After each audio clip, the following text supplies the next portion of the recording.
welcome along to day 6 of the 2015 Wimbledon Championships here at the All England Club in SW19 London. It is Saturday, the 4th of July, and we are live at Wimbledon. Yes, it's Independence Day, so happy Independence Day to any Americans watching. Have you ever celebrated Independence Day, Matt? Well, I've been living in America for the last 28 years, so yes, it's been the odd time. What's your typical Independence Day celebration? Well, we're trying to get away with having some fireworks, which is illegal in most states in America, but we'll still try and do it. And then just literally do what the Americans do, have some friends over and go mad. Have a good time with the 7-time Grand Slam champion Mats Wilander and myself, Cara Robinson. We are with you for 7 hours and a whole host of others as we try and keep you updated on what unfolds on another big day scheduled here at Wimbledon. But before we look ahead, let's look back, because last night there was one heck of a clash between Britain's #1 Heather Watson and Serena Williams. And just look at these scenes. I think it's fair to say this was Heather's hill last night. There was no Tim Henman in people's minds as everyone was trying to support Heather Watson. She came so close to knocking out the world #1. She won the second set, having lost the first. She was a settled, and at one point, Matt, she was 3-love up in the third, and sadly just couldn't convert against a champion like Serena Williams. This is match point we were just looking at, and unfortunately it ended on a call from Hawkeye, which is never a nice way to end a match. No, it isn't, because it takes away from the winner as well, and it's players these days, they do tend to challenge even if the ball is quite far inside, and that was obviously on the line. So I think Serena thought maybe she had missed it then when she looked up into her coaches or her player box. Just what a moment for this young girl, Heather. She said, she was asked in her press conference afterwards if this was the greatest day of her career, and she said, well, no, because I lost, so losing a match is not going to be the greatest day of my career. But she has to take a lot from this performance. The fact that she was able to win the second set, she was then able to get 2 breaks up in the third, but to be in that position and not be able to convert, she said she was gutted when she left the court. Just how does she recover from this? Well, I think it'll take a couple of days most probably, or it might take until Wimbledon is over for her in many ways. But yeah, it was a great match. I think you take a lot of confidence away from the fact that it wasn't in the first round. It was in the third round. Heather's won 2 matches before, so Serena wasn't rusty in any way. Maybe Serena didn't play her best match, but it doesn't matter because it's all about winning. And Heather Watson, yeah, she played great, and I think a lot of players and fans realized that she has actually taken a step towards reaching her full potential, Heather Watson. And yeah, great scenes. She said that she's learned that she now can compete against the best players in the world, and that's a huge thing to take forward. She says she needs to use this as motivation going forward in her career. She's been very vocal in the past about wanting to make it into the world's top 20. Well, when Serena was asked about that as she stepped off court last night, she said absolutely, if not the world's top 10, from what she saw from her today. Do you see that in Heather Watson's future? Oh, I do, yeah. I mean, she has she can improve a lot of things. She can get a little more powerful. She can improve her serve.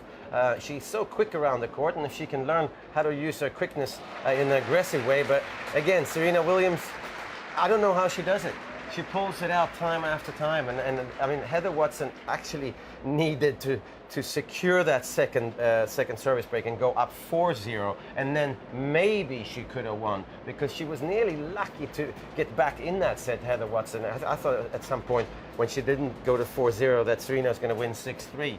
So in many ways, but again, yeah, if she can improve her serve, she's most probably not going to drop her serve twice, 2 more, 3 more times in that third set.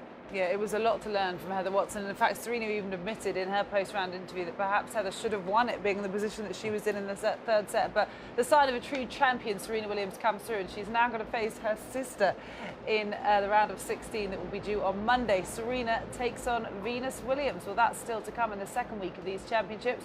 But today, it's the last day of the first week, and one match wasn't able to get finished yesterday. Yes, it was the heavy hitters, the giants, both with huge serves, Marin Cilic and John Isner, and here they are, Mats. This is the last point that they were able to play due to darkness last night, and you can see 10-9 in the 5th there. Isner holds serve to go 10-all, and then the match was suspended.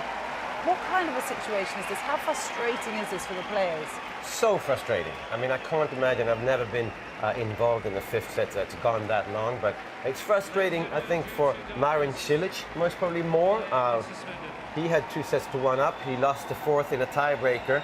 But John Isner, I mean, obviously he did that against Nicolas Mahut here quite a few years back now. But he plays so many tiebreakers throughout his career and throughout the year. Nearly every single match he plays has at least one tiebreaker, and that's on the regular tour. So he is kind of used to playing long matches, and this is going to happen to him. So obviously there's going to be a big talking point again about putting a tiebreaker in the fifth set, because the last time it happened to John Isner, obviously against Nicolas Mahut, was 70 against 68 games. So that's crazy. What we learned from that was that he couldn't play in the next round. He didn't have his best tennis at all. No. And if one of these guys come out, and if they don't finish within half an hour today, and they end up playing for another hour and a half, 2 hours, which could easily happen with these two. They both serve so well. There's a big chance that they're not going to have their best for that following round. And is that fair? I don't think so. So if you had to make the decision, would you employ a tiebreak for the fifth set, and at what point would you employ it? I think that's the talking point. Yeah, I would put a tiebreaker in for sure. I think that the story of John Isner and Nicolas Mahut is amazing. The 11 hours and however minutes they played, the 70-68, the fact that Nicolas Mahut had to hold serve 63 times to stay in the match. So that's crazy. That story is fantastic. But I think it's more interesting to have a tiebreak. I mean, they're so close. Why can't you? Should it be at 3-all, like John McEnroe might think, or 6-all, like it always is, or maybe at 10-all or 9-all? Who knows? But I think that at some point. So in a way, I think it'd be good if this match does go long, because then we're going to have to address it. In not just Wimbledon, but we're going to have to address it in all the other majors. The US Open is the only one that has a tiebreaker in the fifth set. And some of those matches, they're unbelievable. I mean, it's so exciting. It's unfortunate for the players, but at the same time, I think that if they win, they want to be able to play the next day. So this could force the issue. I mean, it's unfortunate for John Isner to be the one that could potentially be involved in another marathon match. Again, you just couldn't write it. But, I mean, I suppose, though, the same thing could happen in a tiebreak. There's no guaranteed end. No, it is not guaranteed end, but I mean, there's just a point here and there. So I think that the record for a tiebreaker is somewhere in the 20s. So that's just like 2 extra games. So I don't think that's a problem at all. But I mean, I hope both. I hope it goes long so we have to talk about it again and make a decision. But at the same time, I hope that the winner of this match, because the winner of this match, they have a really good chance. They're both good grass court players. They've got huge serves. Of course, Marin Cilic was quarterfinals till last year, won the US Open. I mean, he's a threat to the title. And John Isner, he needs to, at some point in his career, reach a semi-finals or a Grand Slam to really fulfill his expectations. And who would you pick to come through that match today? I for some reason, I think John Isner. I think he's there all the time, and I think he can hold serve even if he's coming out and he's a little bit cold. Obviously, they're warming up. In fact, they're warming up right behind us down here. John Isner was before, and he serves better. It's easier for him to hold serve. So I think the odds are in his favor. Okay, well, let's hope it doesn't affect whoever wins the match at whatever stage of the match, doesn't affect their chances for the rest of this tournament, because they will have to come back and play again on Monday. Well, there's plenty of play scheduled for today. That match is one of them, but let's take a look at who'll be playing on centre court.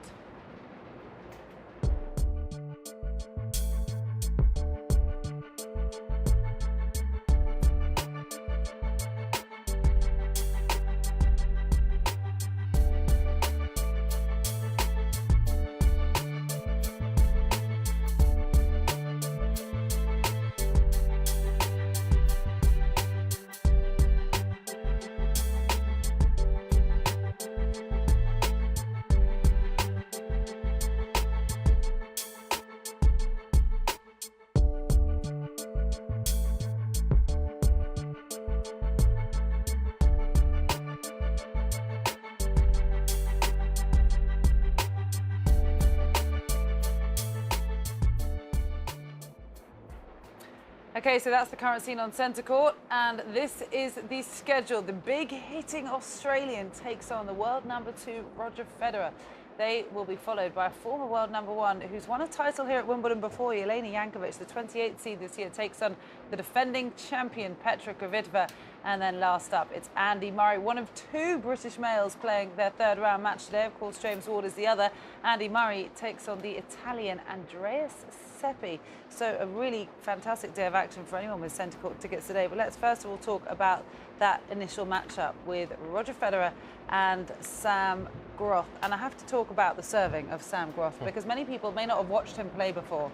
Matt, he has got the fastest recorded serve in history, 163.7 miles per hour. It was recorded at a challenger event in Korea, but how does Roger try and deal with that? I mean, he is so good, Federer, at dealing with big servers. He has had to deal with Andy Roddick for so long. He's got an unbelievable record against Andy Roddick. He's really good against Ivo Karlovic, for example. He's really good, has a good record against John Isner, and he just gets the ball back in play. But the difference between an Andy Roddick and a John Isner and Sam Groth is that they don't come into the net after it. So Sam Groth is going to serve and volley, most probably on both serves. And you know it's going to try and either serve to Federer's backhand, or he's going to serve to the forehand and then volley to Federer's backhand. So Roger Federer's backhand is going to come under some serious scrutiny today, and he's going to get targets. But Sam Groth, he's got a great serve. He volleys really well. He's a good mover. He's a huge guy. He's so strong everywhere in the court, and he grew up on grass. And he might be the only player in the men's draw, I'm sure in the women's draw, but in the men's draw that actually did grow up on grass. He grew up at the same tennis club just north of Melbourne as Margaret Court. And we know how good she was on grass. Oh, absolutely. Yeah, amazing. So I think he's going to be dangerous. And Sergei Stakhovsky did it against Roger Federer. He beat him here a few years back by serving and volleying the whole match through. And I have to say, Federer looked a little perplexed. Like, oh, I haven't faced this kind of a game for so long, and it's going to be the same story today. So I don't see this being a very, very easy match for Federer. I have to say, he looks a bit Leighton Hewitt-esque there with the backwards cap on, doesn't he? He's a lot taller than Leighton Hewitt. He's actually been up here to our studio twice already after winning both of his first two matches, and he's such a lovely guy. He's a really nice, likeable guy. He's probably someone that a lot of people may not know that well, and he could really test Roger today. You mentioned the serve and volleying.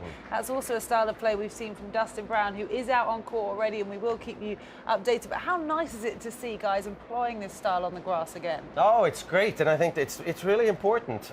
It's important that they do well, and it's important that fans see and juniors see that, oh, it is possible. These guys, that's how they like to play. And then he has to adapt when he plays in the clay court or hard court, and then he has to adapt and play maybe not the way he really would like to play. So it is still possible to play serve and volley. It's just that most players are not good enough at doing it. And yes, it's also true that the players do return much better today than they used to. But it's a combination of the two. Well, Roger Federer has only lost to an Australian in a Grand Slam once before, and that was back in 1999. It was to Pat Rafter at the French Open. We'll see how that match unfolds today, but Roger Federer has already been out this morning practicing, using one of the outside practice courts, and Rob Walker was there watching. Well, I've said this a few times ahead of our warm-up pieces where we get to see the players going through their final pre-match routines, but what an absolute privilege to be this close to Roger Federer, 7-time Wimbledon champion. Unusually knocking up here on one of the outside show courts, Court 3, the spectators coming in, getting a rare glimpse of Federer. I was watching him when he was warming up, shaking out his shoulders, and there's something so artistic about the way Roger Federer goes through every element of his game, including his warm-up, his preparations, his backhands, and the serves that he'll no doubt do over the coming 20 minutes or so. First up on centre court, third round, hasn't dropped a set yet. He's taking on Sam Groth, who's through to the third round of a slam for only the second time in his career. But Groth's in reasonable form, also made the third round of the Aussie Open earlier this year. But Federer, 15 grass titles to his name. He's the most successful player in history on grass. 9 Wimbledon finals, including last year, of course, when he lost to Novak Djokovic. But there's something majestic about the way Federer is going about his business at this 2015 Wimbledon Championships. It's almost as if people have got so used to talking about Djokovic, and of course with the home support Murray as well, perhaps a few spectators or a few journalists have forgotten just how good Federer is, and he seems incredibly relaxed when we've seen him here and when we've seen him down at Arangi. Made short work of Sam Querrey in the second round, And as I said, he hasn't dropped a single set. His 8th title at Halle. Will it be his 8th title here at Wimbledon? He'll be relishing the fact that there'll be a packed house on centre court. Nadal has come and gone.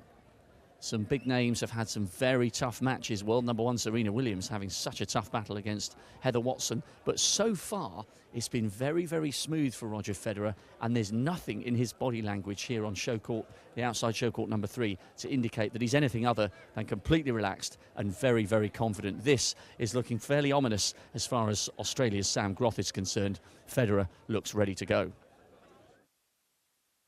Thanks very much, Rob. And it's just important to note out that this was earlier because Roger's obviously using court number 3, which I know Mats is a bit surprised about. We'll get on to. Currently out on court number 3, it's Viktor Troicki and Dustin Brown. They started at 11:30. And just to let you know, it's with serve 5-4 in the first set. We will bring you some action from that match very shortly, as I'm sure people are excited to watch Dustin Brown play his 3rd round match today. But it's surprising to see him playing on such a big show court, really one of the biggest ones after centre and number 1 for his morning practice.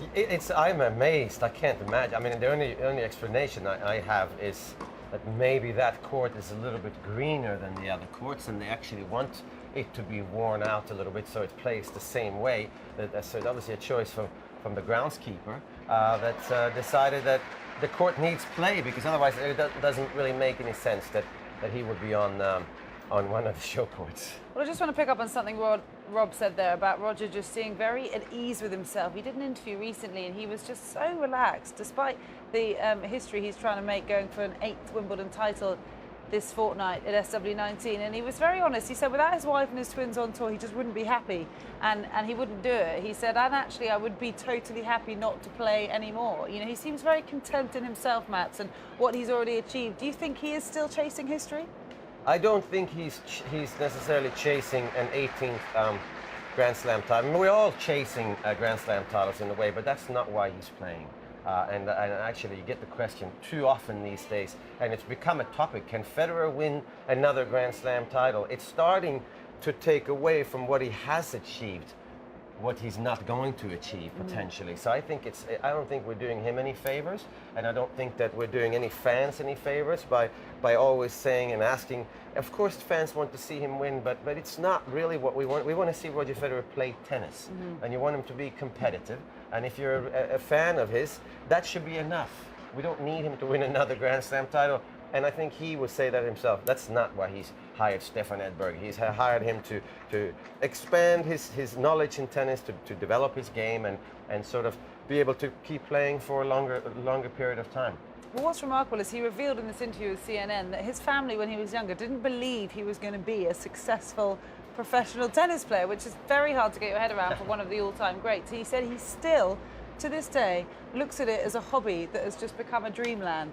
It's amazing, isn't it, that he still doesn't even look at it as a job. Well, anyway, Roger Federer will be taken to centre court later on today. He's opening play against the Australian big server Sam Groth. That will be from 1 p.m. on centre. Well, following them is the ladies' defending champion Petra Kvitova, who takes on a former world number 1, Jelena Jankovic. And we mustn't forget that 8 years ago, Jelena won a title here. It was the mixed doubles with Jamie Murray. So she's tasted success here, but not in the shape that Petra Kvitova has. She's now a 2-time Wimbledon champion.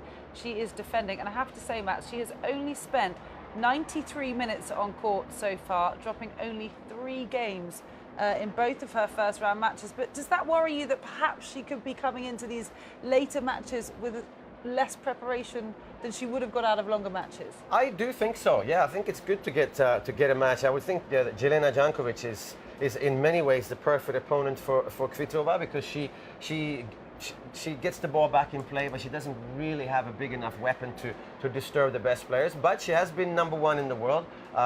She's feisty. She definitely wants to win. She moves great. She has a really, really good two-handed backhand. And if Kvitova doesn't come out and play really well, this could be a close match. And if Kvitova comes out and is tested in the first set, how is she going to react to that? So I do think Kvitova needs a close match at some point soon. Okay, we've heard the term first strike tennis bandied about quite a bit these championships, and Petra Kvitova, who's someone who really employs that. She's got these powerful weapons in the form of her left-handed serve and her forehand, and it is remarkable just to see the power that she displays on the tennis courts. But do you expect to see her at all unprepared because of the lack of time on court so far?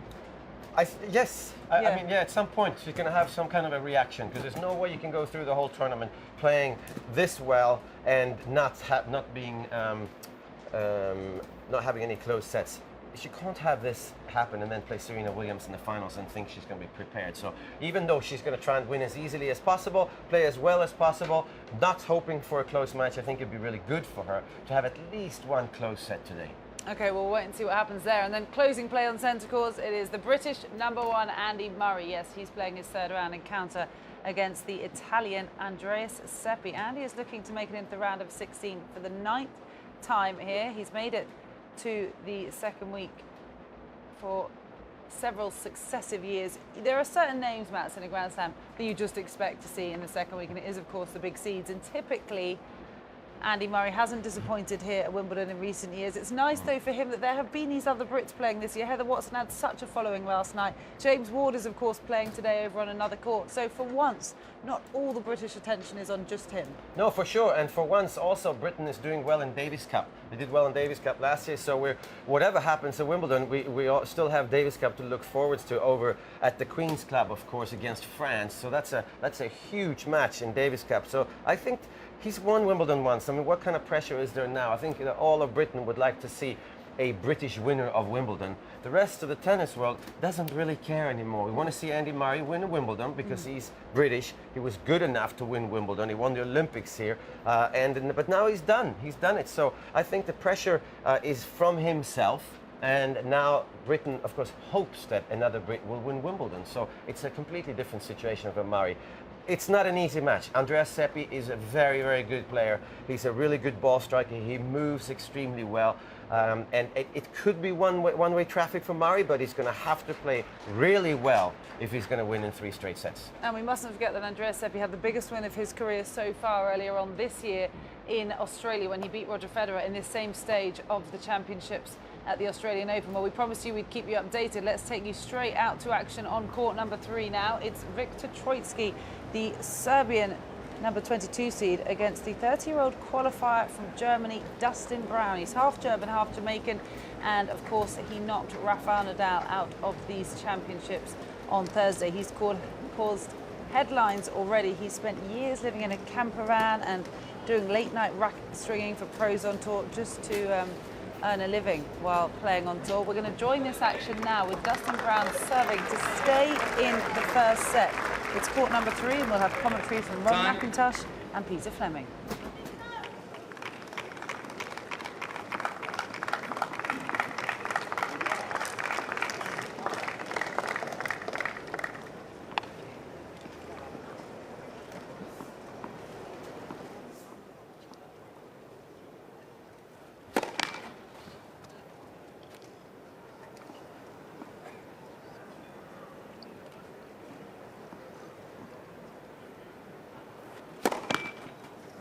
Love 15.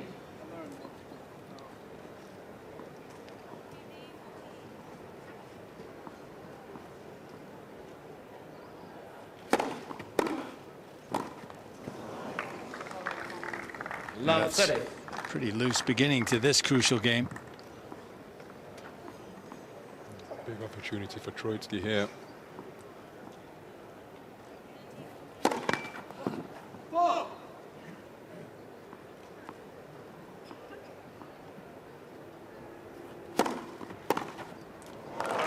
Fantastic return, and Troicki knows it. Well, that's the trouble with the body serve. If you don't hit your target precisely, you're in trouble.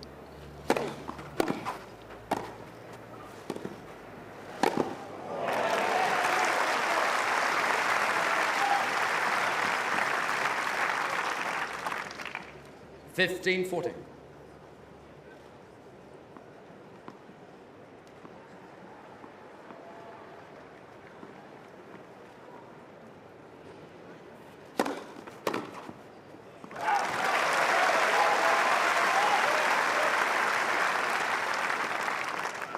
(30-14).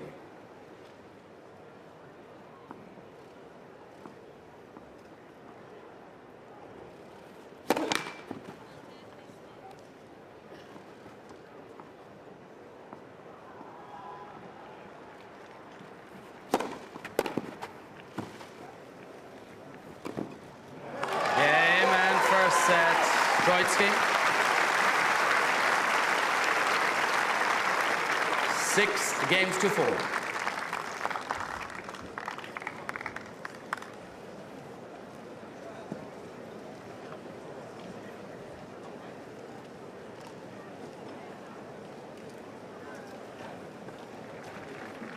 Well, it's an intriguing match, this one. I know Craig has hot-footed it from coach's corner to join us at the top of court 3. Just checking over my shoulder, we can raise our voices a little bit. It's on serve in the second set, 1 game all. Craig, we've seen once again an amazing, dazzling array of shots from Dustin, but Troicki, all credit to him, when he had the opportunity to break, he took it.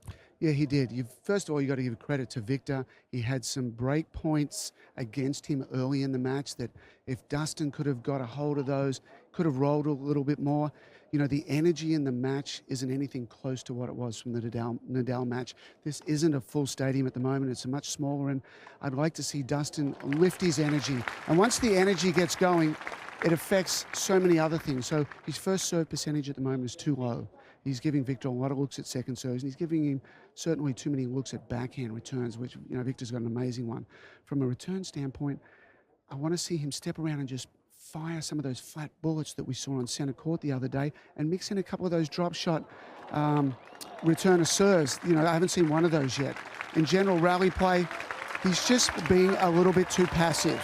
And, you know, Victor's taking it away, but, you know, you can hear the crowd getting behind him now. The energy is very, very important for Dustin to perform well. Well, he's got the opportunity maybe to break here because he's 30 love up on the Victor serve. But despite the fact that you're slightly downbeat because he's lost the first set, we're still seeing him play with such verve and such passion. And I think the crowd are on his side. Yeah, I think so. I mean, the match is far from over. You know, it's always good to have a wonderful start, especially when the energy of the match is so important. But, you know, he's got to get it clear in his mind. And, you know, we had a very good game plan coming in, very clear with what he needed to do. And at the moment, he's struggling with that a bit. So time will be on his side. He just needs to attack more. He needs to go forward more, make this more north-south. At the moment, Victor's controlling a little bit too much of the match. Well, and we're just having a look over my shoulder here. He's got 3 break points, now 2 break points. So fingers crossed for you and the army of Dustin Brown fans here that he can get the break here and give himself the belief and the momentum to start getting that deficit back on Victor Troicki. It's still anyone's match here, and it is so entertaining. Some of the shots we've seen already have been absolutely outrageous. Make sure you get a chance to look at the highlights of this match, whoever wins, because we've already seen Brown diving all over the court. It's been beyond Becker at times. It's been that good. And there, I think, is the break of serve. So Dustin Brown has got the break. He's 2-1 up at the start of the second set. This German-Jamaican isn't finished yet. Thank you very much, Rob. Well, you can continue watching that match on BBC or ESPN if you'd like to do so, as Dustin Brown takes the first break in the second set, having lost the first 6-4. So interesting to hear from Craig O'Shaughnessy there, Matt. He's obviously working with us this year as our analyst, but he's also very much involved in Dustin Brown's camp. He's been really helpful in trying to formulate a game plan for him, and none other was that more effective than against Rafael Nadal on Thursday. How important is it, or how useful is it, to have someone like that in your corner, a statistician as it were, who can really study the facts for you and help come up with a plan before a big game? I think it's very important. I think it depends on what kind of player you are. I think a lot of players, they feel, they sense the situation. I think for somebody like Roger Federer, he would know certain things about what Novak Djokovic does at certain times. He would know what Nadal and Murray does, but he might not necessarily know what Sam Groth does, for example. So I think in certain matches, all the players could really benefit from knowing where, especially on grass, where your opponents are going to serve at different score lines. First point of the game, are they going to go wide to my forehand, or do they have a tendency to go down the middle? But I think a lot of players, they can sense the situation and they feel it in their heart. I always say that you play your smartest tennis when your brain is nearly switched off. When you just feel the situation and you react instinctively, I think that's when you play your smartest tennis. But there's some basic situations where you could, I mean, for Dustin Brown, he mustn't start thinking too much. He must play, but so it'd be good for him to just have very basic ideas. I need to serve to Troicki's forehand more than Troicki's backhand, which is what Craig was saying that he hasn't done yet. Okay, well, a passive start perhaps for Dustin Brown, but already up a break in the second. We'll, of course, continue to keep you updated. Now, over 210,000 people have already visited this year's Wimbledon Championships, and today is no exception. Our reporter Rachel Stringer is out on the hill to meet some of them. It's day 6 on another scorching day here at SW19, and where better to enjoy the weather other than Henman Hill. And it looks busy now, but let me tell you, this is nothing. Yesterday it was packed. The people were right down the front on the concrete trying to get a glimpse of Heather Watson versus Serena Williams, and Heather Watson was so close from going through to the next round. She was just 2 points away from one of the biggest results in her career, and probably the biggest upset in the Wimbledon Championships so far. But there's so much going on today. As we all know, Andy Murray is playing, so it's going to be Murray mania on this hill. And then we also have Petra Kvitova, last year's champion. She's in action today. Roger Federer is also in action, and so is a second Brit. His name is James Ward, if no one knows, but I think at the moment Dustin Brown is playing, the golden man who beat Rafa Nadal a couple of days ago. And I think we all know who this man next to me is supporting. He must be supporting Dustin Brown, because look at the hairstyle. It's very similar. Can I just ask if you're supporting Dustin Brown? Oh, absolutely. Always. Us dreadlock guys have to stick together. The dreadlock guys have to stick together. So we're hoping for another upset from Dustin Brown. That's it from Henman Hill at the moment. Thanks very much, Rachel. Good luck finding a few more dreadlock fans out there. There may be some today. Well, we know that that's going on court number 3. We've looked at what's happening on centre court. What about court number 1?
So a sizzling day of action on number 1 court as well. And first up, it is the Danish number 5 seed, Caroline Wozniacki, who takes on Giorgi of Italy. There might be a few numbers between them in their seedings, but this could be a very tough match for the Danish player. And then next up, Marin Cilic and John Isner try and complete their match. They are absolutely tied at 2 sets all and 10 all in the 5th. It could go on for as long or short as it will. We will wait and see how that one develops. And then James Ward, a huge moment for him, what will undoubtedly probably be the biggest day in his career so far. He plays on the biggest show court of his career, number 1 court, and he takes on the man that won the men's doubles titles here last year alongside Jack Sock. So James Ward plays Vasek Pospisil. And then finally, Gael Monfils takes on his countryman, Gilles Simon. Yes, the Davis Cup teammates will have to become less friendly today as they stand on opposite sides of the net. So Caroline Wozniacki playing Giorgi today. It's bound to be quite a matchup for her. Let's just not forget the story of Caroline Wozniacki. She's a former world number 1. She's a previous number 1 seed here back in 2011. She won the girls singles here in 2006, and perhaps most importantly, Matt, she's a 2-time Grand Slam finalist, but she's never managed to win a title at a Grand Slam. This is the only one where she's not actually progressed beyond the round of 16. She's trying to make it into the round of 16 today. Would you pick her over Camilla, or do you think this is going to be quite a tough matchup? It's going to be a tough match, depending on how well Giorgi plays, because she is very unpredictable. She hits the ball really hard from both sides. She plays incredibly aggressive tennis. Maybe the most aggressive player on the women's tour. For her size, for sure. Usually when you're her size, you absorb, just like Heather Watson did yesterday. But Camilla Giorgi, she has a grass court title this year already, and she's very dangerous. But overall, you would think that Wozniacki, she's more consistent, and you know, she hasn't been there in this tournament, but she has been there so many more times than Camilla Giorgi, and I think the bigger stage is going to favor her. Well, Giorgi does lead their head-to-head 2-1, but the match that Caroline won was the one time they faced each other on grass. It was last year at Eastbourne, and Caroline did come through in that encounter, so we will see what happens with them today. She's also been out practicing early this morning. She was using the Irangi practice courts, and Rob Walker has been there as well. Well, down here at Irangi, practice court number 2 gives us an opportunity to have a look at the former world number 1, the pride of Denmark, Caroline Wozniacki. She's just over there. I'm sure my cameraman Jeff will skillfully get her in focus. She's been knocking up under the watchful eye of members of the public who've been making their way in here for what should be a scintillating day 6 at Wimbledon. Interesting record that Wozniacki has here. Of course, she won the girls' title here back in 2006. And even though she's a double Grand Slam finalist, both of those coming at the US Open, she's never been beyond the 4th round here at Wimbledon. And it's the only slam where she hasn't made the quarters or the semis. 4 times in the 4th round, including last year. And it hasn't been a brilliant campaign so far this year as far as the slams are concerned. Second round of the Aussie, second round of the French, but she hasn't dropped a set yet. And she's just such a consistent performer. 6 years she's finished in the world's top 10. She is one of the most regulars when it comes to the higher echelons of the women's game. And we were talking to some of the Danish journalists who say that Wozniacki's in a good place mentally. She's happy with herself. She's happy with her tennis. Last year, of course, she was hitting the headlines with her relationship with Rory McIlroy, but that's all ancient history now, and people have allowed her to forget about that. And she's back to doing what she loves, which is playing tennis and hoping to advance into the 4th round once again here. 23 career titles for the former world number 1, and you can see there just by her interaction with some of the other coaches on practice court number 1, she just seems quite relaxed and at ease with herself. Up against Camilla Giorgi, who, interestingly enough, the Italian leads their head-to-heads 2-1, and in fact 2 of those matches went over 2.5 hours.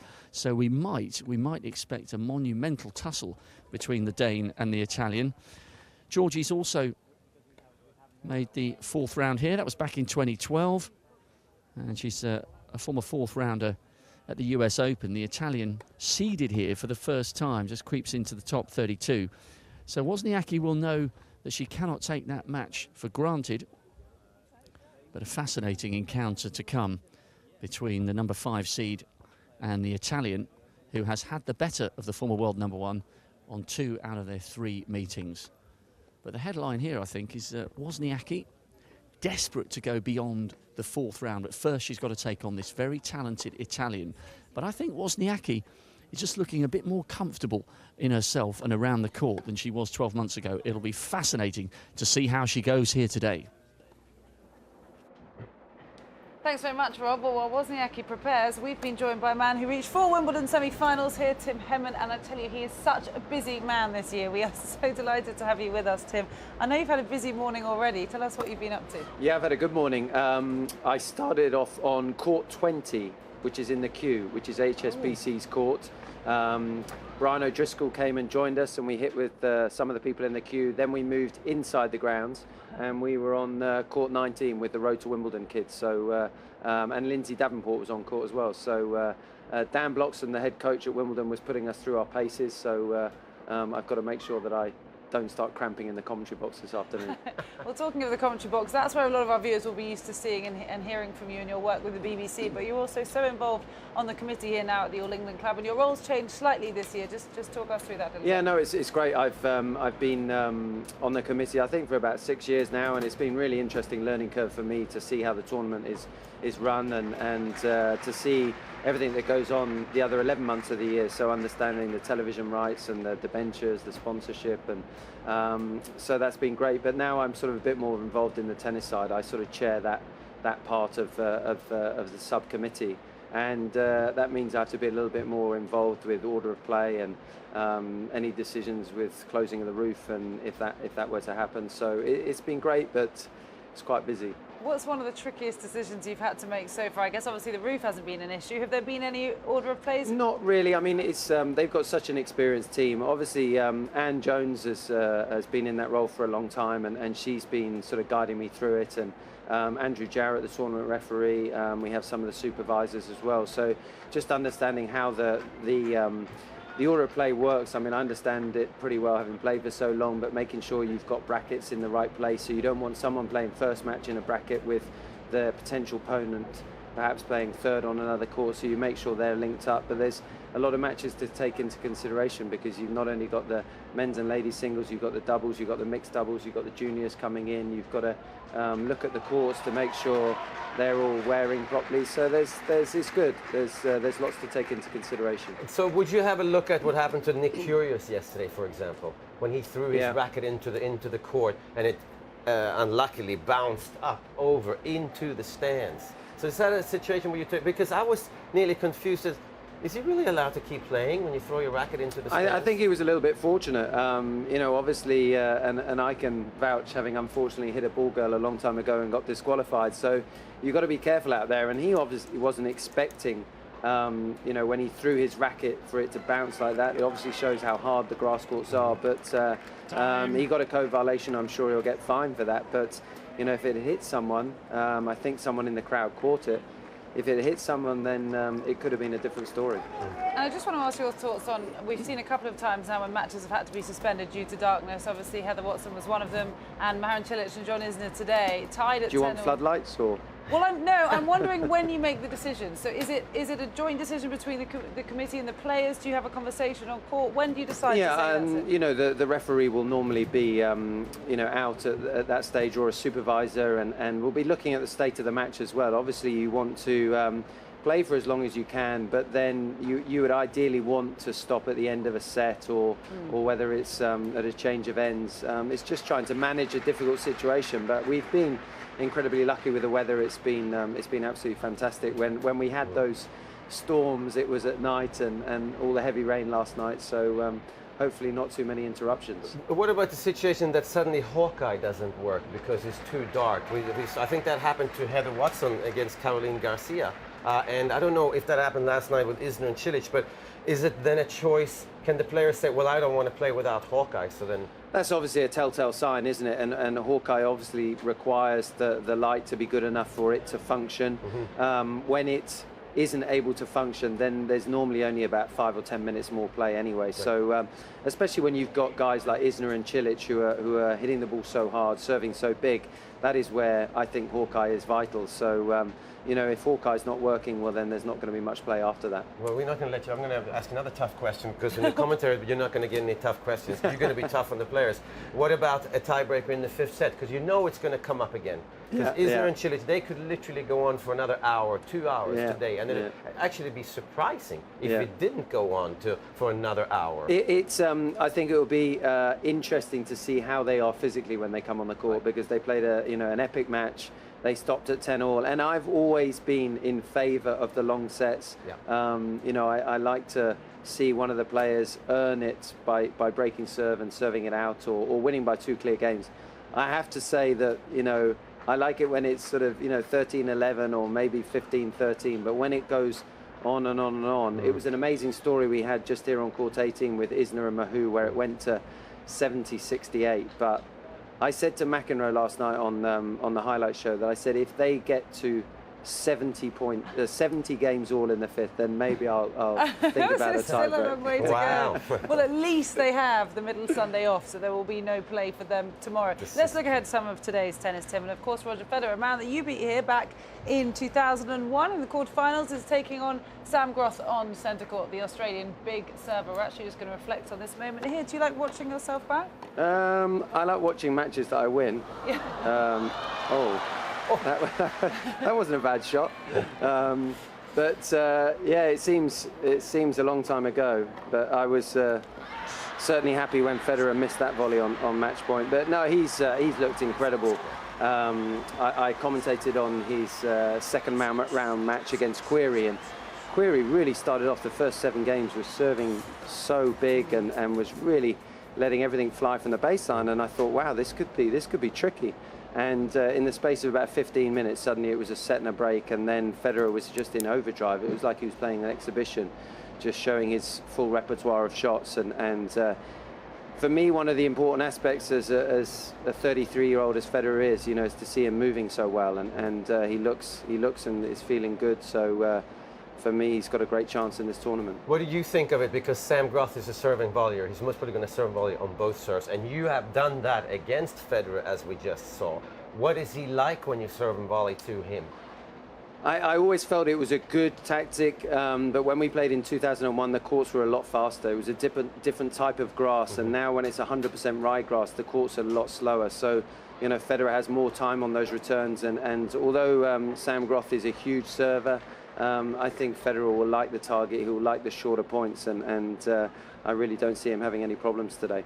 And I've got to talk to you about that match last night with Heather Watson and Serena. She came so close. So close. What a moment for her. I mean, what's your takeaway on what she should take away from that? She'll take an enormous amount. I think right now, just 18 hours after, it's almost a little bit too raw still, and she's just massively disappointed with the loss. But she went, toe to toe with a woman that's won 20 Grand Slam titles, perhaps the greatest player that's ever played the game, on the biggest court in tennis, and she's got so much courage, Heather. She's so tenacious, and she fought so hard, and those sort of 6 games at the end of the second set, beginning of the third set, were amazing, and you could tell by Serena's reaction on the court when she was playing. She was incredibly stressed. She knew she was in a serious battle, and she had points for 4-love. She served the match. It was just disappointing she couldn't find a way to get over the line.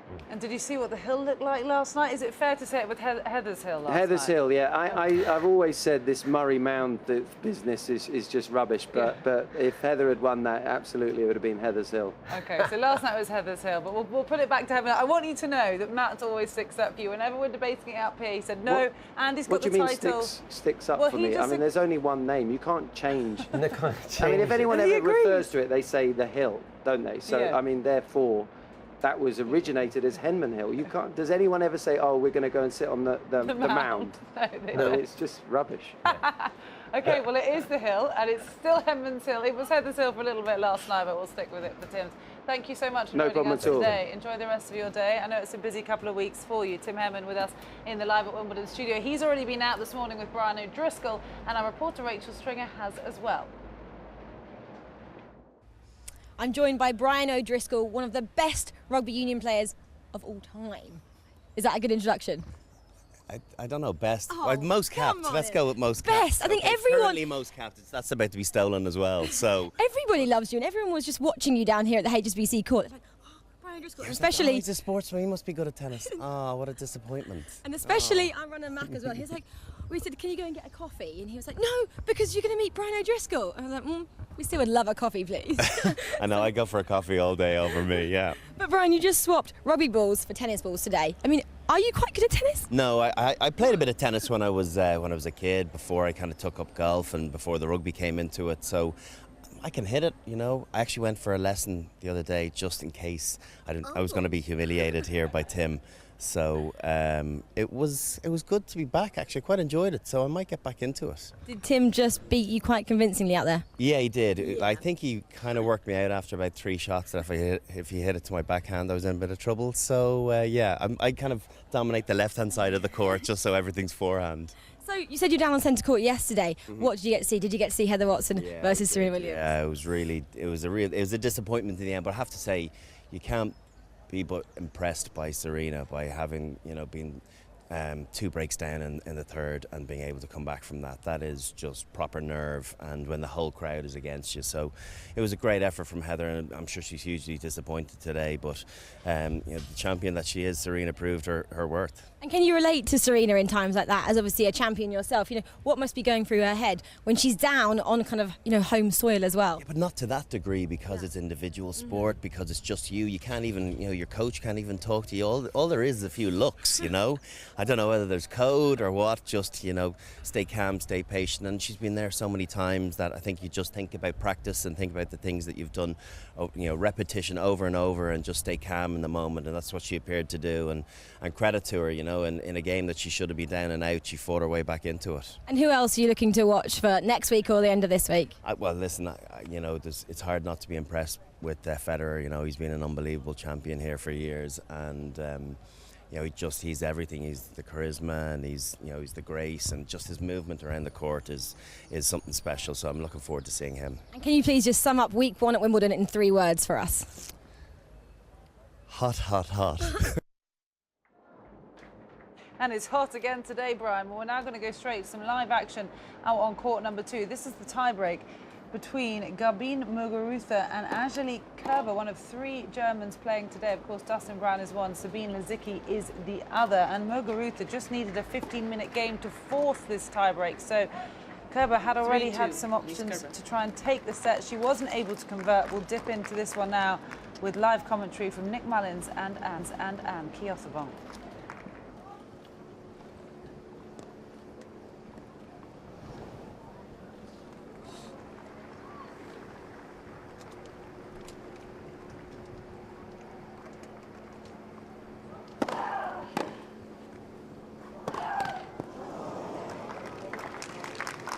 To Miss Kerber.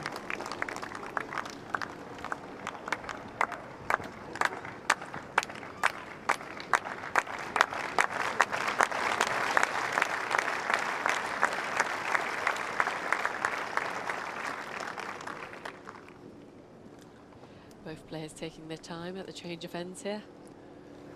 There's a lot of refueling going on. Silverstone this weekend, that was not a splash and dash, that was a fairly lengthy petrol stop. So she has a mini break, the German, the 10th seed, up against the 20th seed, the Spaniard, Garbine Muguruza, serving 2-4 in this first set tiebreak.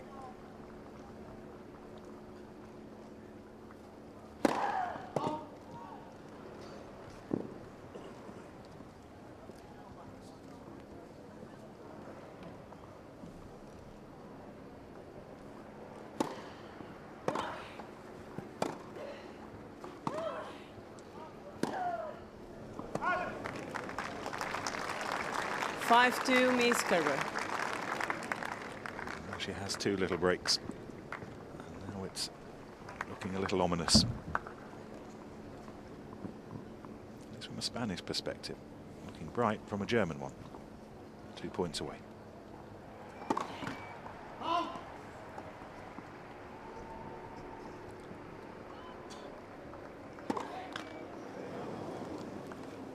Kerber's first double fault. Miss Kerber.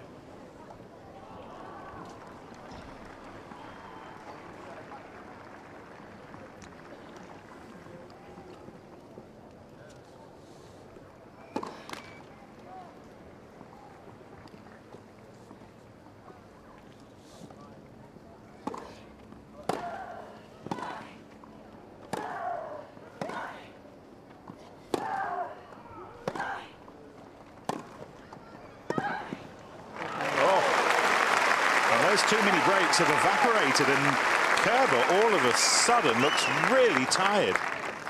5-4 Miss Kerber. So back on serve. Muguruza 4-5.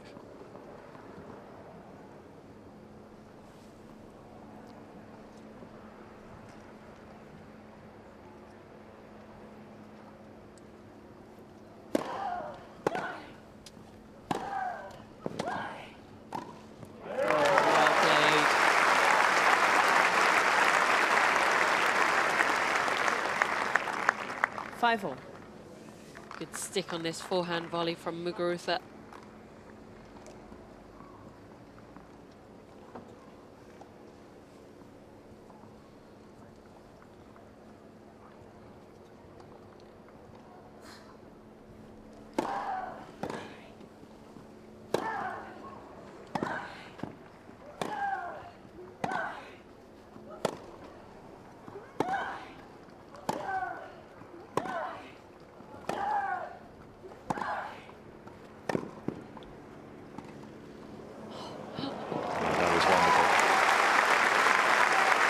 Nothing tired looking about that rally from Kerber's perspective, and she's got set point.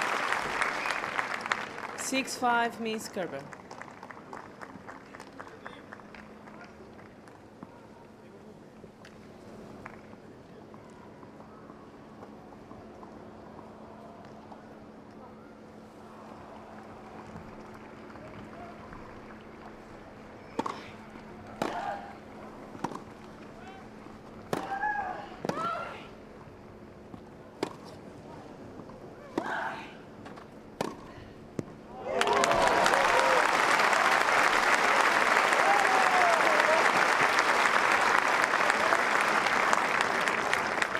Six-all.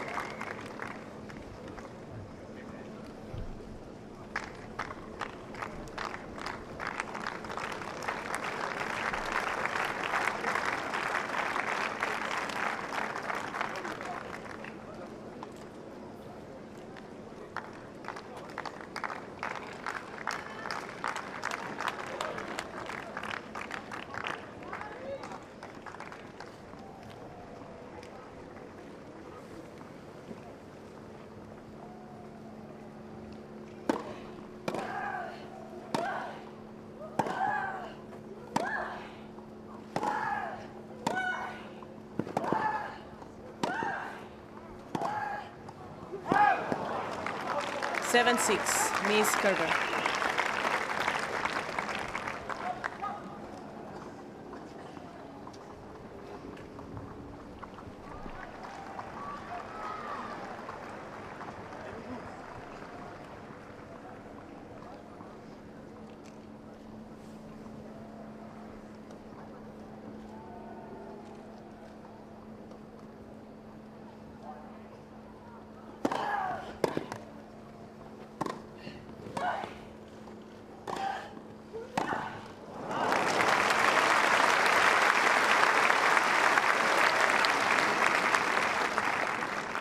Seven-all.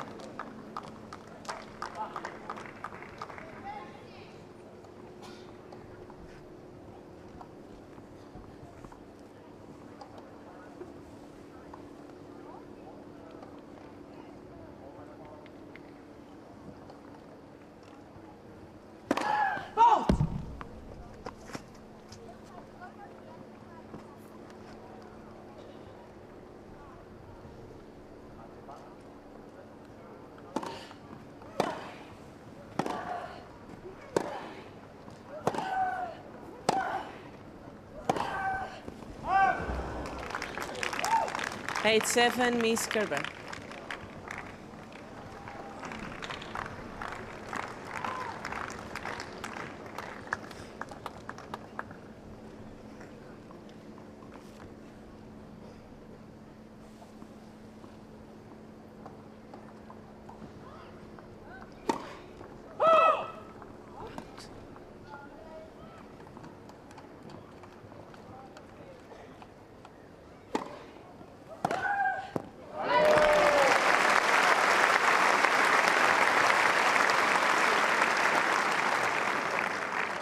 Eight-all.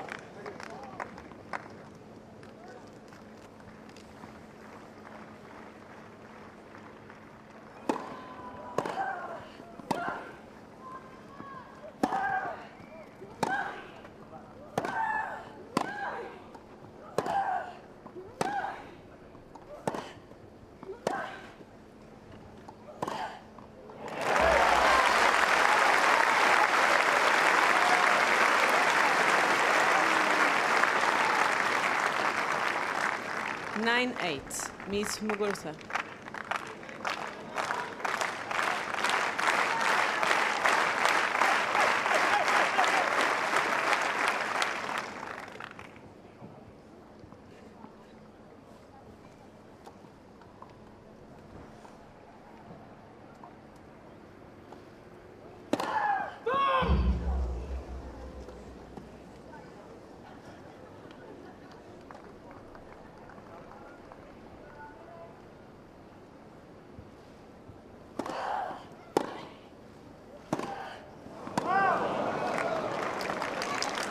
Nine-all.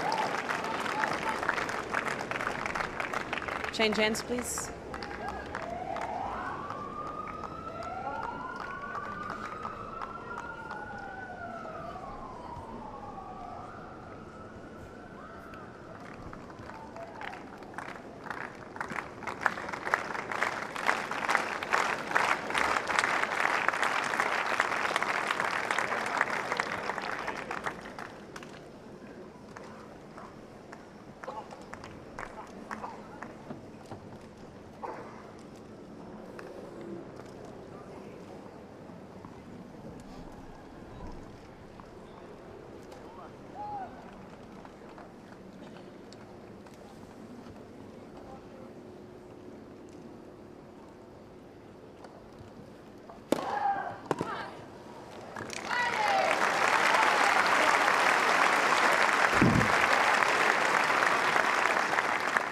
10-9, Miss Muguruza.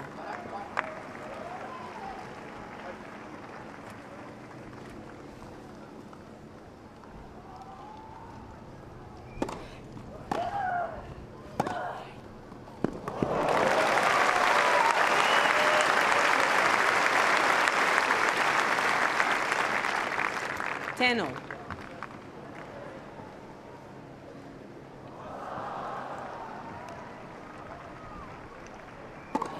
Let's for service.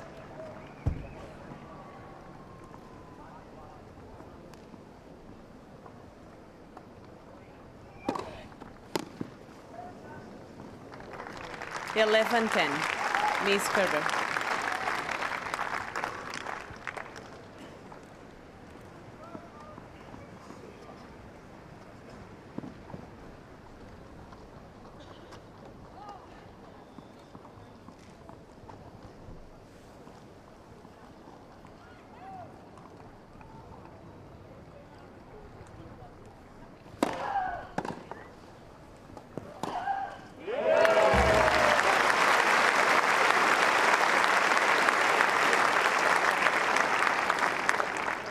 The 11.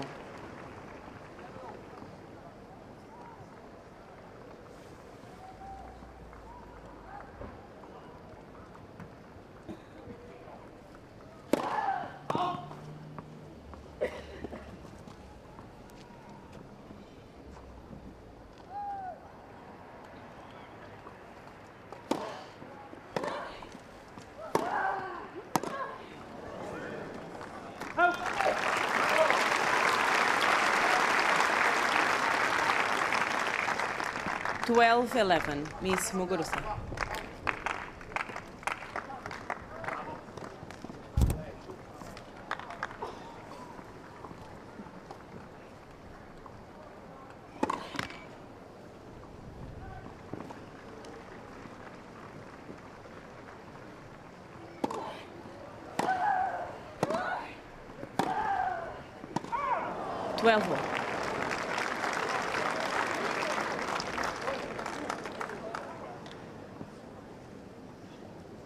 Change hands, please.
Thirteen 12, Miss Muguruza.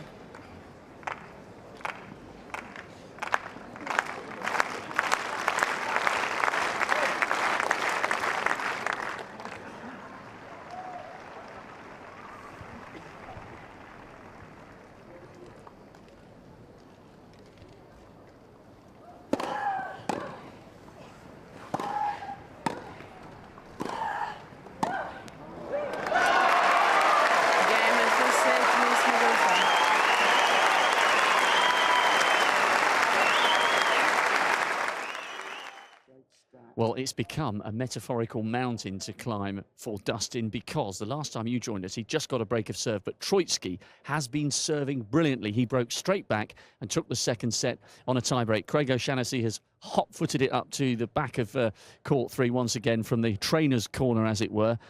He's still playing some lovely tennis, Dustin, but Troicki's serve has been absolutely sensational. Yeah, there's kind of three things that I'm evaluating as I'm watching this match. The first is the energy level, and Victor's controlling that at the moment. You know, his energy level is up, and for whatever reason, you know, the crowd is flat and Dustin's a little flat, and it just makes the second area, which is execution, tough. I think Victor's made 47 of 55 first serve points. He's hitting lines everywhere.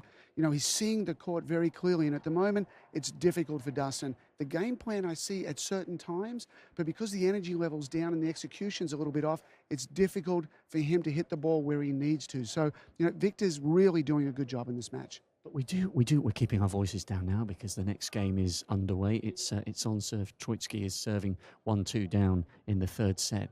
We do need to remind ourselves, though, that Troicki has been up as high as world number 12. He's seeded 22. Dustin at the moment is outside the 100. He will rise to the top 100 as courtesy of getting to the third round. But Troicki was the favourite for this match, perhaps in the brilliance and the glamour of what Dustin did against Nadal. Maybe we forgot that Troicki is a world-class player and on his day is a step above Dustin's best. Yeah. Well, we're seeing it today. The first serve is a huge strength of Victor's game. It's what he does so well. The backhand is also a really solid part of his game, and he's hitting, you know, he gets to control his first serve, and he's hitting a ton of backhands, probably too many backhands. So, you know, when those two things are humming for Victor, he's a very difficult opponent to beat. Now that Dustin is 2 sets down, is it a case of going for everything, just as he did against Nadal? In some ways, it may be a good thing for him because it's like, okay, I'm on the edge here. I've got to do something a little different.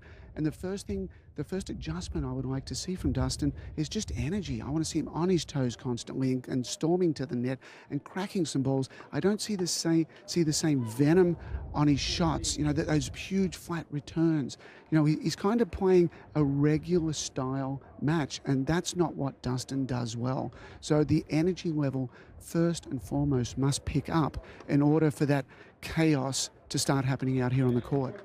Well, Troicki has just taken that game, so it's 2-2 in the third. But as Craig and I were just saying, it's a mountain to climb now for Dustin. One thing is absolutely for certain. The crowd have been so responsive to Dustin Brown. No disrespect to Troicki. I think they just want to see more of the energy and the dynamism that took him to that great victory against Rafael Nadal. So he's got to do it.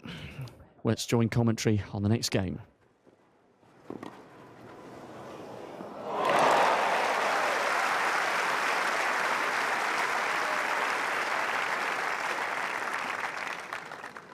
Love. Anticipating correctly again to get the initial drop shot.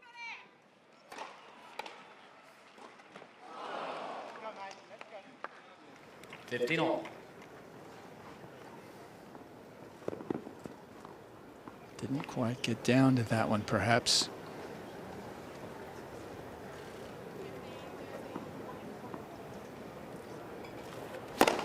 (30-15).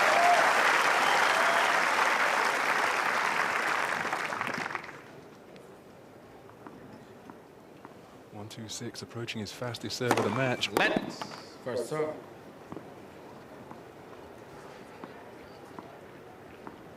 On that 13th ace.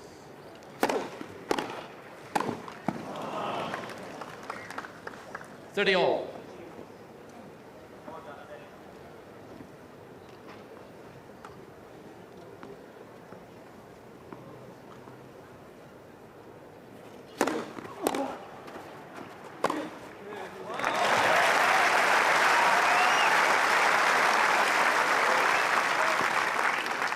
(40-30).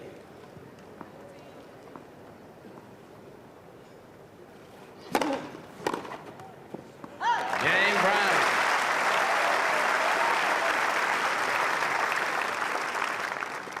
Brown leads 3-2. Third set, Troicki leads 2-0.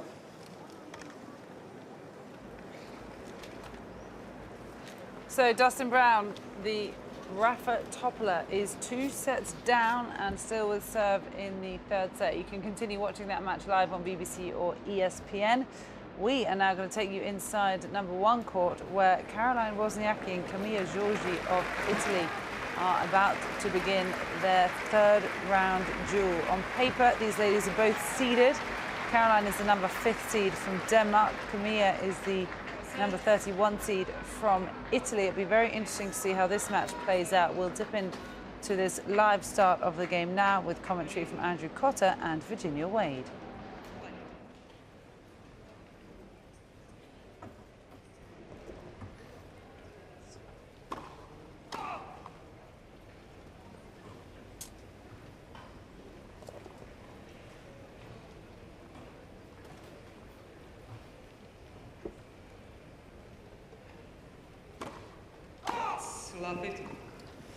The double faults have been a little bit of an issue for Giorgi.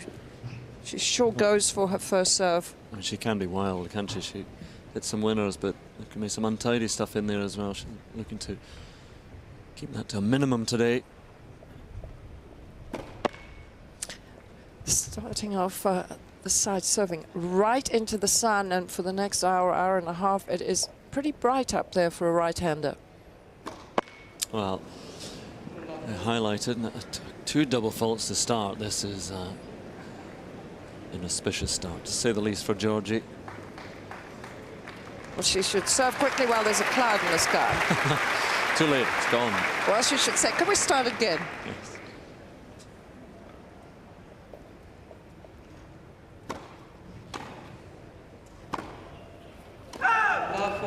Well, it's a bit of a mess of a service game, this, from Giorgi, and immediately 3 break points for the number 5 seed, Wozniacki.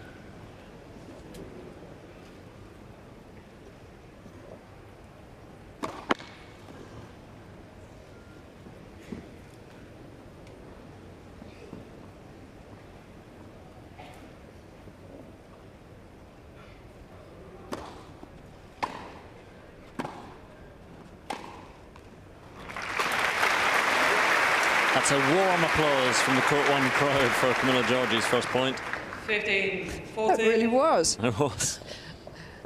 So they know that she does do this quite often. She can serve quite a few double faults and get a bit of a mess in her own service games, but she's used to that, and she'll hit some winners as well.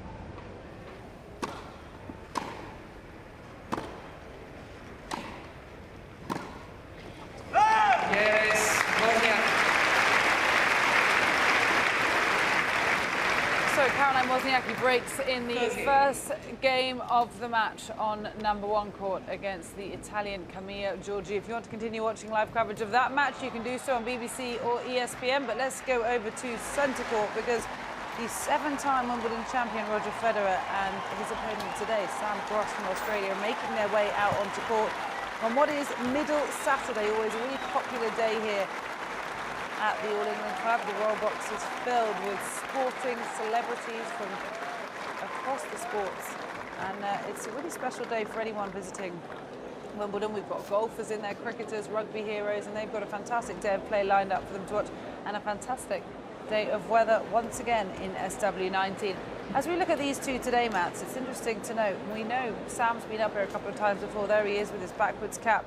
He is 6'4" tall, which actually makes Roger Federer at 6'1" seem the diminutive player between the two. And when you meet Sam in person, he really is a tall, statuesque figure. And is that quite imposing on court when you're playing someone who's a bit or quite a lot taller than you? Yeah, it depends on how they play, I think. But when he keeps coming forwards and he keeps getting closer to you, Sam Groth, then I think it's going to be a little bit of an intimidation factor. But maybe not for Roger Federer, but certainly against other players there is that factor. And then top of it, he serves really hard, because it doesn't necessarily mean just because you're a big guy and you're strong that you serve hard. It all has to do with technique, and his technique is very good in the serve, so he can actually use his strength and his height and his weight as well and put it behind there. But he's going to be coming towards the net, and there's a lot coming at you, so it's a great match for the crowd. Really, they're going to get to see serve and volley from one side, and they're going to see Federer's defensive skills, Federer's chip sliced backhand, and Roger Federer himself is going to have to try and come forwards a little bit, take that net away from Sam Groth, because no player in the world wants to see his opponent at the net all the time, because eventually it becomes very tiring trying to hit passing shots all day. And you see them matching up against each other at the net there. You mentioned the weight. Well, Sam's 99 kilograms to Roger's 85. They've only played each other once before. It was on a hard court at the US Open last year, and Roger won that one in straight sets, 6-4, 6-4, 6-4. We'll see how they get on today as they continue their match preparations. We'll take a look at a little preview that Matt and I did for this game with IBM.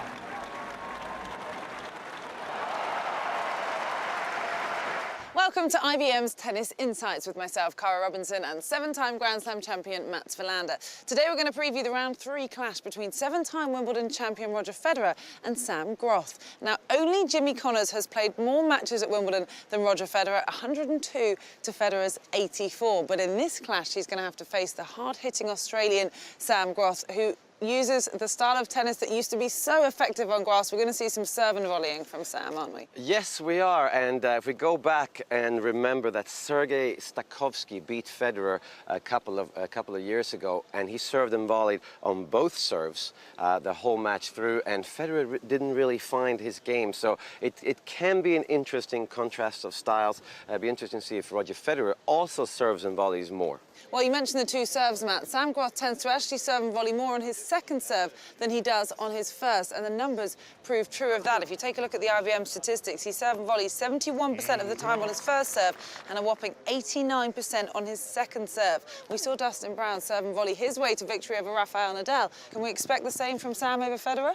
It's less of a chance because Federer doesn't mind big servers, but at the same time, he beat Sam Groth at the US Open last year in 3 sets, so overall I think Federer will come through. But Sam Groth is as dangerous an opponent as Federer has faced so far. Well, when we look at the second insight from IBM, we're looking at Groth's approaching versus baseline points won, and it's really a numbers game for him. He's won 57% when approaching and just 46% from the baseline. He's performed better, obviously, in this method so far than rallying. Do you think those numbers will hold true against Roger? I think so. Sam Groth is one of the few players that actually grew up on grass. He grew up on grass courts just north of Melbourne, same club that Margaret Court comes from, and he's not going to want to stay at the baseline at all. He's going to chip and charge. He's going to try and get in. Even on Federer's second serve, he's going to try and get in. And against Federer, tactics are pretty simple when you serve and volley. You got to serve and volley to Federer's backhand and then pull Federer wide to his forehand and then hope you get a racket on the next passing shot. OK, well, we know he's a hard hitter, but what about his serving? He is one of the toughest servers on tour, and he's going to be tough for Roger Federer. He's so strong with his serving that only half the amount of time does he have to face a second shot on one of his service games. He's so far had 40 aces, including 4 on his second serve during these championships, just 9 double faults, and he's had 47% of his serves unreturned. He's basically a serving machine. Do you think those stats will worry Federer? I don't think so. Federer is one of the best at getting the serve back in play. We know that he demolished Andy Roddick, and he often said that, well, I don't know why, but I know where Andy Roddick is serving. He's had an easy time against John Isner and also against Ivo Karlovic. So I think the big serve doesn't worry Federer. What worries Federer is when he makes the return, the second shot, a passing shot off of his backhand, is not his strongest shot. So I think that's where Sam Groth, if he can make the first volley, he has a good chance at winning at net. Is he going to be Federer's riskiest opponent so far? Absolutely. I mean, no one wants to play against Sam Groth. No one wants to play against somebody that takes the racket out of your hand. We also know Sam Groth, he can hit hard serves, he can spin it, he moves well, and the size of him, he's not going to be intimidated by Roger Federer. So the big Aussie, Sam Groth, plays Roger Federer in the 3rd round here at the 2015 Wimbledon Championships, and we'll be back with more IBM Tennis Insights tomorrow.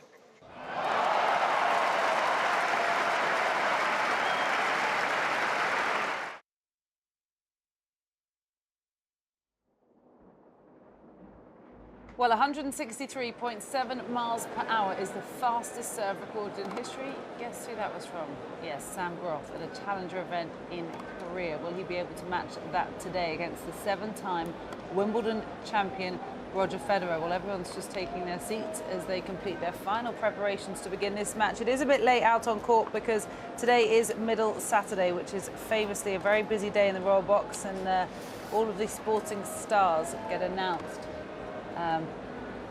to the crowd in the Royal Box. The fanatics are there in force, which is probably, Matt, something that Sam hasn't really experienced much before, because they are always there, but they're notoriously with the bigger names, the more famous Australian players. It's fantastic that they can be out on centre court for him today. Oh, that's unbelievable. I mean, I don't know how they got tickets, but I wouldn't put it besides either Sam Groth getting those tickets or even the All England Club, just for a bit of atmosphere in there, because he needs a little bit of crowd support there, Sam Groth, and it's hard to get it against Roger Federer. Everybody wants to see Federer win always, but they also want to see a close match, so it'd be interesting how the crowd reacts.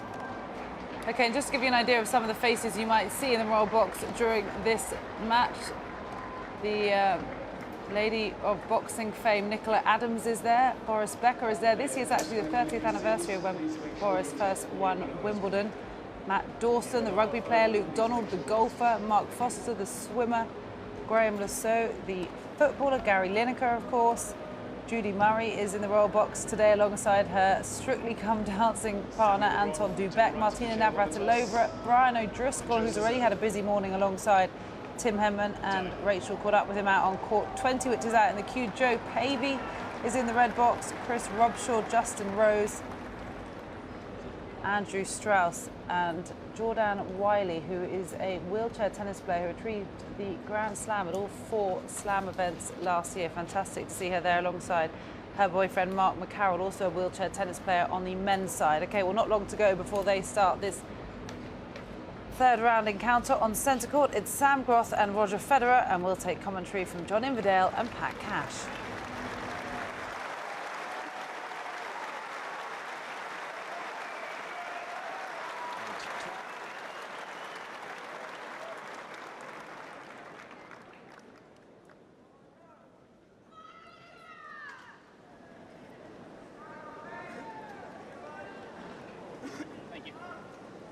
Yes, well, I was very fortunate that year that Peter Doohan still thinks I owe him money for that. Every time I see him, he goes, "Where's my bonus check?" I said, "How do you know I wouldn't have beaten Boris? Have you beat him?" So a bit of ribbing going on. Out. Out?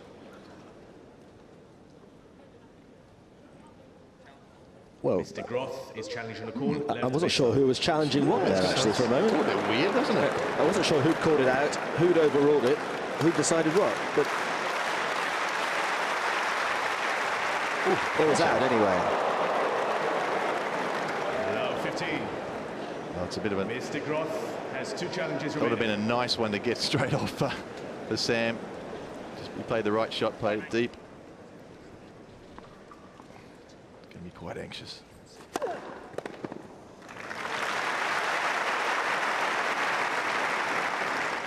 $15 all.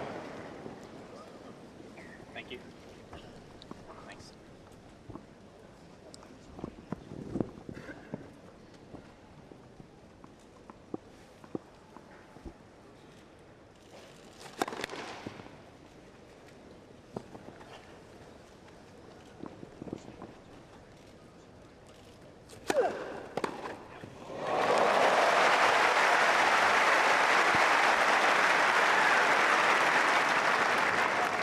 $15-30. Well, that's pretty impressive, isn't it? Thank you. He took that inside the baseline. Big body serve, bounce on it. Roger takes it early. Doesn't give his opponent any time to get to the net. 30 all.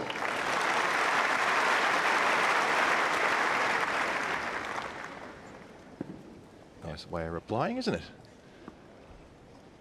We'll see plenty of aces. Federer's going to have to be patient. Realise that sometimes the whole game will go back. Go by without him even getting to touch the ball.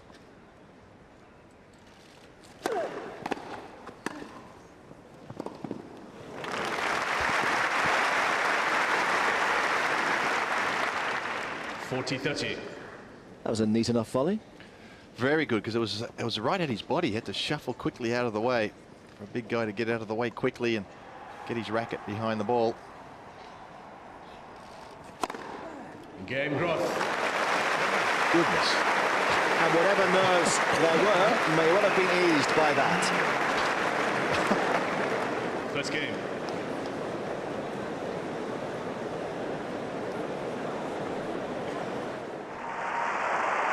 Quiet, please. Play. Okay, your name? Roger, Your occupation? tennis player, Your playing style? offensive baseliner, Number of Wimbledon titles? 7, Number of other titles? 1, junior title here. Number of Twitter followers? 3 million? I'm not sure. Describe yourself in 3 words. Easygoing, fun, and good to be around. What skills do you have to be a Wimbledon champion? Natural tennis player on grass.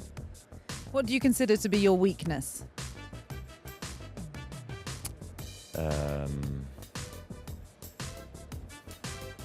You mean for Wimbledon now?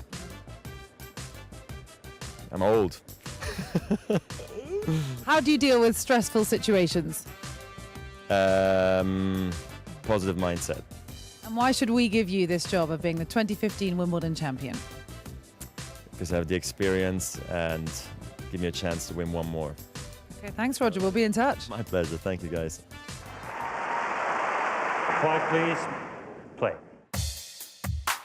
Time now to talk about the volley, and of course Roger Federer is using the volley more and more during the course of 2015, particularly under the guidance of Stefan Edberg. So just talk us through Roger Federer's volley.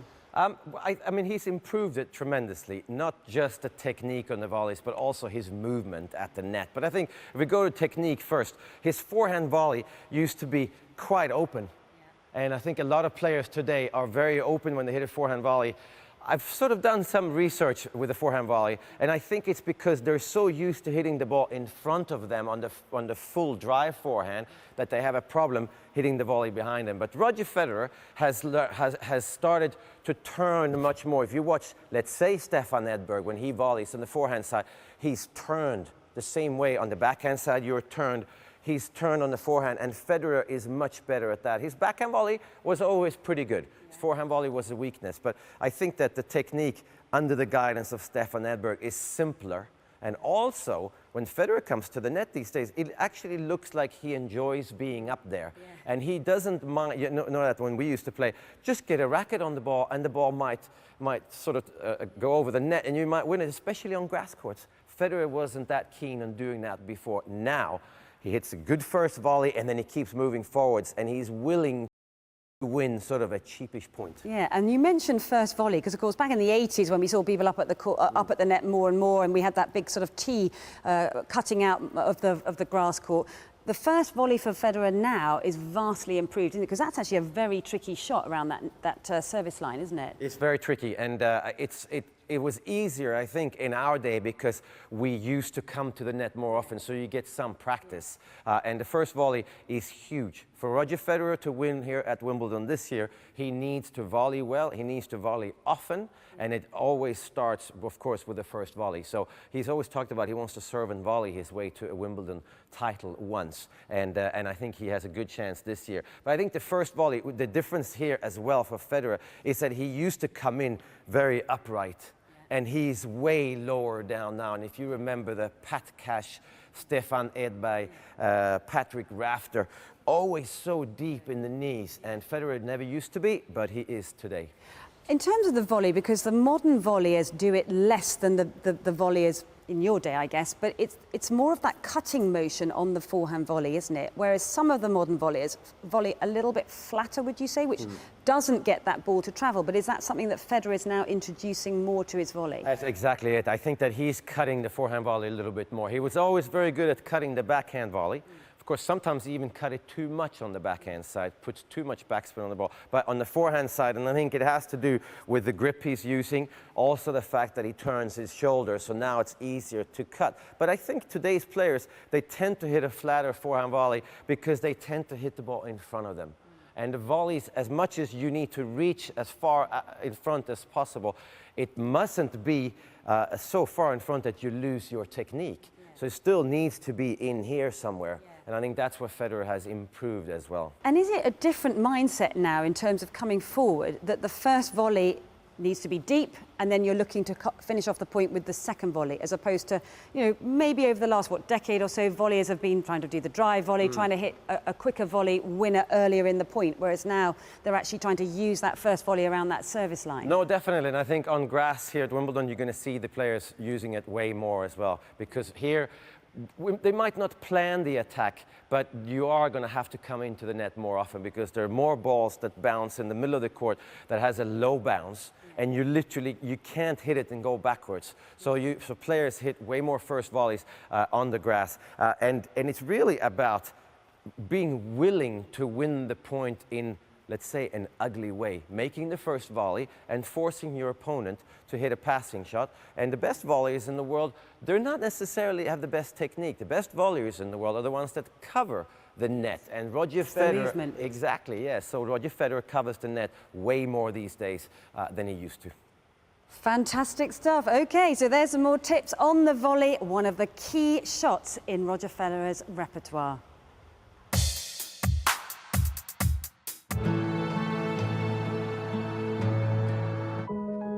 I have seen it all. I am the grand old man. And yet I am as green as ever I was. I am defined by what grows within me, shaped by my lines. I have my ways, my rituals, my waiting game. It's worth the wait. I am the center of attention, the court of finest judgment. I am above all a stage. I have felt the softest tread, the burn of spin. I have shaken beneath the rage of giants. I have been caressed by the gentlest of touches. I can sigh, I can roar, I can hold my breath and soar. I am the home of champions. I am center court.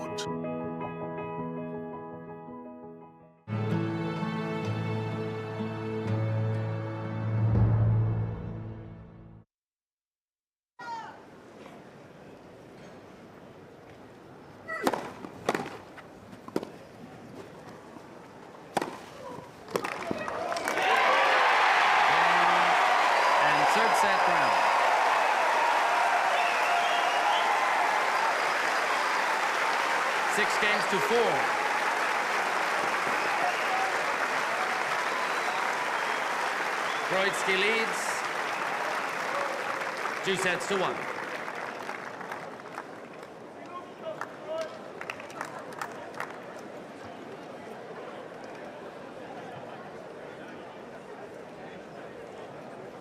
There is life in Dustin Brown. Yeah, he takes the third set against Viktor Troicki to send it to a fourth set. Craig O'Shaughnessy is with me here on court number 3.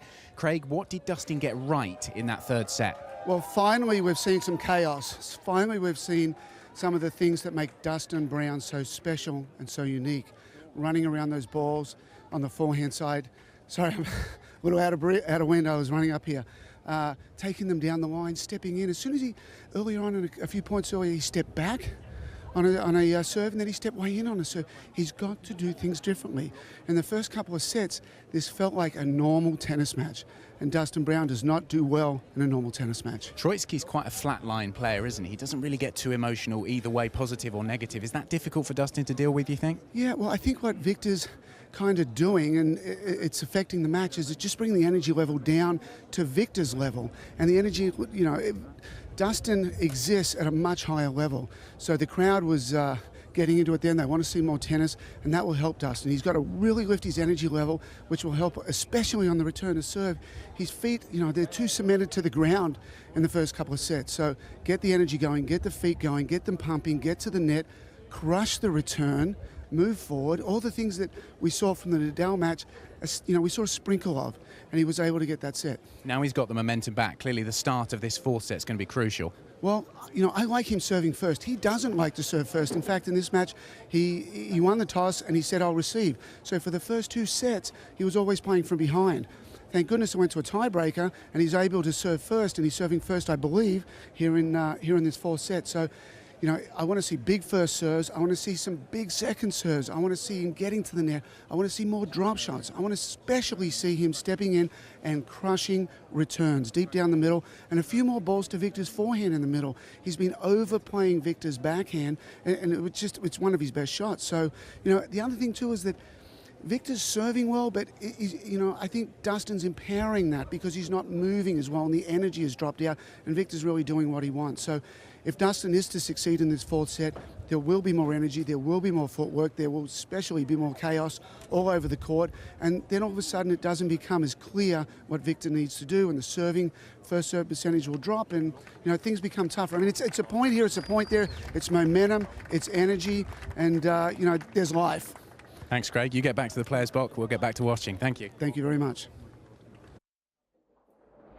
Well, if you want to continue watching that match, you can do so on BBC or ESPN, because Dustin Brown took the third set, as Adam and Craig just updated us out on court number 3. So he's now 2-1 down against the Serbian Viktor Troicki, and he'll have to go all the way to 5 if he wants to make his way into the 4th round.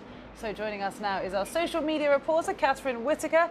And I imagine, Catherine, off the back of last night, there has been a lot of Heather conversation today. Yeah, you imagine, right, Karen, it's still ongoing. The tributes just keep pouring in. I mean, she really has gathered herself quite a following, and rightly so. And of course, there's a fair amount of respect being given to Serena Williams as well for battling through what was generally being dubbed the match of the tournament so far. And I think rightly so. I think that's pretty justified.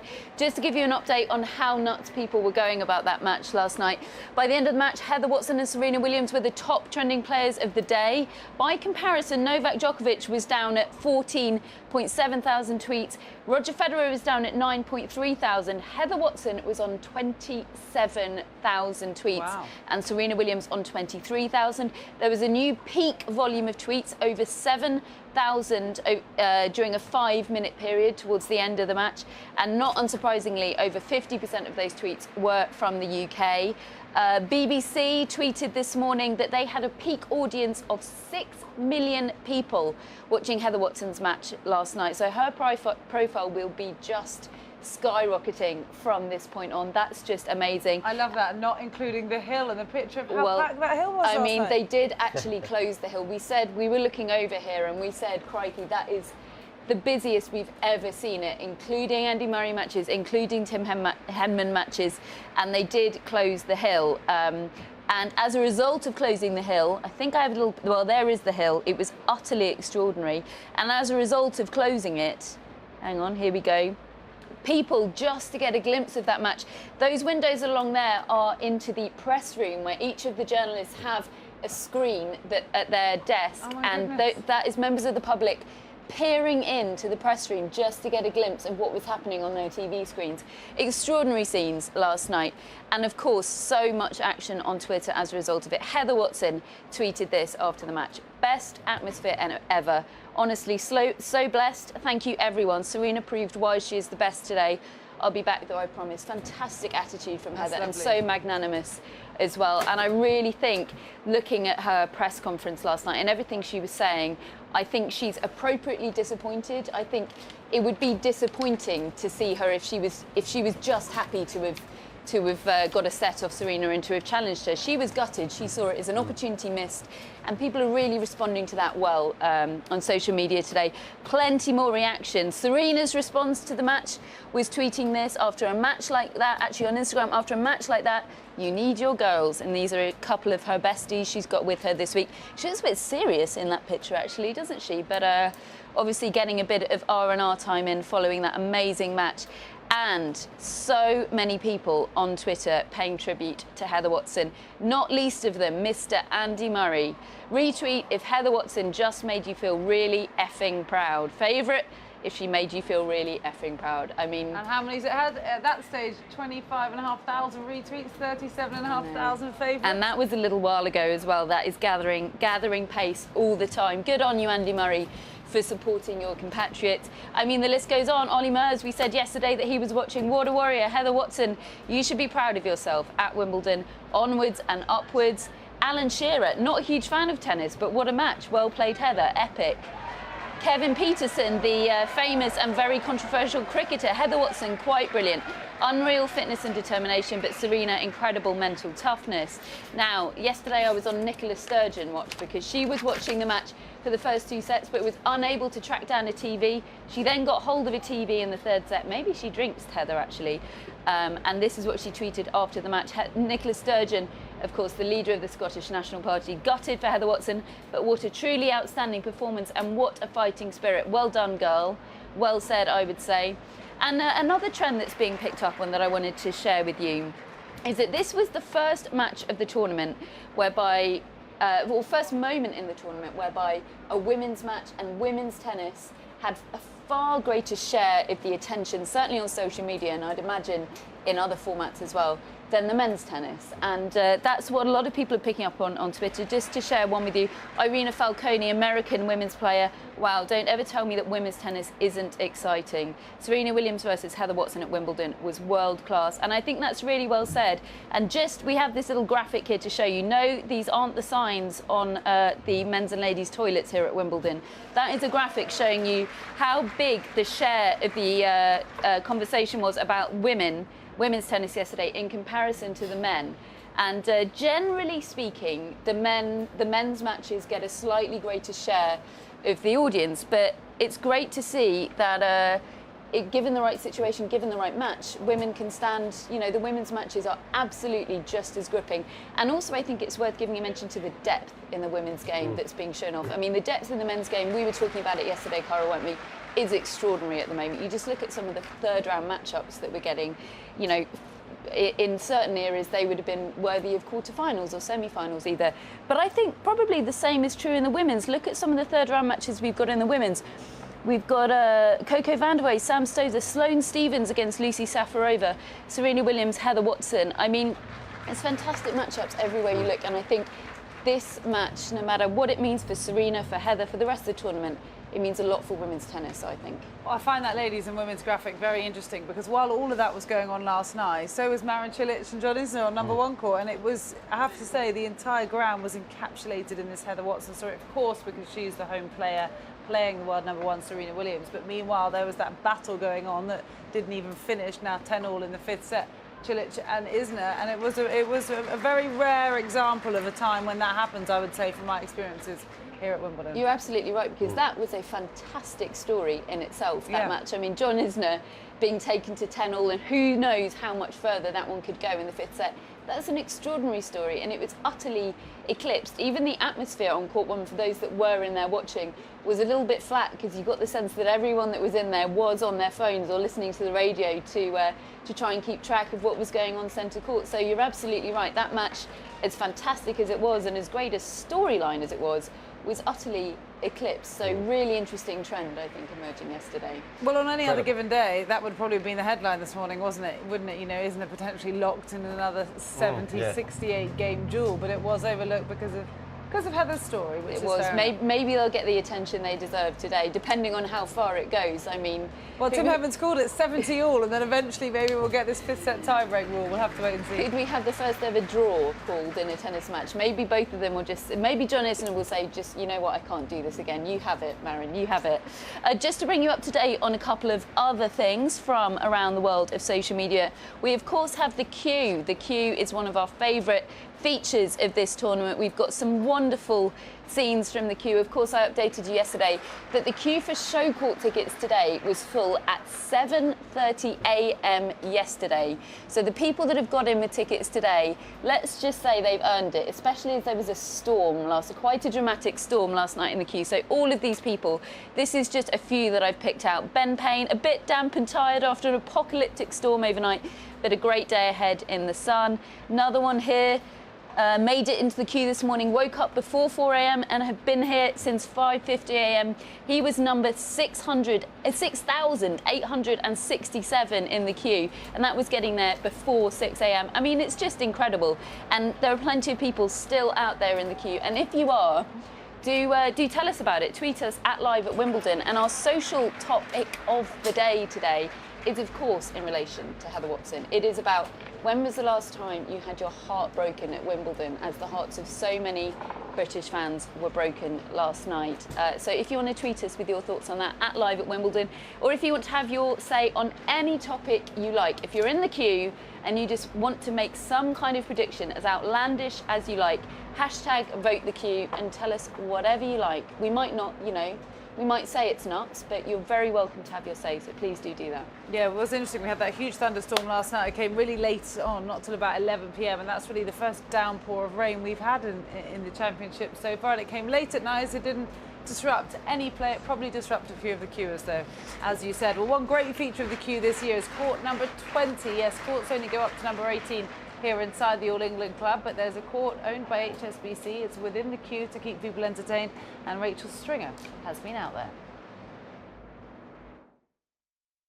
So I'm not very good at tricks with a tennis ball, but someone next to me who's pretty good at tricks with footballs and tennis balls, well, we hope with tennis balls, is Andrew Henderson. He is the world freestyle football champion, and he's going to see today if he can do some tricks with tennis balls. How are you doing, Andrew? I'm going to pass it over to you. So, I'm good, thank you. How did you get into freestyle footballing in the first place? I started freestyle. Basically, I had an injury playing rugby, and got told I wouldn't be able to play sport again. I saw a football, picked it up, and just tried balancing it on my head, doing all that sort of thing, and just went from there. Found out about competitions, and then just became my full-time job. So, yeah. But today you're going to try and do freestyle with a tennis ball. Are you a bit nervous?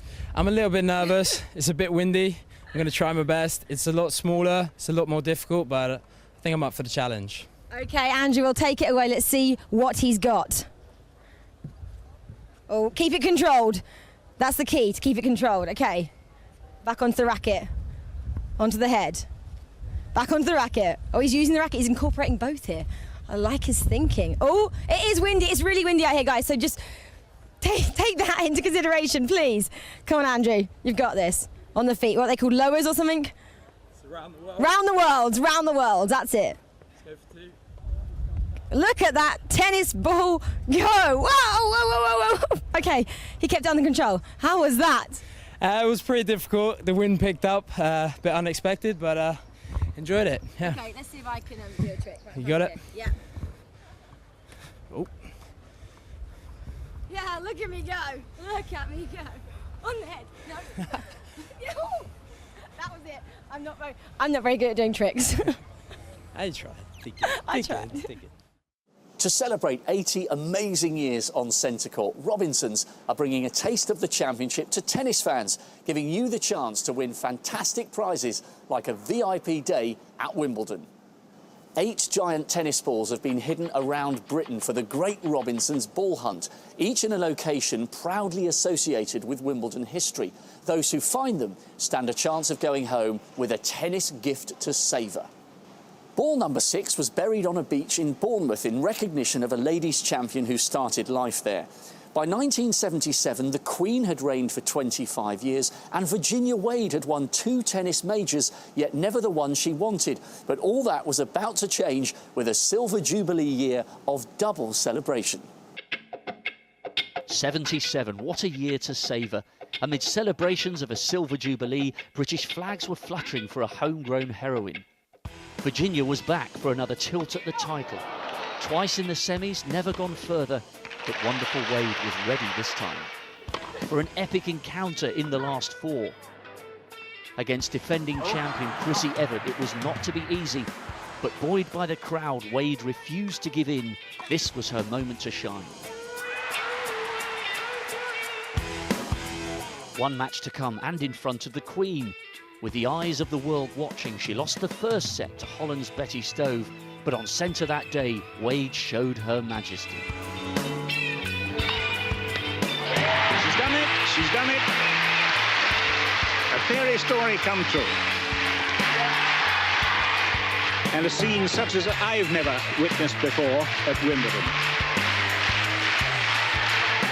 Over the last 80 years, Robinsons have been on court to share the memories, and this year you could be here too. Join the Great Robinsons Ball Hunt for your chance of a VIP day at Wimbledon. There is no finer place to be for tennis.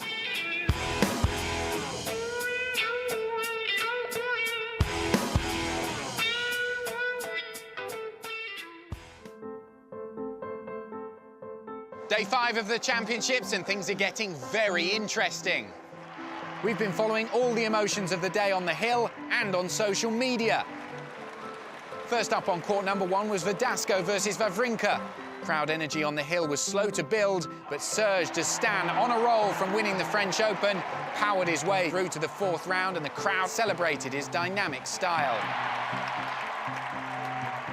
The increase in energy on the hill and across the Twitter sphere meant one thing: the start of the keenly anticipated match, Watson versus Williams. New heroes are emerging, and anticipation is growing for the home players. The excitement peaked as a battling Watson went down to the world number 1, the Hill crowd and Twitter showing their appreciation for her efforts. It's Heather's Hill from now on. So join us on day 6 with 2 more Brits in action. Feelings here are set to be very strong, and we want to know how you're enjoying the championships. So share your experience using the hashtag #FeelWimbledon.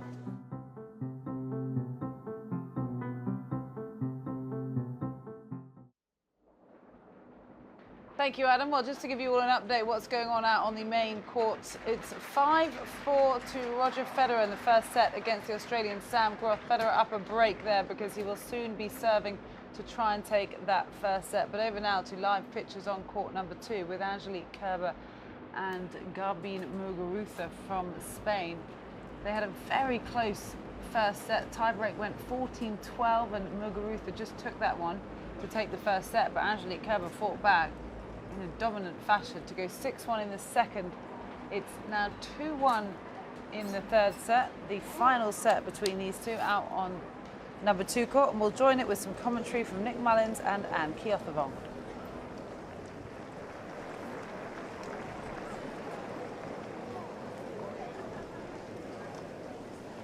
Time.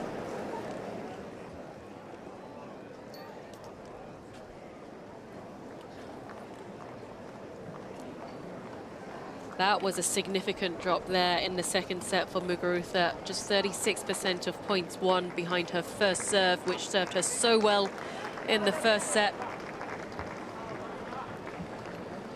So Muguruza with a break in this deciding third set, leading 2-1.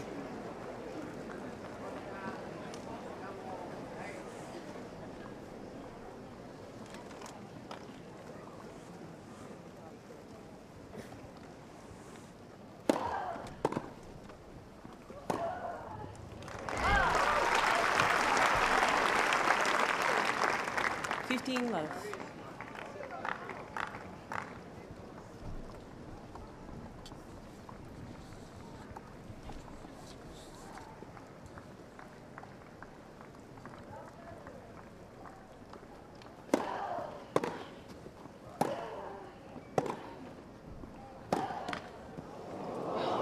The luck's on her side too. 30 love.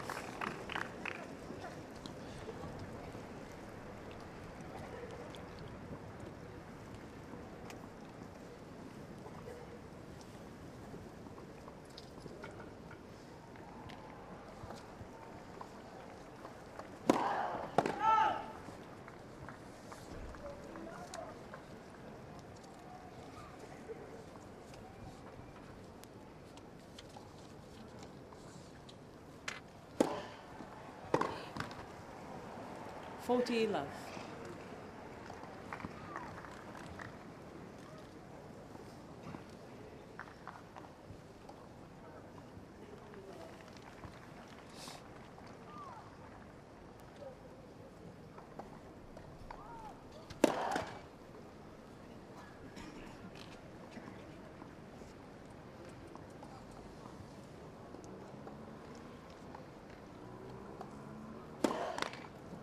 $40.50.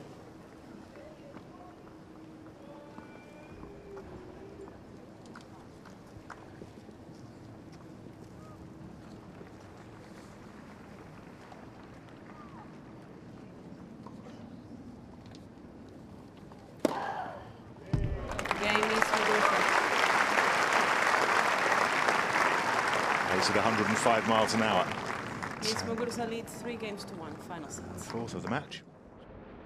Okay, so Angelique Kerber now down a break on court number 2. But over on centre court, Roger Federer took that first set 6-4. And as we look at this first set summary, Matt, it's unsurprising to see 10 aces from Sam Groth. Didn't stay with us that long. But to see, you said at the very beginning of this game, important to get on the board. Yeah. And, you know, he's taken the first set of 6-4, Roger, but it's a promising start from Sam? Or? Yeah, it's okay. Yeah, that's not bad. He gets to serve first in the second set again, so that's good for him. Worrying fact is that he lost in the US Open 6-4, 6-4, 6-4. So this is a good start for Federer in many ways as well. But he only won 11% of his second serves, Sam Groth, and that obviously has to go up, or he has to make every first serve, and that's not possible. And you can see from the back of his shirt just how hot it is out there. It's another scorching day here at Wimbledon. Well, let's join the start of the second set live out on centre with commentary from John Inverdale and Pat Cabb. 15-all. That's just exactly what he wanted. Big serve, weak reply. He's right on top of the net. And, that's. Wait, please.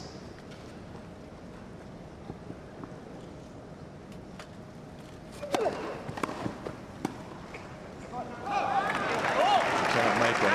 He said he cannot get in the court at all. That's exactly what I was thinking. 18-30. Just struggling to get the ball. He hasn't made one volley. He's right. Just a little bit of tension, you see, a little bit of nerves. Or somebody else down the other end. If it wasn't centre court, he'd be making those.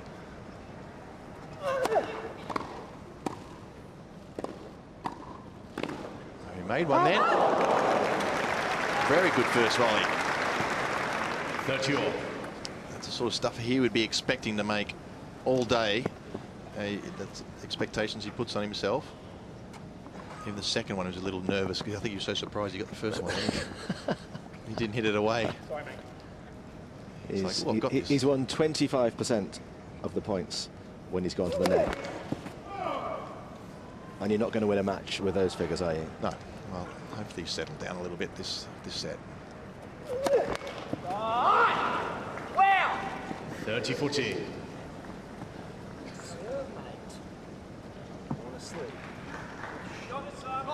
A third double fault, and very early on in this second set, here's an opportunity for a break for the great man at the other end.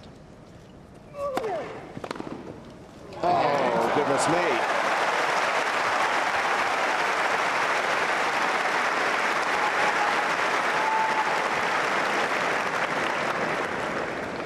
First game, second set.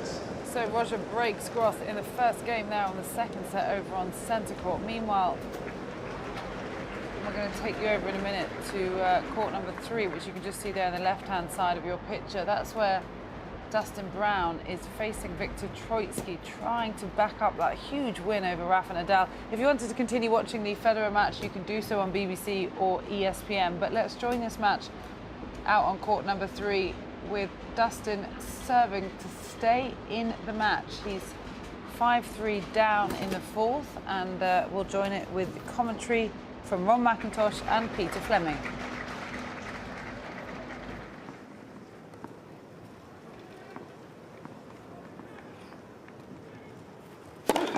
Let first serve.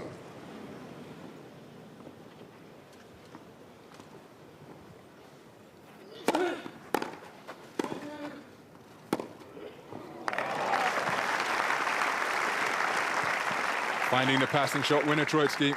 Love 15. Once again, the first volley just a bit short.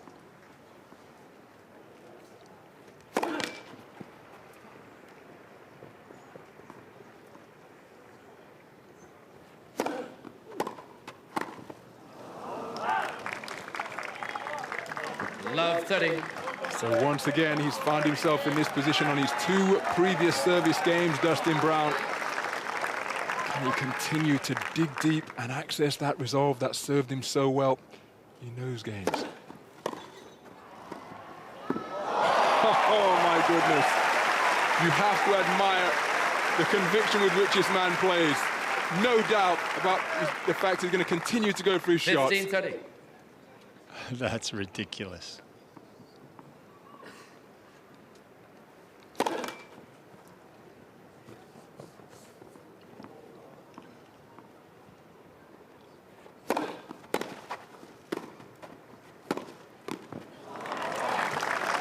but he's under real pressure here. He's facing too much points. 15-40.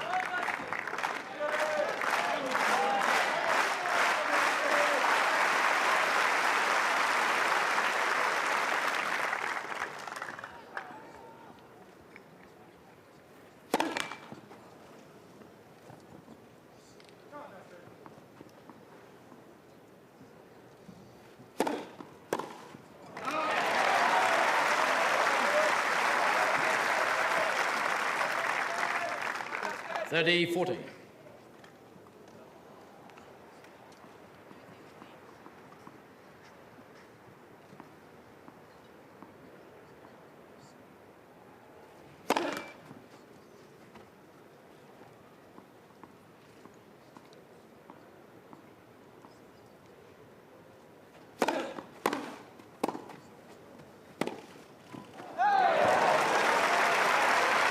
Must have been a heart-stopping moment for Dustin Brown as he elected to let that ball pass. Deuce. Oh, terrific first volley, though. Ripped return of serve.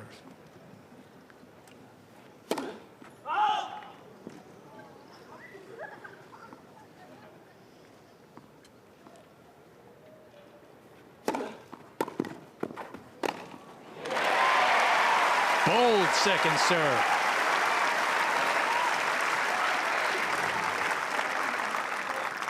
Advantage Brown.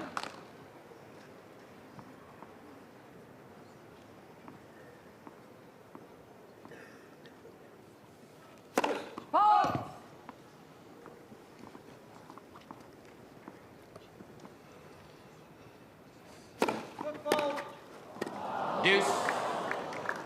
That's the second foot fault of the match for Dustin Brown.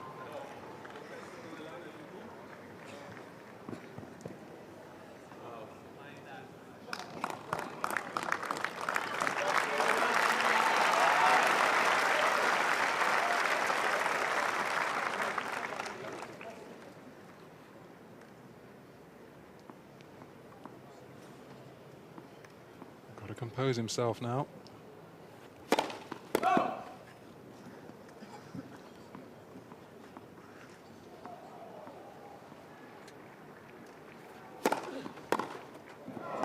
Terrific return on that second serve. For the third time, it's match point. Troicki.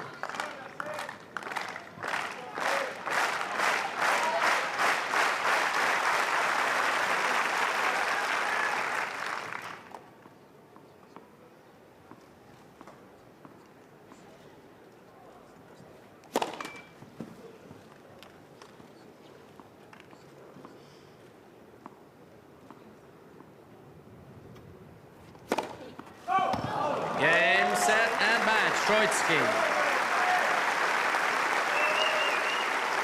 Well, what a disappointing end to what has been an absolute fairy tale run here at Wimbledon. So Dustin Brown, sadly, his road is at an end. So it's Viktor Troicki who makes it through to the fourth round and will await the winner of either James Ward or Pospisil. I'm Annabelle Croft alongside the seven-time Grand Slam champion Mats Wilander to take you through for the next hour or so. And let's get your thoughts on, well, A, the journey of Dustin Brown, but also a very good win for Troicki. And of course, he's just quietly making his way through the draw. Yes, he is, and he had a really good tournament in Stuttgart on grass just a week after the French Open, of course, the one that Rafa Nadal won. So Viktor Troicki he's got a big serve, he's got a really, really good two-handed backhand, and he's a good mover as well. So he's gaining a bit of confidence, and I mean, it's not easy to come out of that part of the draw because literally everyone looks at that. James Ward, Vasek Pospisil, Dustin Brown, Viktor Troicki. This is a chance of a lifetime for these players to get to quarterfinals of Wimbledon. So it's nerve-wracking to be in that quarter. But of course, everybody would take that situation. But he's most probably the favorite to come out of it, I would think. Yeah, and of course he's had such an incredible journey, hasn't he? He had the 9-month ban for missing a drug test, and then his ranking dropped to about 188 in the world, and he's gone the hard way, back out on the challengers again, and here he is, almost in the quarterfinals of a Grand Slam once again. Not quite. No, not quite. But he's working. He's working very hard, and he's a good guy. He's got a good attitude. He's very positive on the court, so it's good to see. OK, well, let's head out now to Adam, who's standing by with our analyst, Craig O'Shannessy, who, of course, was in the box with Dustin Brown's teammates. Thanks, Annabelle. Well, Dustin Brown battled hard, but ultimately down in 4 sets to Viktor Troicki. 6-4, 7-6, 4-6, 6-3 to the Serbian. Craig's alongside me. He's been in Dustin's box all throughout the match. What didn't Dustin quite get right in this match? Well, first of all, I think you've got to give a lot of credit to Viktor. The match was played on his terms. It was played on his energy level. The first serve from Viktor was extremely good. He hit targets all over the place. He was hitting a lot of lines, a lot of serves close to the line, and that really made it difficult for Dustin because it took him sideways to return. And you know he likes to get behind it and move forward. So the serving element was very critical. The backhand from Viktor was amazing, particularly in 2 areas. The backhand return, I think Dustin overplayed that. It should have been a little bit more secondary as a surprise. I think there were too many serves to the backhand in general, and then the backhand pass down the line. I mean, it's about as good as it gets, and he hit that extremely well today.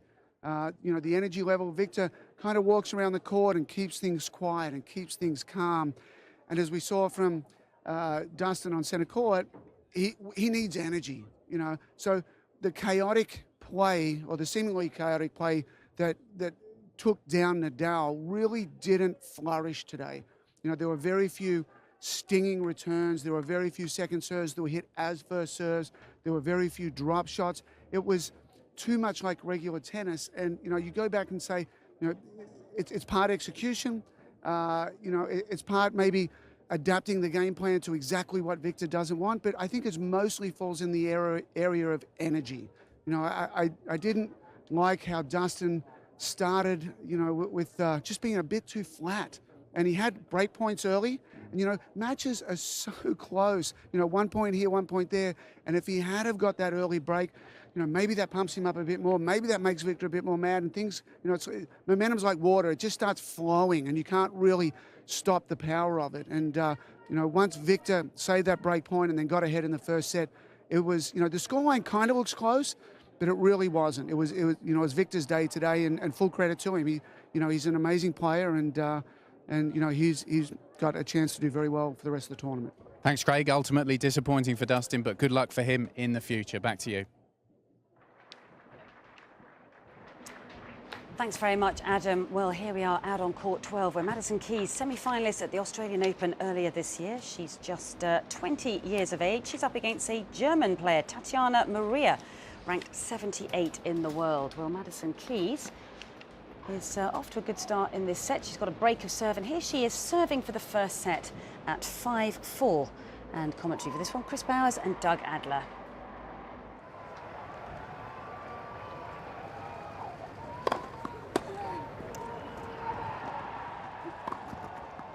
Right down the middle. That's intelligent. 40 love. Well, if there's any pressure on Madison Keys, she's responded extremely well. 3 big first serves, which have taken her to set points.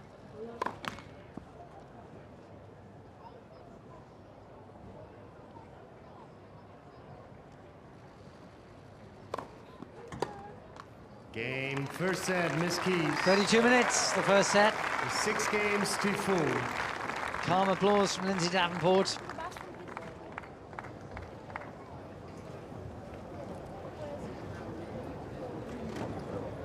So Madison Keys getting off to a fast start there, taking that first set by 6 games to 4 against an opponent, Matt, who actually has a daughter, Charlotte. Not too many mums out there on the tour, but gave birth to a daughter a couple of years ago. And there's a look at the first set stats. What do you make of that? Well, I mean, Madison Keys, she always does that. She has 4 aces and no double faults. She's a very good second serve, and she's got a very powerful first serve.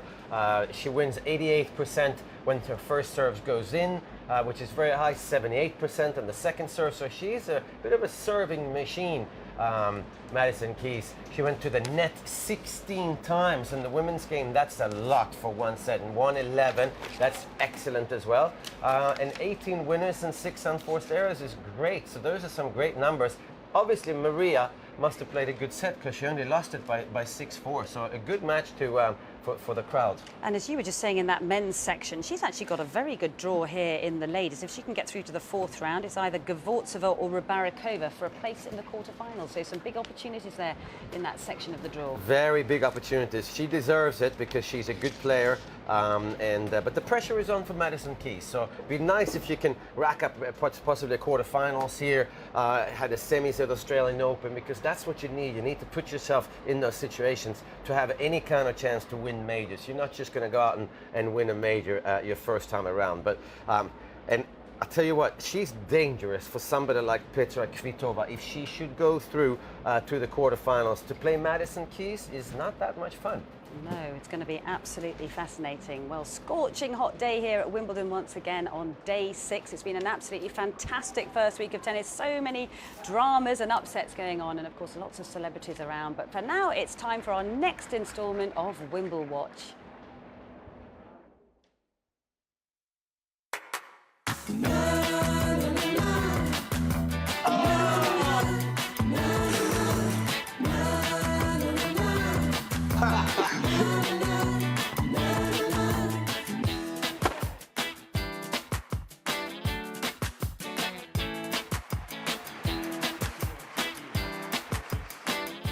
Tennis. Here we go. How much do you love Wimbledon? I love Wimbledon. Give me a little visor. Well, like there we go. It's just the fact that it's so British. Can you think of anything more British than Wimbledon?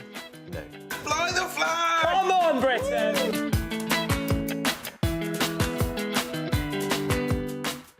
Curious, man. You know about this guy, right? If you're going to have one colour headphones, you'd have pink for starters. This guy's a rock star. Do you think I could pull that hairstyle off? Oh, look at that. Skills. That was good. My backhand's so rusty, I do the chop. Just the straight up That's chop. the cop-out backhand. Which, however, on grass is quite handy. You can tell you went to a nice school because you have grass courts. Come on, Nick. McEnroe says he's a future Grand Slam winner. Didn't you tell me earlier that you have a grass court at your house? So don't try and... No. Yeah, you did, mate. Yeah. We have a court. So? He loves the drama. He's basically getting in the other guy's head. Yeah. Playing mind games. How do you think we'd get on if we were playing at Wimbledon? I think I'd get in your mind and you would crumble. I wouldn't crumble. Yeah, you'd crumble. No, I don't lose at tennis. I'd actually like to test it. Or did you not? I want to come down to your granny's place and let's It's not on my granny's. I thought the grass court was your granny's. She makes brownies. Mum's house. Okay, That's all right. the croquet Well, court. listen, let's go. Okay, Granny has the croquet. Do you see these ball games? I mean, they're so fast. They're really fast. fast. They did like that. She's on it. Get there, banana. She went the banana out. I'd hate to be a ball person. be stressful. I'd be too scared of the ball. Serena Williams serving at 120 miles an hour and it accidentally hits you on the shoulders. Give me that ball. I'll show you just take one here. Throw it Ready? back quite hard. Ready? Quite hard. Yeah. 1, 2. Oh! See?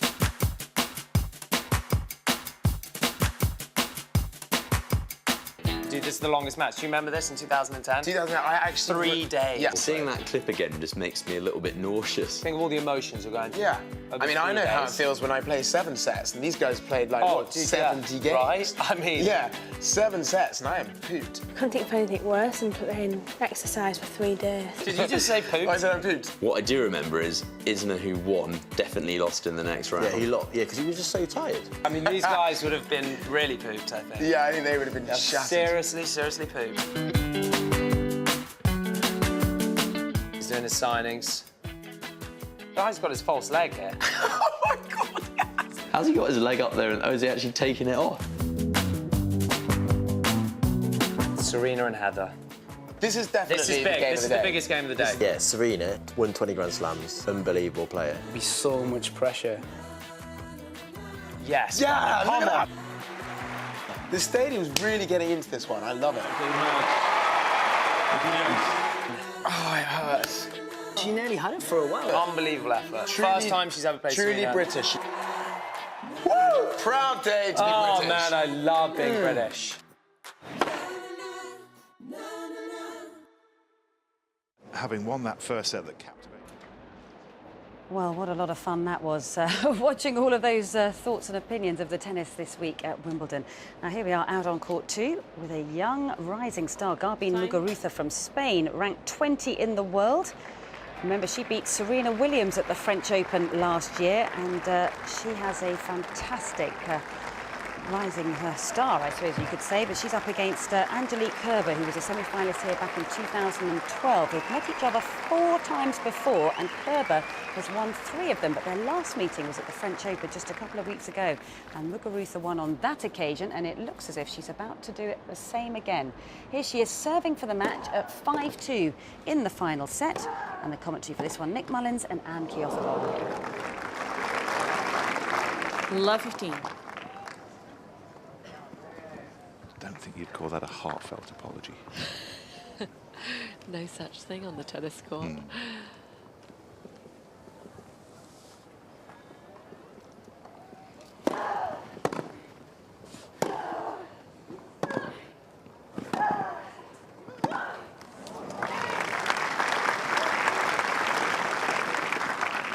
$15-all.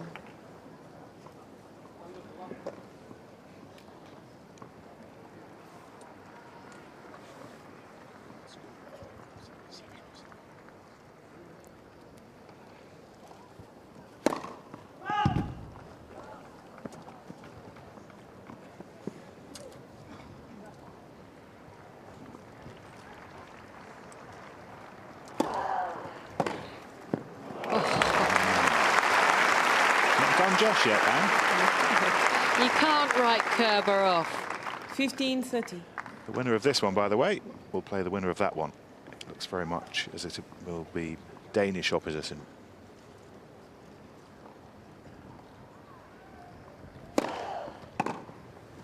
$30-all.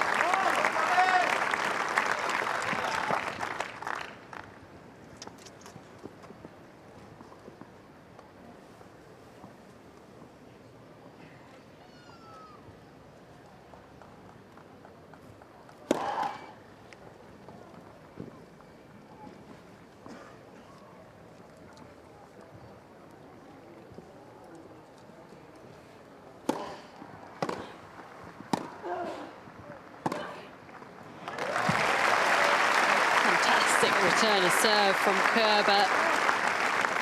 So deep, straight at her opponent, getting her the short ball.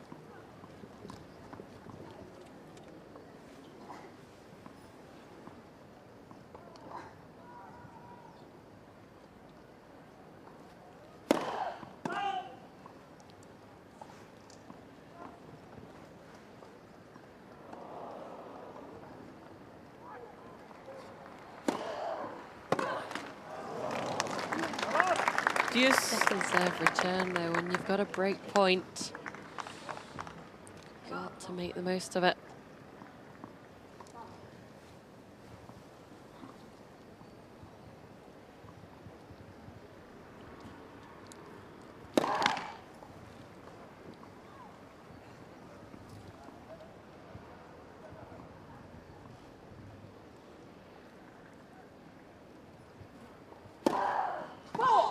Advantage, Miss Kerber.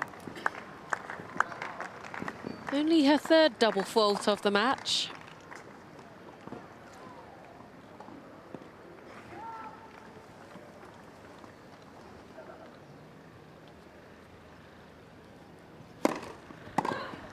Deuce.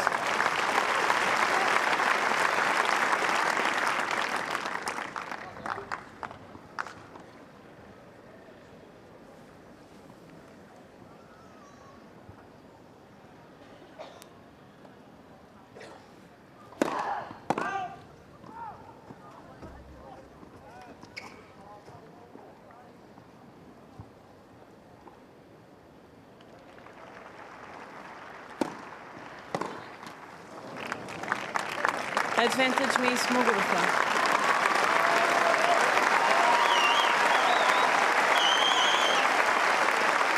Little over 2.5 hours. It's been at times fabulous, but match point.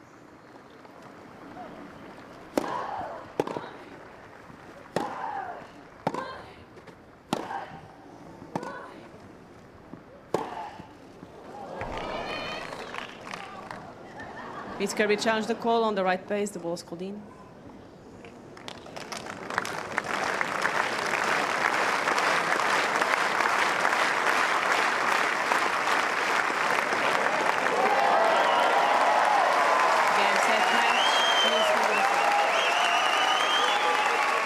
Well, she looks pretty emotional at the end of that Hawkeye challenge, and a huge sense of relief as well. But she's going to shake hands with Angelique Kerber, because Muguruza is through to the fourth round and will await the winner of either Wozniacki or Giorgi. And that is a fantastic result. You can see the elation on her face, Max, and I know you're a big fan of the way she plays. I am, yes. She plays very aggressively. She moves well for a very tall girl. She has a big serve, and she's dangerous on all the different surfaces.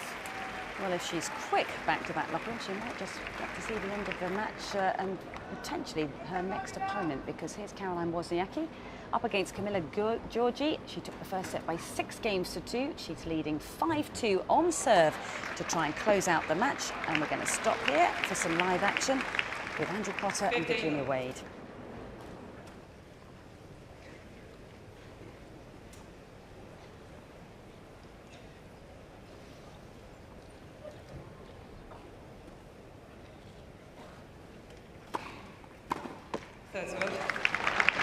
So we must immediately ask lots of questions about Garbine Muguruza in her post-match interview. That's a good idea. Oh dear. She's played well today, Wozniacki. She really hasn't put a foot wrong.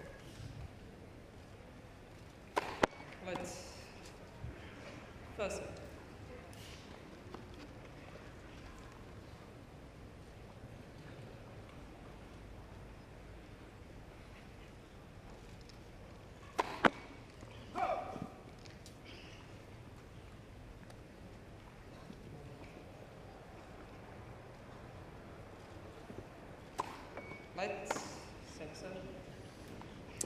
That second serve is often quite short and not with much velocity. It didn't even register, that last one.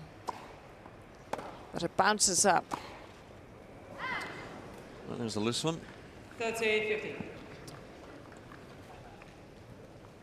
So very experienced Wozniacki, has been around so long.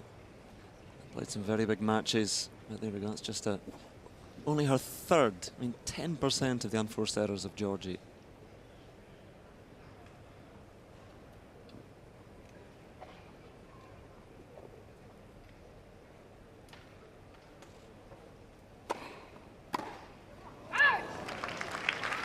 Just despondent shot, that one. Well, an hour and 12 minutes. There have been some quite long games in this match, as you say, but this for a fairly quick, simple victory.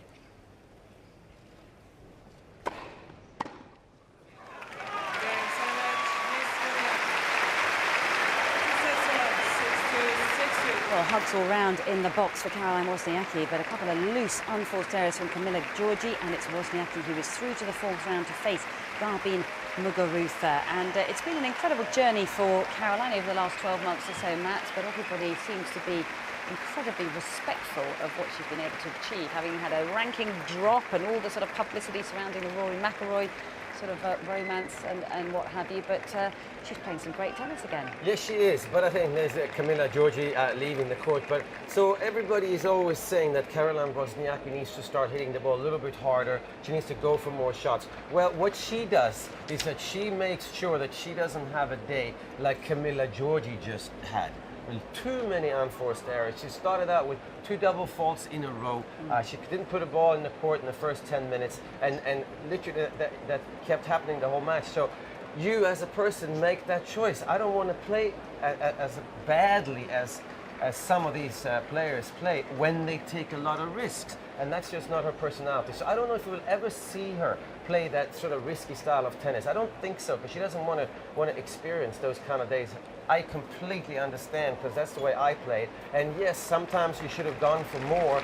She should go for more sometimes, but it's not her. It's not what she's going to do. So she just needs to improve in every area. Just 1% here. Need to add maybe a couple of miles an hour in her serve, on her forehand, but she can't make any drastic changes. I really like where she's at. She's got to keep trying, keep working hard, and at some point, the draw will present itself for her, and she will, I believe, get that first Grand Slam victory. But she's going to be patient because she's going to run into players that are going to beat her, and they can be lower ranked and they can obviously be higher ranked. But sometimes they're going to blow her off the court. But I think she's willing to take those defeats. And what about the matchup with Garbine Muguruza? Because as you said, Garbine really takes the ball on the rise. She's going to be aggressive out there. It's a fascinating matchup, but yeah, I'm not quite sure. Who do you think is the favourite for that one? I mean, the way Garbine Muguruza played today, I think she's going to have to be the favourite. And if it just comes down to tennis, but it doesn't, because Caroline Wozniacki, she hasn't gotten further than the fourth round at Wimbledon. She has in the other majors, but so she is the favorite on paper. But in terms of just tennis skills, I think that Muguruza could cause some serious problems for Wozniacki. Okay, well, we're out on court 3 now, where Jo-Wilfried Tsonga is in action against the man mountain, Ivo Karlovic, at 6 foot 10 inches tall. And Jo-Wilfried Tsonga is leading by 2 games to 1. It's on serve at the moment, so we're going to stay here for some more live action with Barry Davies and Jamie Baker.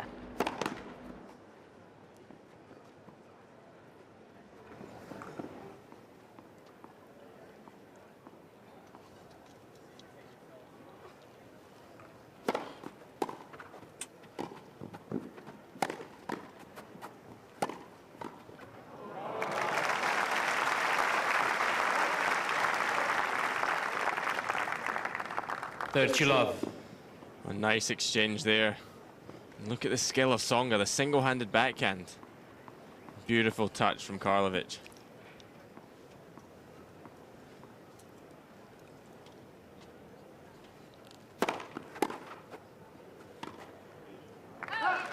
Well, somewhat casual. 30-15.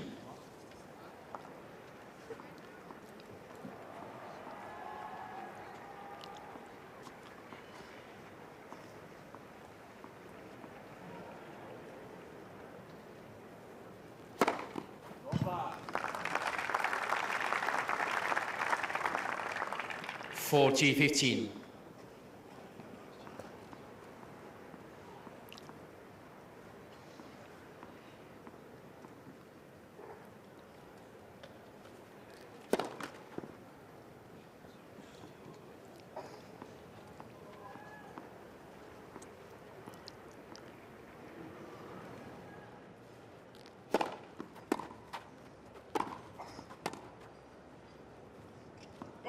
Again, Karlovic.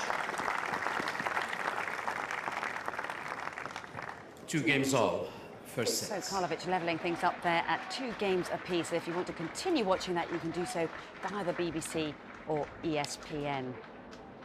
But we're heading straight out to court 18, where there's been a little bit of a turnaround, actually. Agnieszka Radwanska, the finalist here at Wimbledon back in 2012. She's starting to get her game together. Motored through the first set against Casey Dellacqua from Australia, ranked 61 in the world. But Casey Dellacqua has come storming back in the second set and has currently taken a 4-1 lead. So let's just stay here and see what happens in this next game. And the commentary for this one, David Mercer and Louise Pearman.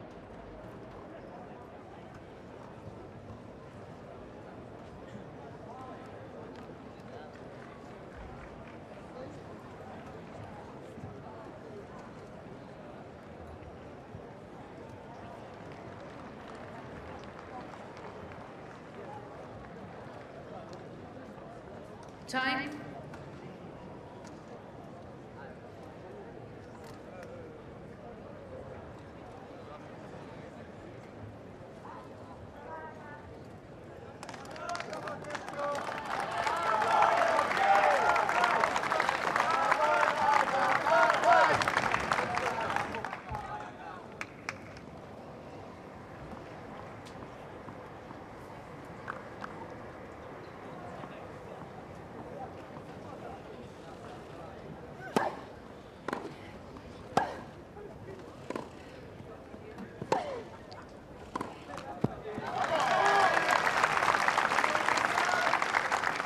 One area that Dellacqua will be very unhappy at the moment, that forehand down the line.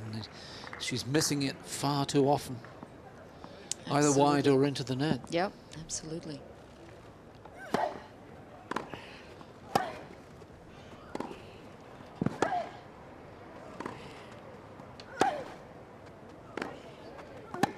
Third to love.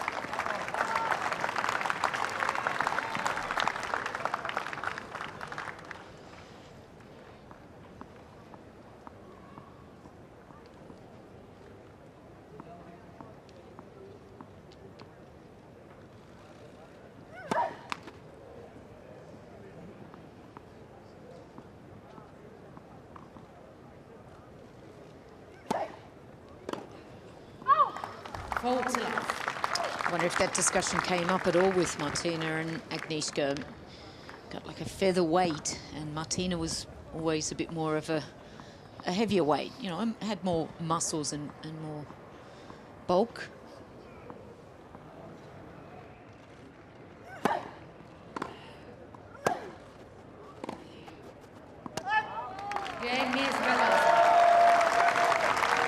So Radwanska getting that game under a belt and trying to get back into the second set. But she's such a fascinating player, Matt, isn't she? No power, as you were saying, as we were talking about Caroline Wozniacki, but more than makes up for it with the guile, the sort of chess-like qualities she brings out onto a tennis court. And you can see that, I mean, every seat is taken here at 18 behind us. You can't even stand around it. So I think she is a bit of a fan favorite because I think people can relate to the kind of tennis she plays.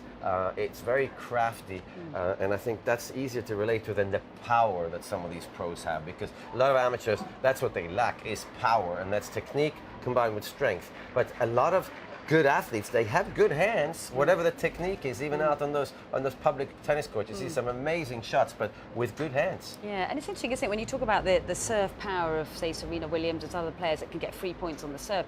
Agnieszka doesn't have a lot of power, doesn't serve a lot of aces, but actually she has an incredibly high first serve percentage. She does, yeah, and she sets it. I mean, her serve is actually not a bad serve. It's a good serve. She sets up the point. I think it's the second shot that is not sometimes up to scratch, and that's why she can't maybe compete with the best players in the world, the more powerful players. But we mustn't forget, she has, over the last 5 or 6 years, really competed with the best in the world. Obviously finals here, so she was so close in winning a major. Yeah, she's had a tricky season though, hasn't she? 2015, it's been a bit of a rocky ride. Ranking has slumped a little bit, looks to be getting a game back together, but what do you put it down to? Is it that the game moved away from her a little bit, or is it more sort of emotional and mental with her? I think it's both. I think the game is moving towards more power on the women's side. I think the average tennis pro on the women's side, let's say ranked about 100, 110, they have power too these days, and they can beat her. So when they have a good day, then she's going to lose. So it's always nearly up to the other player, whereas before, 3 or 4 years ago,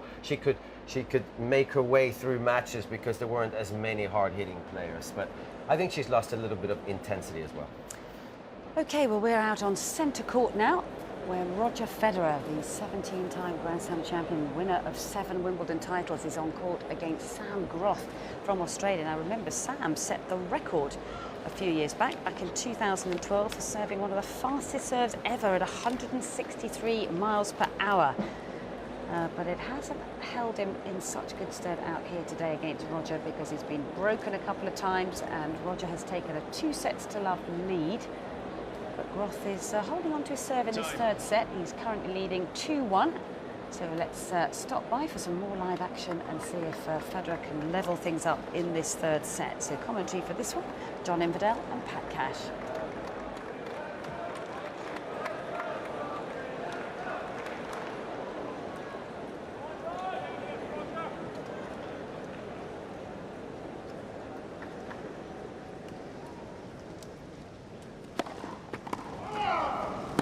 See, that was a bit. He's going to challenge. I think it was a bit long down the sideline. So here's Sam's chance. Challenging the call on the service line. The ball scored outs. Let's wait on the Hawkeye call.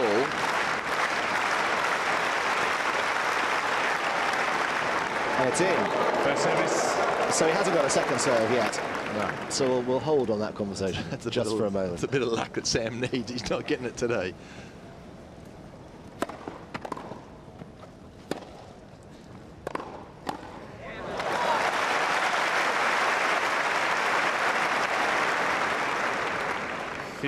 That ball wasn't just punched, it was murdered at the net by Federer. So that's a makeable passing shot for Sam. I mean, the top players in the world would have made that.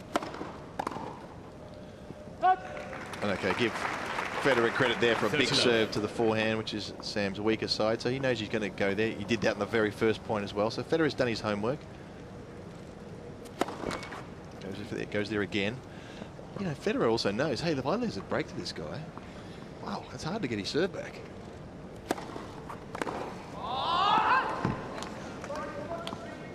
Well, you could put together a nice medley of some shrieks from Groth during the course of this game, but they've been invariably about opportunities that he's seen when the ball's been on his racket, but he hasn't been able to convert the opportunity. Indeed.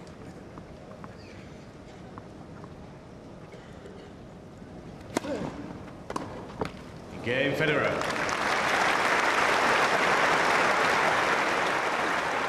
So Roger Federer seemingly with ease making his way through to the next round, it would seem, unless Sam Groth can come up with something a little bit extra special, but he certainly is in terrific form. Now, back out on court one, we're going to have the resumption of this match that was stopped for bad light last night between Marin Cilic and John Isner.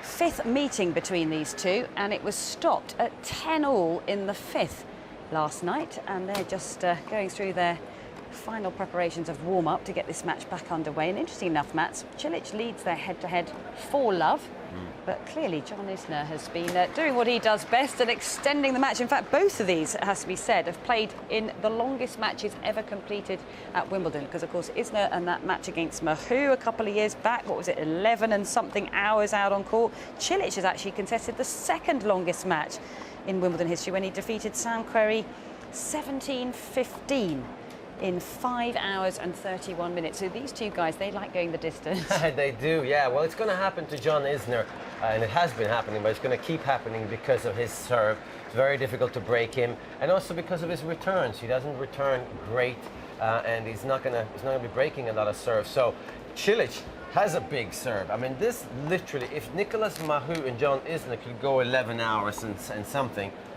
this on paper should go 12 hours because it's very difficult to break Marin Cilic's serve, and especially at this stage of the match. I mean, it's so unfortunate. I just hope this doesn't last for more than an hour and a half, because if it does, it's going to be tough for them to recover once again after a long match. And how do you prepare for a situation like this where it's 10-all? Do you literally try and time it so that your warm-up is immediately before you go out there on court, whereas normally you'd have like an hour, 2 hours to sort of prepare for your matches after your warm-up out at the practice courts? I mean, how would you do it if you're I'm not sure. Situation? I'm not sure. I know that John Isner didn't time it that way because he was actually warming up on court 19 out here, and that was this morning.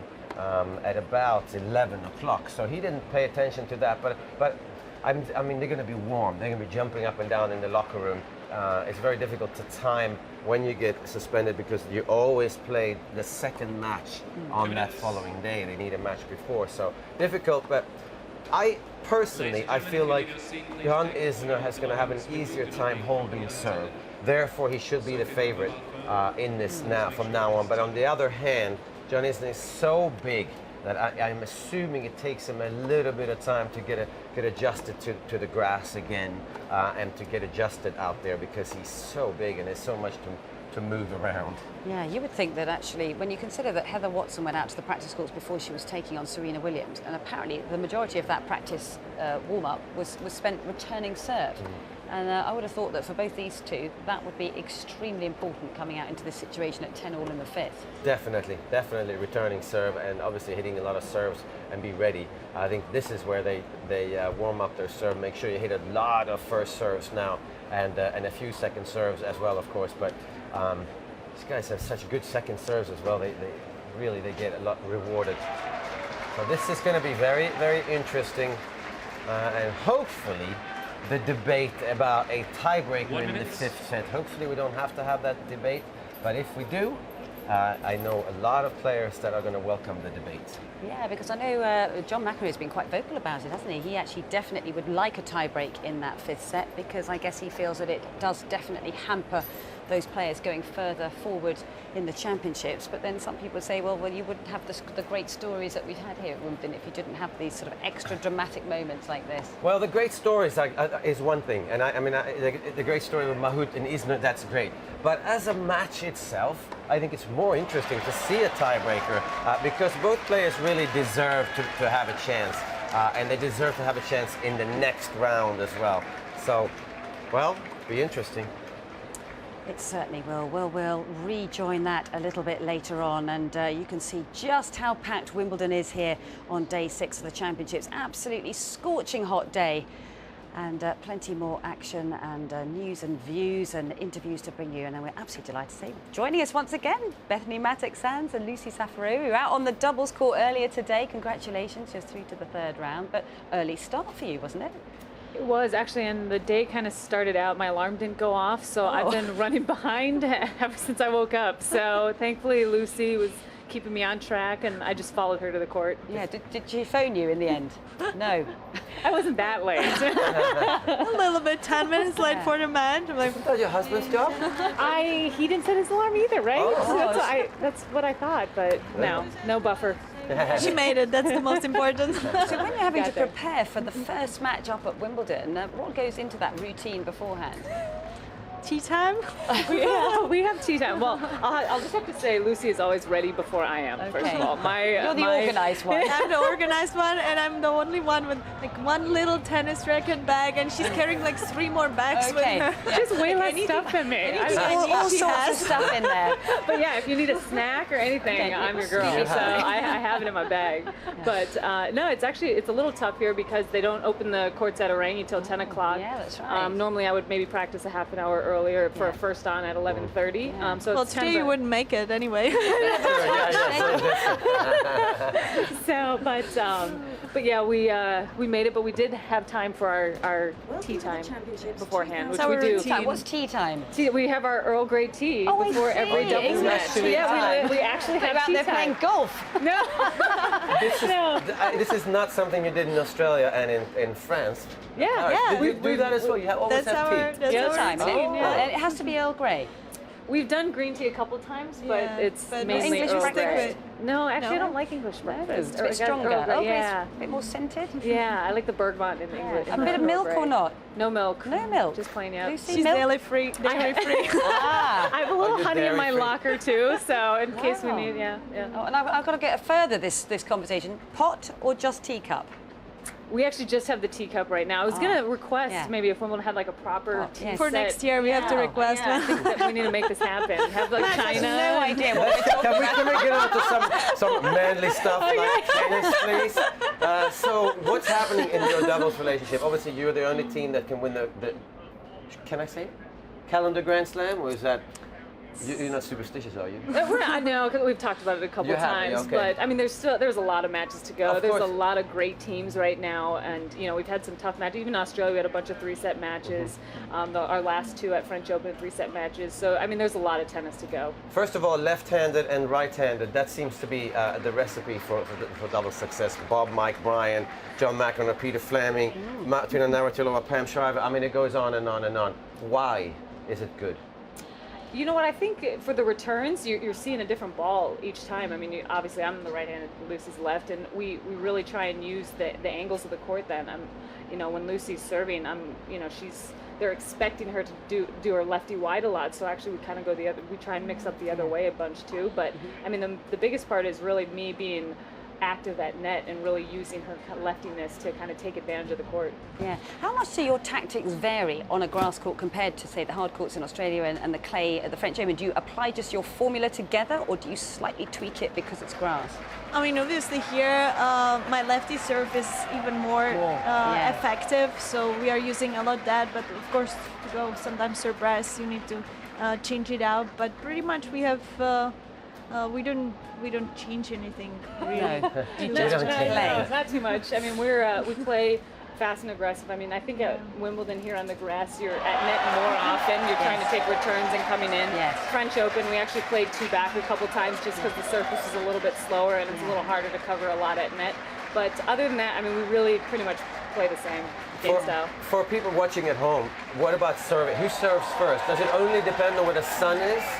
Or is it wind and sun related? Or does one of you hold serve more easily than the other? Well, usually I'm starting to serve, but when the sun is there and it's right in my eyes, then we change it up. Yeah. So, Returning, because we know Bob, Mike, Brian, they like to have the forehand in the middle, whereas most lefty-righty combinations have the forehand on the outside. I'm not that familiar with your we should try both, right? We tried both. We started out, I was playing deuce and she was playing ad, and then actually in Australia, in the middle of a match, we switched sides and then have been there ever since.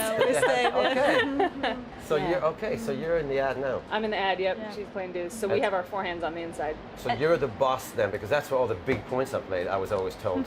Yeah, but with well, other than the Grand Slams, you have your deuce points where the returner you get to choose which side you want. So that's kind of different during our WTA events. But yeah, the slams. I mean, it's I guess the ad side is the bigger side. I don't know. Yeah, and do you have all the signals? Because sometimes when I've asked the guys in the doubles, there's so many different hand signals that are going on behind the back. But a couple of the guys told me recently, and I couldn't believe it. They said that there are now people out there scouting in the stands what the signals are, so that they can kind of tell them what the signals are from the stands, which I've never heard before. Our secret? Because of our tea time, we only say tea, the Earl Grey, so you know tea. Yeah, but actually when we first did that, she called, we were warming up and she called Earl Grey, and I'm like, what's that? And I go, why? It's a favorite serve, favorite tea, and I totally missed tea time. I totally missed That's hilarious. Yeah, but yeah, I know so the men do throw a lot more signals. We actually we talk pretty much in between points. Every always once in a while, under your breath, yeah. Yeah, because we always wonder that, because they always feel like, it's like secret, but actually nobody can hear you anyway. No, you'd be surprised. Actually, some people can hear you and they can read lips. There's some players that have been able to kind of like pick playing up. poker, isn't it? I know. So you just got to keep it on the DL. And in terms of when you return, do you have a little chat, or is that just normal? Where are you going to return? Are you going to return and maybe come in after the return? Do you talk about that before each of you return? Not every return, but we do have our set plays where if we see someone's going a lot or the line's open, we'll say, okay, this next return I'm going down the line, second serve I'm coming in. So we do that. It's not every single return. We leave it pretty open to where we're kind of feeling it and then react from there. But yeah, I mean, every once in a while we tell each other. It sounds like the only time you guys are organized is actually while you're playing a match to me. I will take that upon myself and probably say that I bring the disorganization, but Lucy organized is chaos. Early and on time. Her locker's like neatly organized. And yeah, but you both really honestly look like you are having so much fun out there, and you are, aren't you? Yeah. You are having a blast, both of you. But it's also good for your singles. That's what I think is so cool. You're having good fun in doubles. You're winning in doubles, and that seems to be great for your singles. Definitely. I mean, it's, I've always loved playing doubles, and especially here on the grass, I was using a lot of my serve and mollies and slices and things that I use in doubles. I call her the master at the net, Spider-Man. Spider-Man. But no, I mean, and I know a lot of other players have said that they like to play doubles because it's, rather than practicing even, it's a match situation. Sure. You're returning, you're holding, you're doing everything amidst the point and the pressure. So, doubles, I think, really does a lot for singles. Nice. So what does the afternoon hold for you both? Movie, maybe? You play mixed? I got to play mixed doubles. I'm TBA, so I'm just waiting around to see which court they're going to put me on. Yeah. And you, Lucy? Maybe Jurassic Park 3D. Oh, wow. Jurassic Park. The summer hit. Okay. Maybe. Very good. Oh, well, thank you so much for joining us. And always a pleasure, and very best of luck in the next one. Thanks. Always brings so much joy out onto a court. Thanks. Fantastic. Okay, we're going to go out and about now and find out what Rachel's up to. So I'm back with Anne Kvitova for a quick update. And I mean, a few hours have passed now since Heather Watson's stunning, should I call it, defeat? But I think people still would like to hear a little bit from you, who know her personally, about how she'll be feeling today. Yeah, I'm sure she'll still be absolutely gutted, but I think when she looks back and reflects on the match, she can take a lot of confidence from the fact that she challenged Serena Williams, world #1. She was so close to winning, just 2 points away. But the atmosphere out there on centre court was just unbelievable. I was on the edge of my seat. I was just getting so nervous for Heather. And she just, she produced some fantastic tennis. She was really able to rattle Serena, as well as all the fans who were getting behind our British number one. And she, you know, hopefully she can use that. So when she goes into her next tournament, she can really produce that type of tennis once again and improve on her ranking. And doesn't it say something about Heather, the fact that she said, I don't want to call that defeat yesterday one of the biggest results of my career because I didn't win. You know, it shows that she kind of is looking to go that further, is looking to break into kind of the top 20, you know, the top 10 seed in the future, and she's not afraid to kind of go out there and try. Yeah, absolutely. I mean, she's right. That's not the best moment of her career by any means. The atmosphere might have been the best she's ever experienced, but still, it's a loss. I mean, she came close, but it's a loss, and you're gutted. No matter who you're up against, you want to win. And clearly, there was the belief there. She was up. She was in a winning position. She just couldn't close it out. Serena was able to raise her game when it really mattered, and that's why she is the player she is. I mean, you watch Heather, you know, throughout the year on the tour. Did you really expect her to play like she did last night? I know she can produce great tennis. I've witnessed it myself, and she's got so much potential. But I honestly didn't think she would get that close. You know, my heart always wanted Heather to do well and to win. But it's very rare Serena loses to anyone ranked that much lower than her. But even when Heather led at 3-love in the final set, you know, she had points for 4-love. It was just hard for anyone really not to get too carried away at that moment. And the crowd does play a big factor, like we know. And do you think that could have been a point for Serena? It wasn't with her at Wimbledon this year like it usually is. Yeah, I don't think Serena's used to having so many people cheer against her. I mean, it was clear she was rattled. It really got under her skin. And at times she looked very flustered. And I don't think she'll probably experience that kind of support against her ever again. Not at this tournament anyway, unless she plays Heather. Well, Heather is out here again playing doubles today. I mean, how difficult is it for you to come down for a match like yesterday and then get yourself up again and go, you know what, I've still got something else to do here this year? It's exhausting because you've also got to remember Heather's played pretty much back-to-back matches each day. All the media commitments that you have to do post-match, pre-match, that takes its toll, and that really saps your energy as well. She won't be used to that type of attention at all the other tournaments the rest of the year. But you know, I know Heather loves playing doubles too. She's got a great partner in Marina Irakovic. They've won doubles titles together in the past. It's a match she'll be up for again. It will be difficult after the emotions of last night. I don't know whether she slept that much. We exchanged a few messages. I've yet to see her, but yeah, you know, she deserves a huge hug from everyone.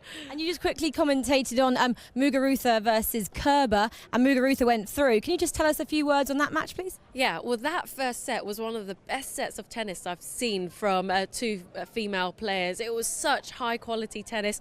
14-12 in the first set, tiebreak to Muguruza.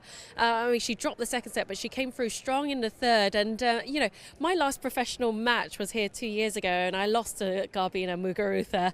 And I remember saying she's going to go on and do great things. And she's already beaten the likes of Serena Williams. That was last year at the French Open. And she can be a real threat to Wozniacki, who's her next opponent in the fourth round. Yeah, and Wozniacki we just saw went through in 6-2, 6-2 to Giorgi over there. So, I mean, she is obviously one to watch. And I think she's gone through for a record maybe now, or she's only ever reached the fourth round here at Wimbledon, I think it is. Yeah, she's never been past the fourth round. She's reached the quarterfinals at all the other slams or better, so I'm sure she's looking to improve. But I tell you, the way Muguruza performed against Kerber today, who's a player who's been in form, she picked up the title in Birmingham 2 weeks ago.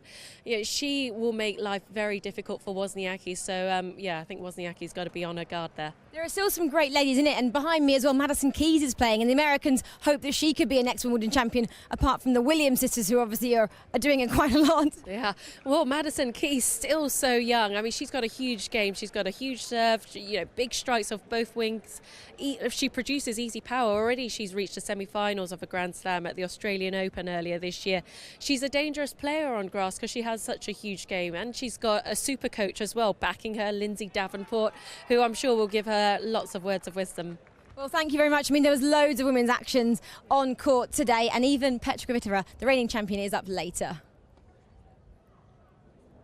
Well, great to get the thoughts of Anne Keothavong there, but we're going to head out to court 18, where Agnieszka Radwanska, former finalist here in 2012, is on court against Casey Delacroix from Australia.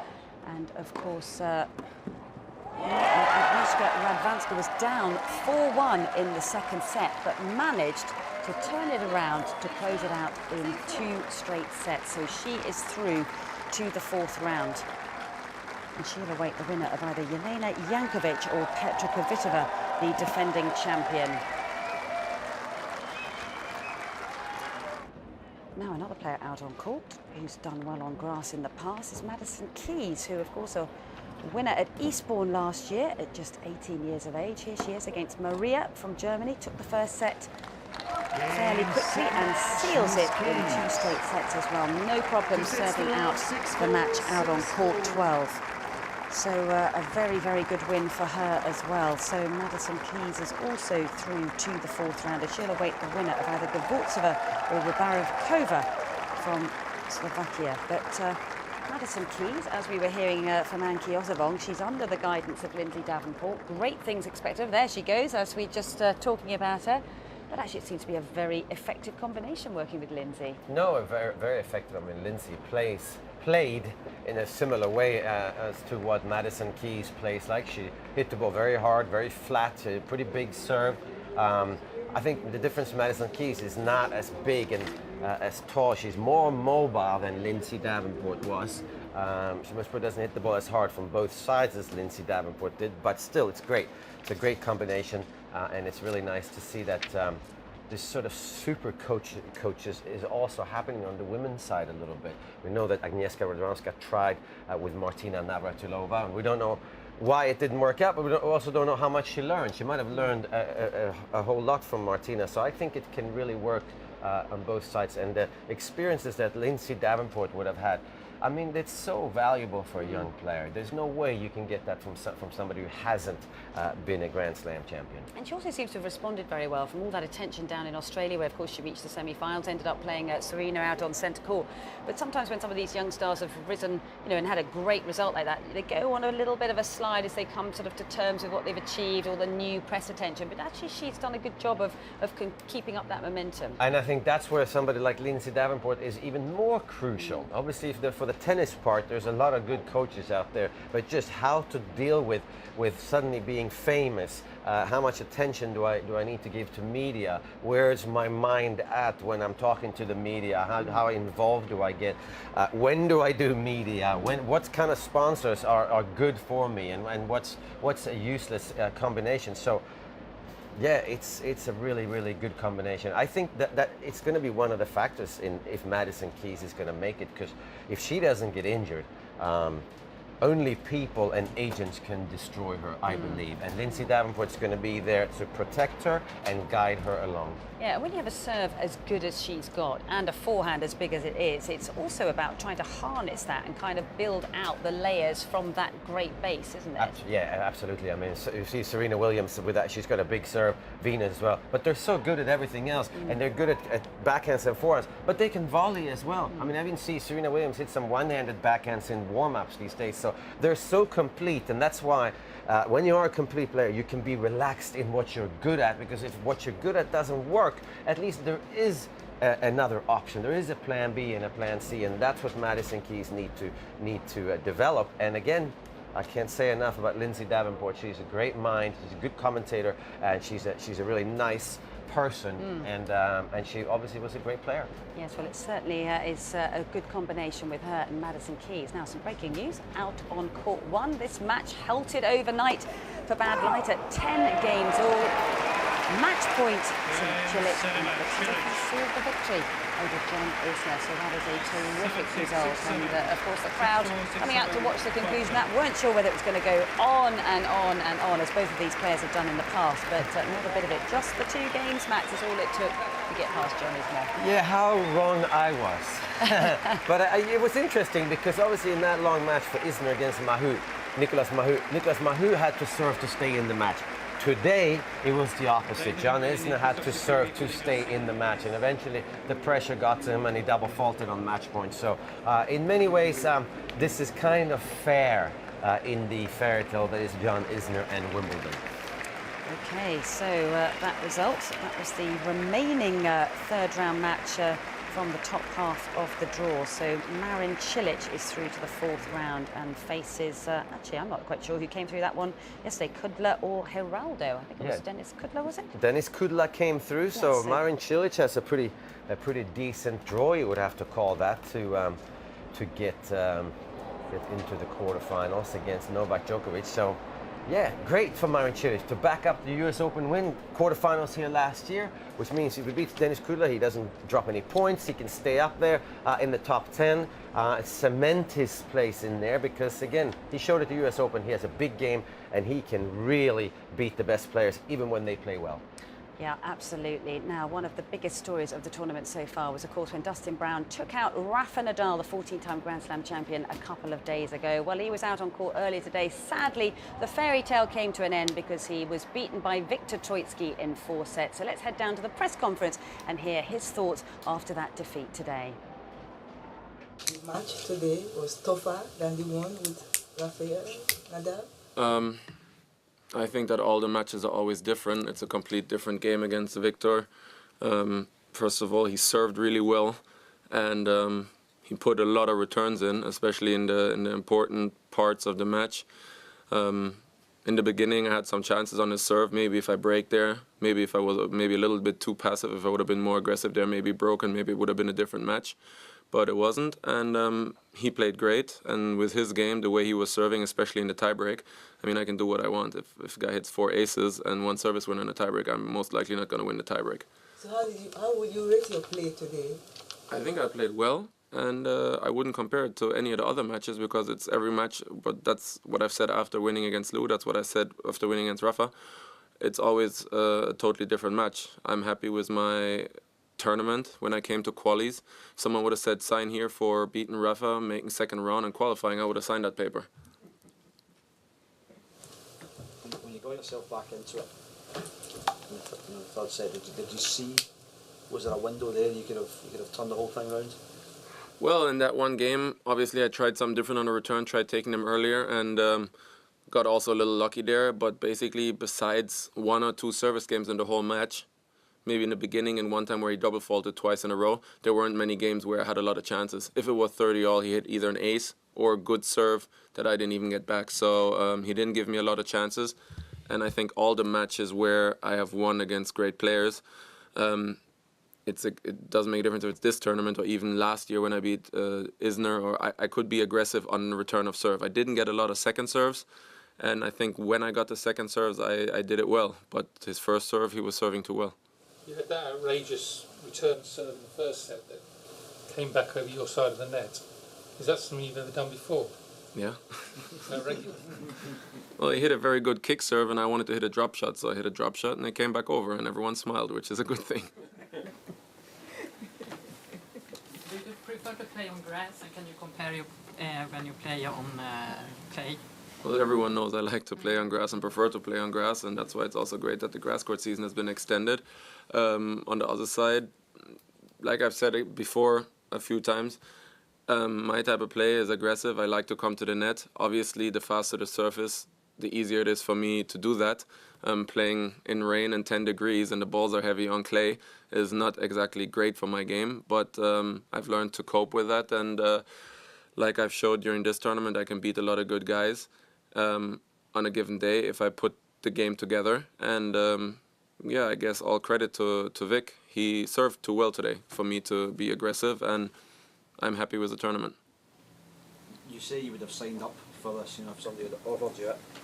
How would you sum up the whole experience of this sort of week and a bit or whatever, even beyond the court into the... Well, everything. It's a lot of new experiences. It's been great. Obviously, having the pleasure and being able to play on the center court and then to play a match like that doesn't make a difference if I lost today or not. No one will ever be able to take that away from me. And it's the same thing I said after winning last year in Halle. I came here with the expectation to play in qualies, knowing the qualies is very tough because the first time that the doubles cut, the singles main draw cut was that high. So, the goal then was to qualify. Okay, when you're in a main draw, then, you go match by match, and winning 2 matches against Rafa and against Lou, who are very good players.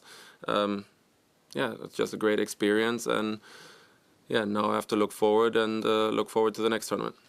I don't know if you're aware, but Jurgen Klopp was in the crowd today. I gave him tickets. Did you? Yeah. Is he a friend? No, not from me, but a friend of mine asked me if I could put the tickets down. I actually was not very... I wrote the name down on the paper, but I didn't think about it. And then when I went on the court, I saw him, and I was like, okay, maybe that's the person I left the tickets for. But yeah, it's great. It's an honor for him. I don't know a lot about soccer, so I'm not even going to get into that. But it was an honor for him to be there and watch the match. Obviously, I also saw that he was sitting in the box area, and yeah, everything has just been really great, and I'm excited, and I'm looking forward to playing good tennis for the rest of the year. Dustin, you were wearing a couple of sponsor patches against Rafa, which you weren't wearing today. Was that a deal just for that match? Or Yeah, that was just for that match. And how was it arranged? Could you just talk a little bit about how those things work? They called you and said, do you want to wear the patch? And I said yes, and then I put it on.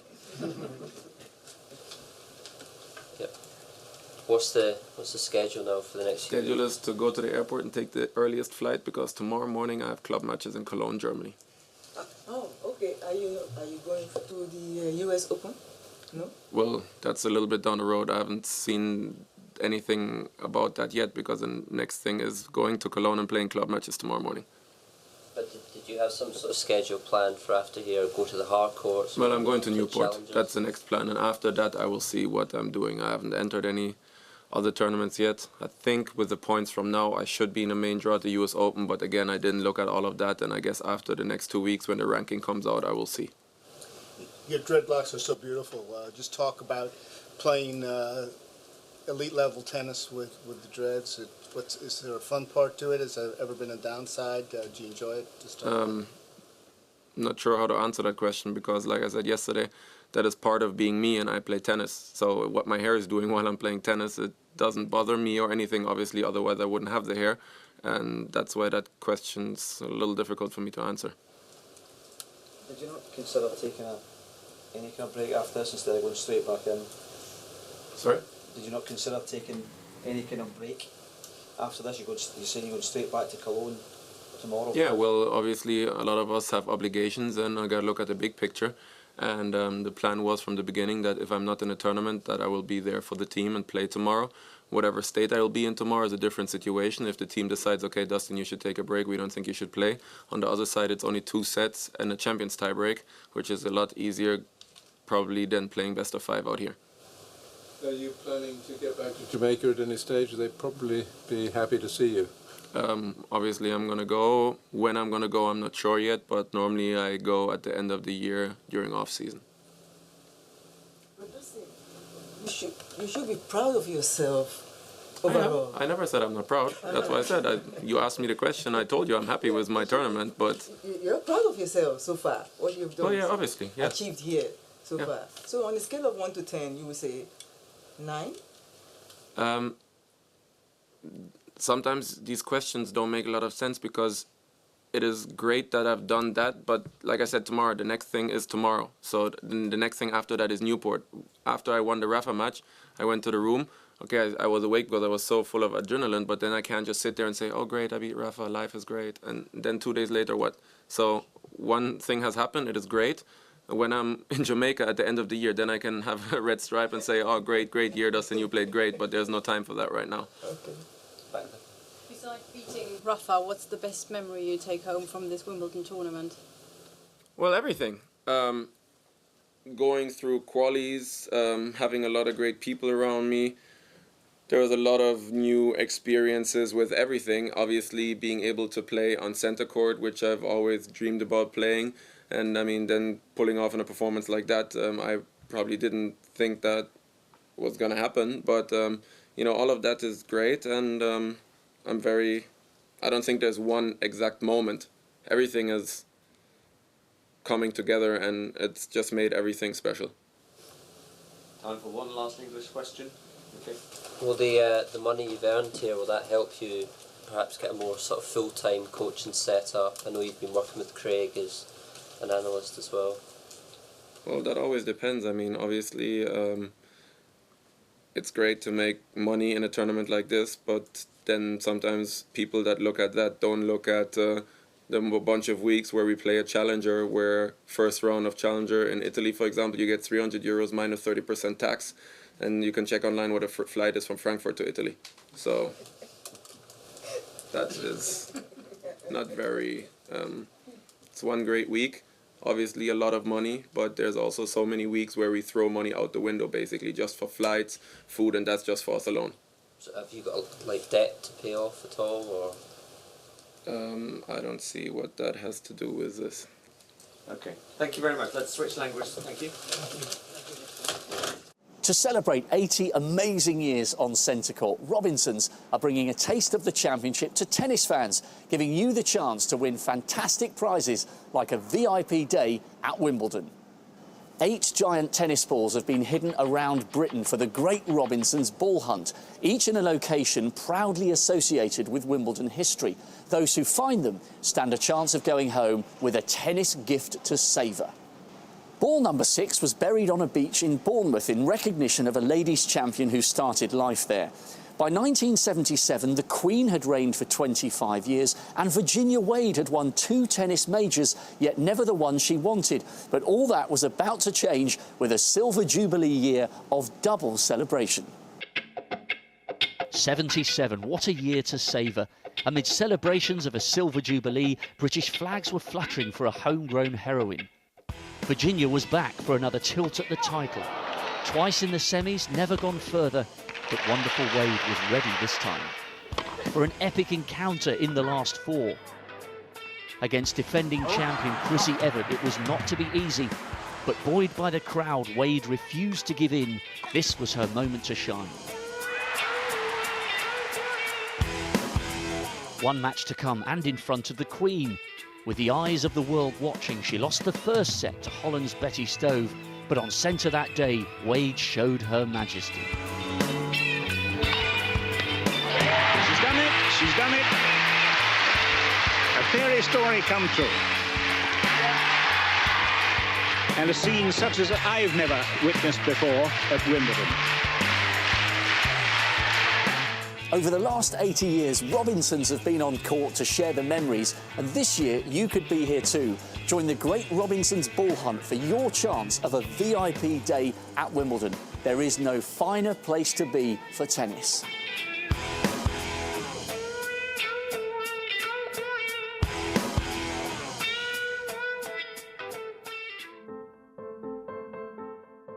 Day 5 of the championships and things are getting very interesting.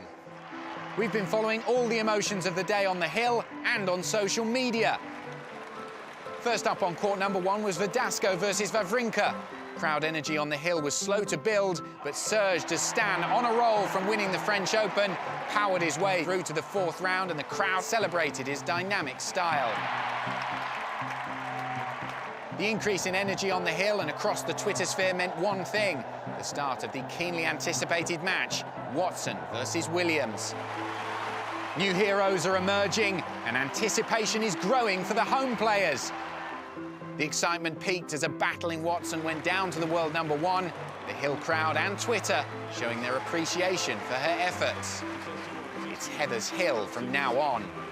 So join us on day 6 with 2 more Brits in action. Feelings here are set to be very strong. We want to know how you're enjoying the championships, so share your experience using the hashtag #FeelWimbledon.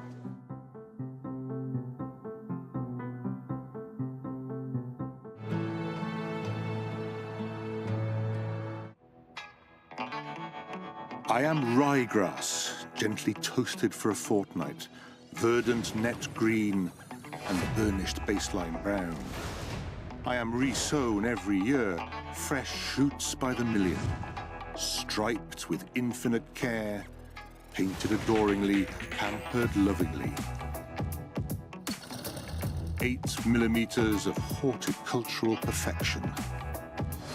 I am open to the elements. I am protected and sheltered. These are my guardians, my friends. My enemies, the fox, the pigeon, are kept away. O mole, keep your distance. I am the ballroom floor. I am the gymnast's mat. I can be the skid pan. Bend your knees, all you who play on me. I am the royal court. I am the oldest surface in the game. I am the original. I am the lawn in lawn tennis. I am the grass of Wimbledon.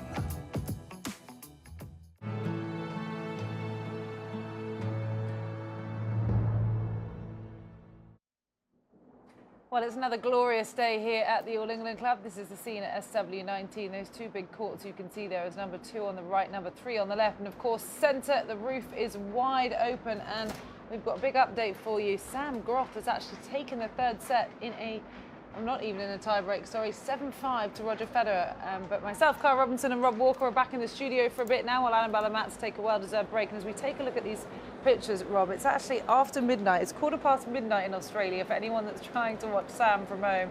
This is a huge moment for him. He's only played Roger once before. That was at the US Open last year. Roger won that 6-4, 6-4, 6-4. Roger won the first 2 of these sets, 6-4, 6-4. It was looking like a repeat, but he's come through and won the third, and just fantastic to see him take this to at least 4. Yeah, this is brilliant. It's his 7th Grand Slam appearance. He has got a massive serve.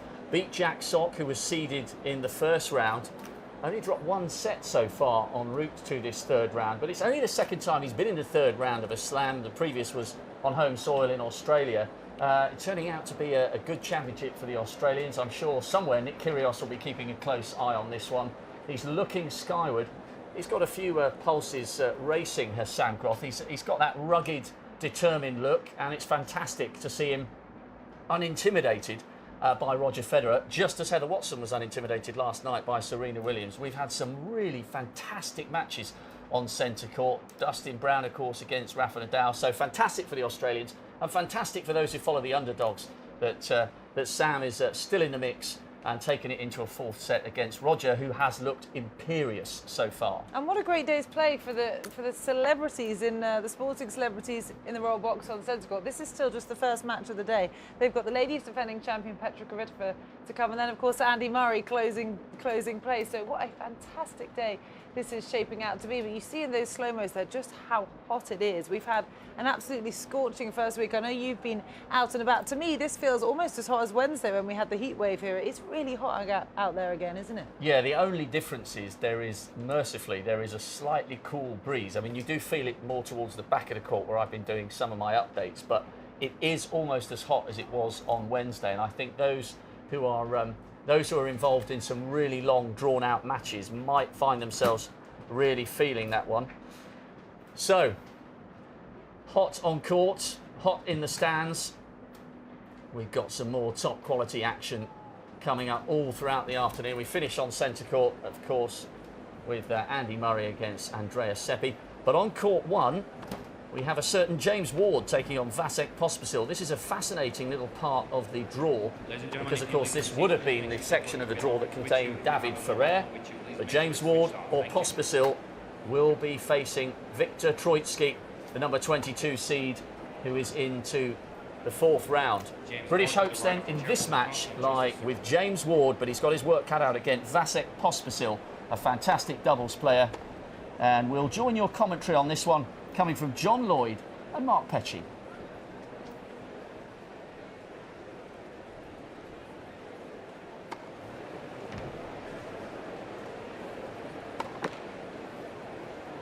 Time.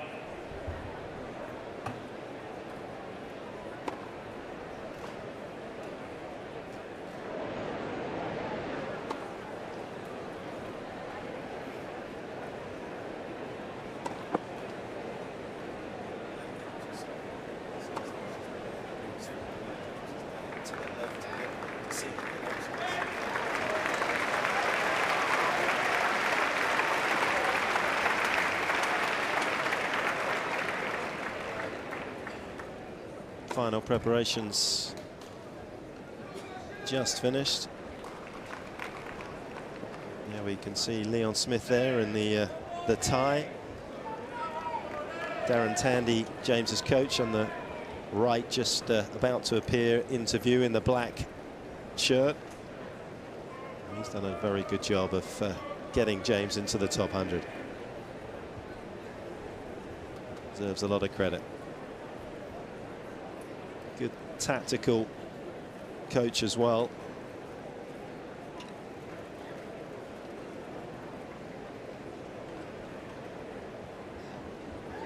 not yet worthy of a place in the take gallery, but it's coming along.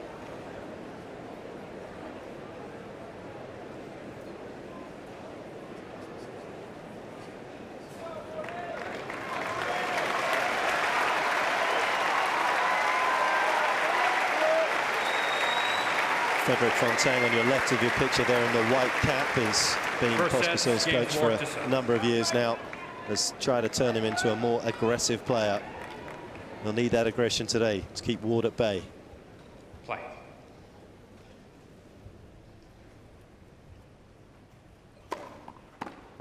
$15 left.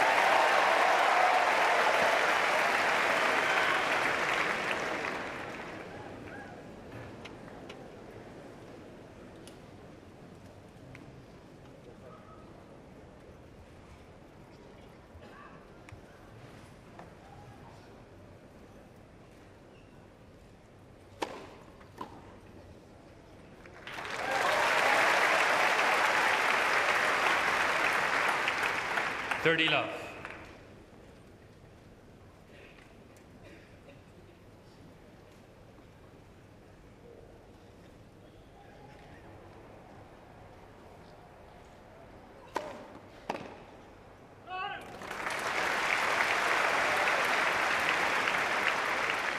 $40 love.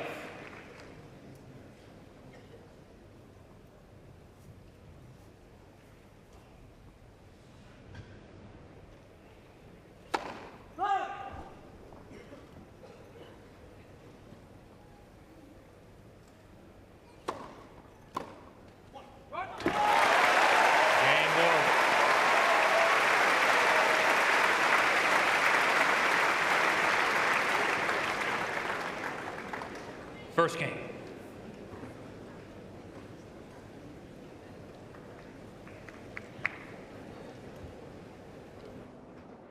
Okay, so James Ward off to a good start over on court number 1, and we're going to take you straight now over to court number 12, where there's some doubles in action, and it is Robert Lindstedt and Jürgen Melzer up against Leighton Hewitt, of course, in his last Wimbledon appearance in the singles at least, and Kokkinakis. They're just underway on court number 12, really the very start of the first set. We'll join this one live for a moment with commentary from Rob McIntosh and Joe Jury.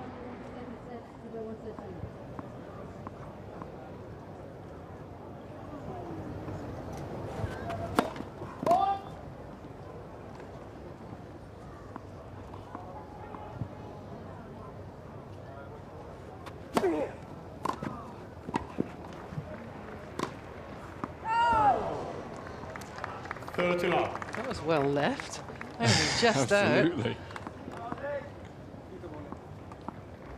And a signal's less prevalent now because everybody's media with a phone on their camera. The people worried about the semaphore being passed on. Is that why we see more discussions? You know, I think if they're very serious about it, they send someone down and have a little look. 4 love.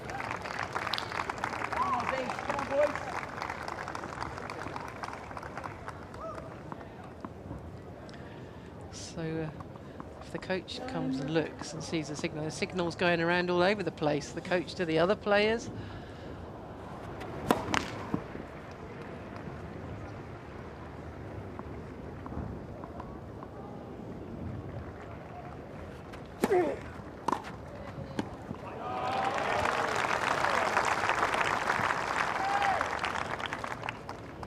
Four to 15.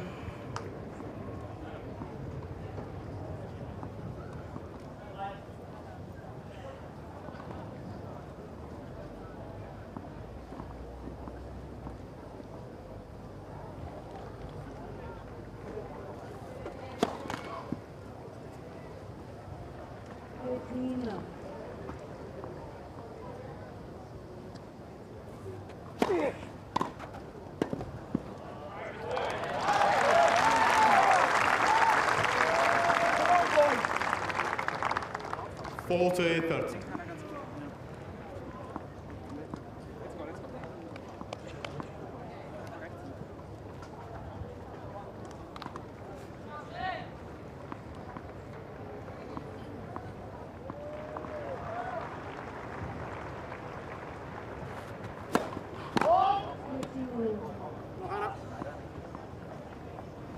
there's a hand signal from Meltzer. But we can see it because we're right behind him, can't we, Ron? Again,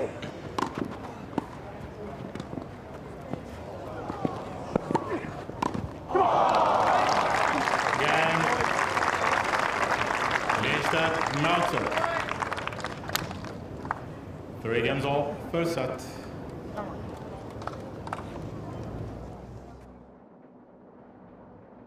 Well, this is turning out to be a really interesting match on court 3. The giant Ivo Karlovic, 6'11". He took the first set on a tiebreak against the ebullient, enigmatic Wilfried Tsonga. I think he only lost about 3 or 4 points on his serve going into that tiebreak in the first set.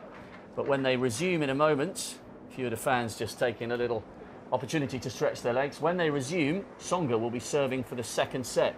And interestingly enough, the last time these two guys met at Wimbledon was back in 2009. It was in the third round, and Karlovic won it in 4 sets, 3 of which went to a tiebreak. Tsonga, I was watching a little bit of this match. Tsonga was just starting to get on terms with the Karlovic serve. He had some good points towards the end of that first set, and it seems as though he's managed to get himself the break, and the Frenchman will come out here to serve for the second set.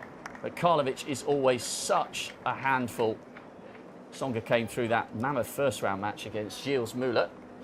So here he goes then, the Frenchman serving for the second set.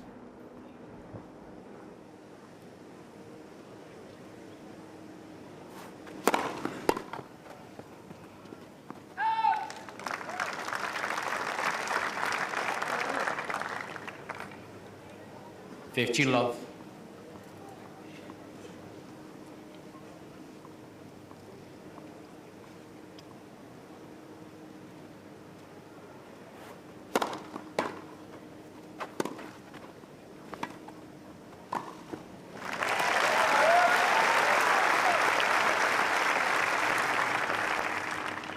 Love.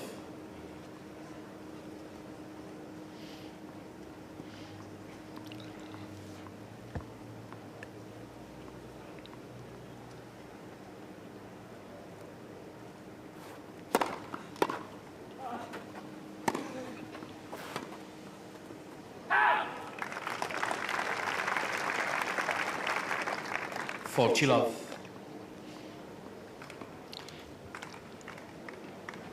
Comfortable so far. 3 set points. Yeah, second set, Tsonga. So the Frenchman back on level terms, and I think the crowd are in for a real treat here. It looks as though, for the time being at least, he has managed to get himself back on serve with Ivo Karlovic, the massive Croatian. It is boiling out there, Cara, but that one has got a lot of life left in it yet. Absolutely, and if you want to continue watching coverage from there, you can do so on the BBC or ESPN. As we take a look at the draw, actually, it's interesting to note that the winner of that match will play the winner of the Murray-Seppi match that's taking place later on centre court. And we were just saying, Rob, it's amazing some of the matchups that we're having already in this year's championships. You know, a match yesterday that we saw between Nick Kyrgios and Milos Raonic was a quarter-final match last year. This year at the Wimbledon Championships, it was a third-round match. It just shows the depth in the men's game, actually, because it's remarkable how so early on in a slam you're seeing two people face each other that usually you wouldn't perhaps until you reach the second week. Well, and look at the quality of the likes of Grigor Dimitrov, who last year, coming in off the back of winning at Queen's, we were talking about him as maybe taking that step up to the next level of players beneath your Djokovic's and your Nadal's, and he's gone out to Gasquet in straight sets. So, you know, there are some really big names falling, and I think if, and it is a big if because Karlovic beat Tsonga the last time they played here in the third round, but if you had Tsonga Murray for a fourth round, that would be absolutely superb. Although, of course, we're jumping the gun a little bit from a British perspective there because Murray would have to come through an informed Seppi. But there are some really, really good matches. And as you said, Raonic against Kyrgios for a third round, again, you'd be more than happy to take that for a quarter-final. There have been some superb matches. Cilic winning in 5 against Isner, absolutely superb.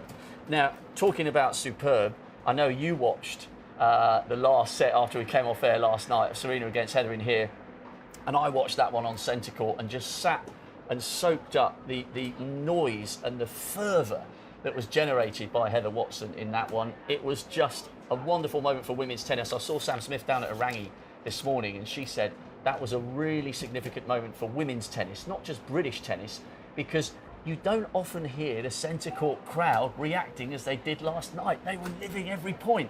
It was unbelievable, and actually Catherine Whitaker was up here with us earlier giving us a social media roundup, and she showed us this fantastic stat, this graphic I should say, that showed just how much of the tennis last night, all the commentary on social media about the tennis was about a women's match compared to a men's, and it was huge. Of course, everyone was talking about Serena and Heather, and we had to remind ourselves that Marin Cilic-John Isner match was going on at the same time over on court number 1. It was such an incredible moment. Serena, of course, came through in 3, 6-2, 4-6, 7-5, and she sat down with the world's press afterwards, and this is what she had to say. How would you describe how you were able to pull through this match? I don't know. I honestly didn't think I was going to win, so how I pulled through, I really don't know. I just was like, listen, if I'm going to go lose, I'm going to try to lose doing the right things. When you're down love 3, are you thinking just about losing this match, or are you thinking about losing the whole Grand Slam, the Serena Slam, all these other things? Well, I'm not answering any more questions about the Grand Slam or the alleged Serena Slam, but no, I don't think that. I just think, well, I'm actually more negative than one would think. I'm like, well, I guess I'm going to do this tomorrow, and I'm not really thinking about the match, and next thing I know, I'm playing a point, so maybe it takes my mind off of things. What are you going to do tomorrow? I was thinking, well, I'm going to find a dance class. I'm going to hang around to watch Venus play, so that was kind of going through my mind. So that indicates you obviously you were playing psychologically with yourself, but you really thought you were going to lose at that point, did you? It's not that I thought I was going to lose. I just felt like she was playing really well. I mean, she just did everything so well, and I wasn't able to keep up. And, sometimes you just don't have your day, and I thought maybe today just wasn't my day. And, just obviously I keep fighting, and I keep thinking, well, let me just keep trying to do the best that I can. Serena, how would you rate Heather's performance today in terms of a first week opponent at a Grand Slam, how well she's played compared to others in your career? Yeah, I think she played unbelievable. I mean, she really went out there with a mindset of winning this match, and that was how she went out there, and she did her best today, and I thought she played unbelievable. I thought she served well. I think she did everything great, and she kept her unforced errors really, really low. So, yeah, it was pretty impressive. Hi, Serena. The set you from the 0-3 to 3-3, you were showing emotion vocally and verbally, but it seems that you became a little bit quieter towards the end. Any mindset changed or any? I was trying to get myself pumped up. I mean, I felt like I was a little flat when I got down love 3, and so it was like, and then once I evened out, I was like, okay, let me just try to stay more calm, and then I got down again, so. Serena, that was the first time you played a British player in this country on center court in any capacity. What was it like for you playing in a way against the crowd, and did that fuel you at all? Yeah, it was really intense today. I don't think I've ever played the crowd here like that. They were really vocal and in between points and during points. So, but at the end of the day, they were rooting for their champion to do well, and you can't blame them, because like I said, if I were here, I probably would be rooting for Heather too, because being a local, you want to see your girl do really, really well. So that's kind of how you have to look at it. It's a bit a little follow-up to this question. Well, you have played in France once. I remember people sometimes being a little too much hostile versus you. Did you have the same feeling today in a way? Did you expect so much, normally British are a little quieter. Today I never saw, I've been in Wimbledon 42 years in a row, I never saw a crowd like today. So I wanted to know if it's you expected or you are a little bit surprised.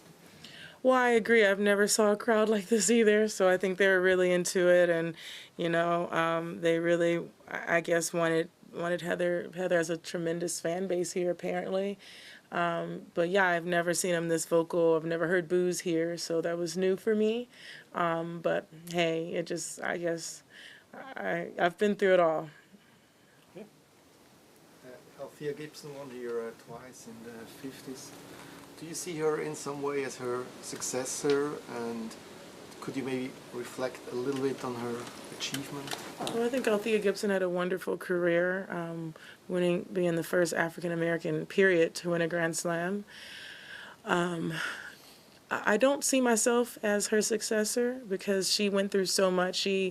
I read a lot about her and how she had to sleep in cars because she wasn't allowed to stay in hotels. And, I've never had to go through those trials or tribulations. I think, if anything, she was able to pave the way for me to have an opportunity to play and do the best that I can. Serena, it's never fun, obviously, having to play Venus in a Grand Slam. What is your ritual? Do you guys separate, and do you still talk? When you have to play each other, do you have a sort of, and especially because you're not playing doubles either, what is the ritual going to be for the next couple of days?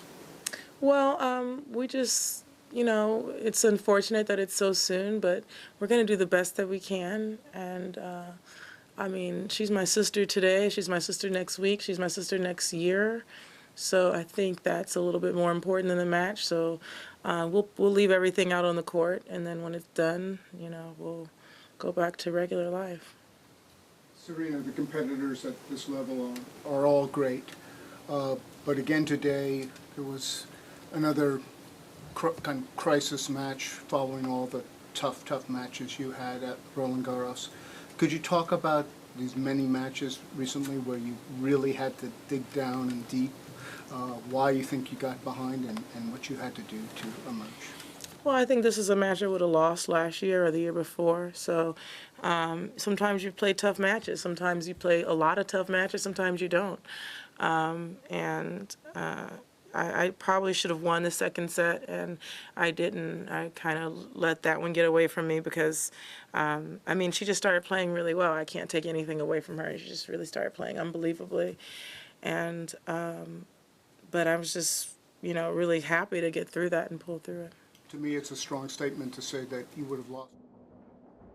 Okay, well, really a very honest account of that match from Serena Williams. It did make all the headlines last night and first thing this morning, but currently this is the state of play over on centre court. Sam Groth, having won the third set, now is serving to stay in the match. Roger Federer is 5-2 up and 2-1. We'll join this now with commentary from John Inverdale and Pat Cash.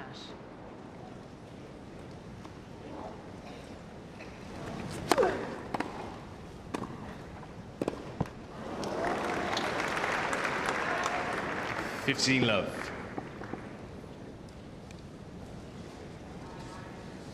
Thanks.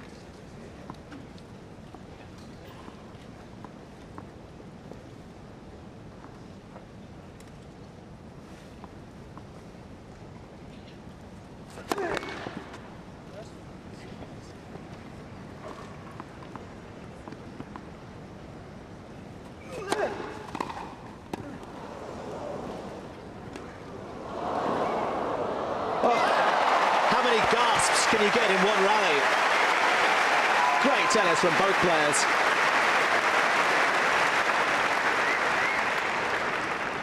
Yeah, great pick up from Groth. That was a really, really tough one to be able to get that over. Considering where he started the first two sets, it's been a huge improvement. Federer just too much. Oh. I think the crowd almost 15-30. Almost put him off there. Groth, I don't think half of the people thought that Federer shot had gone over.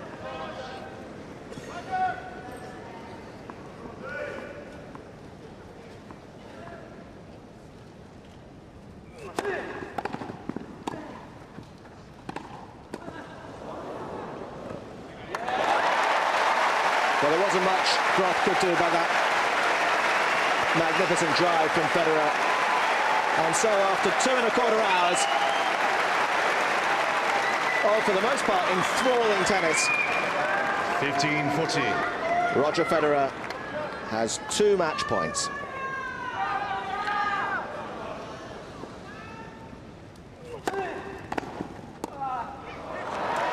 set, match. Federer.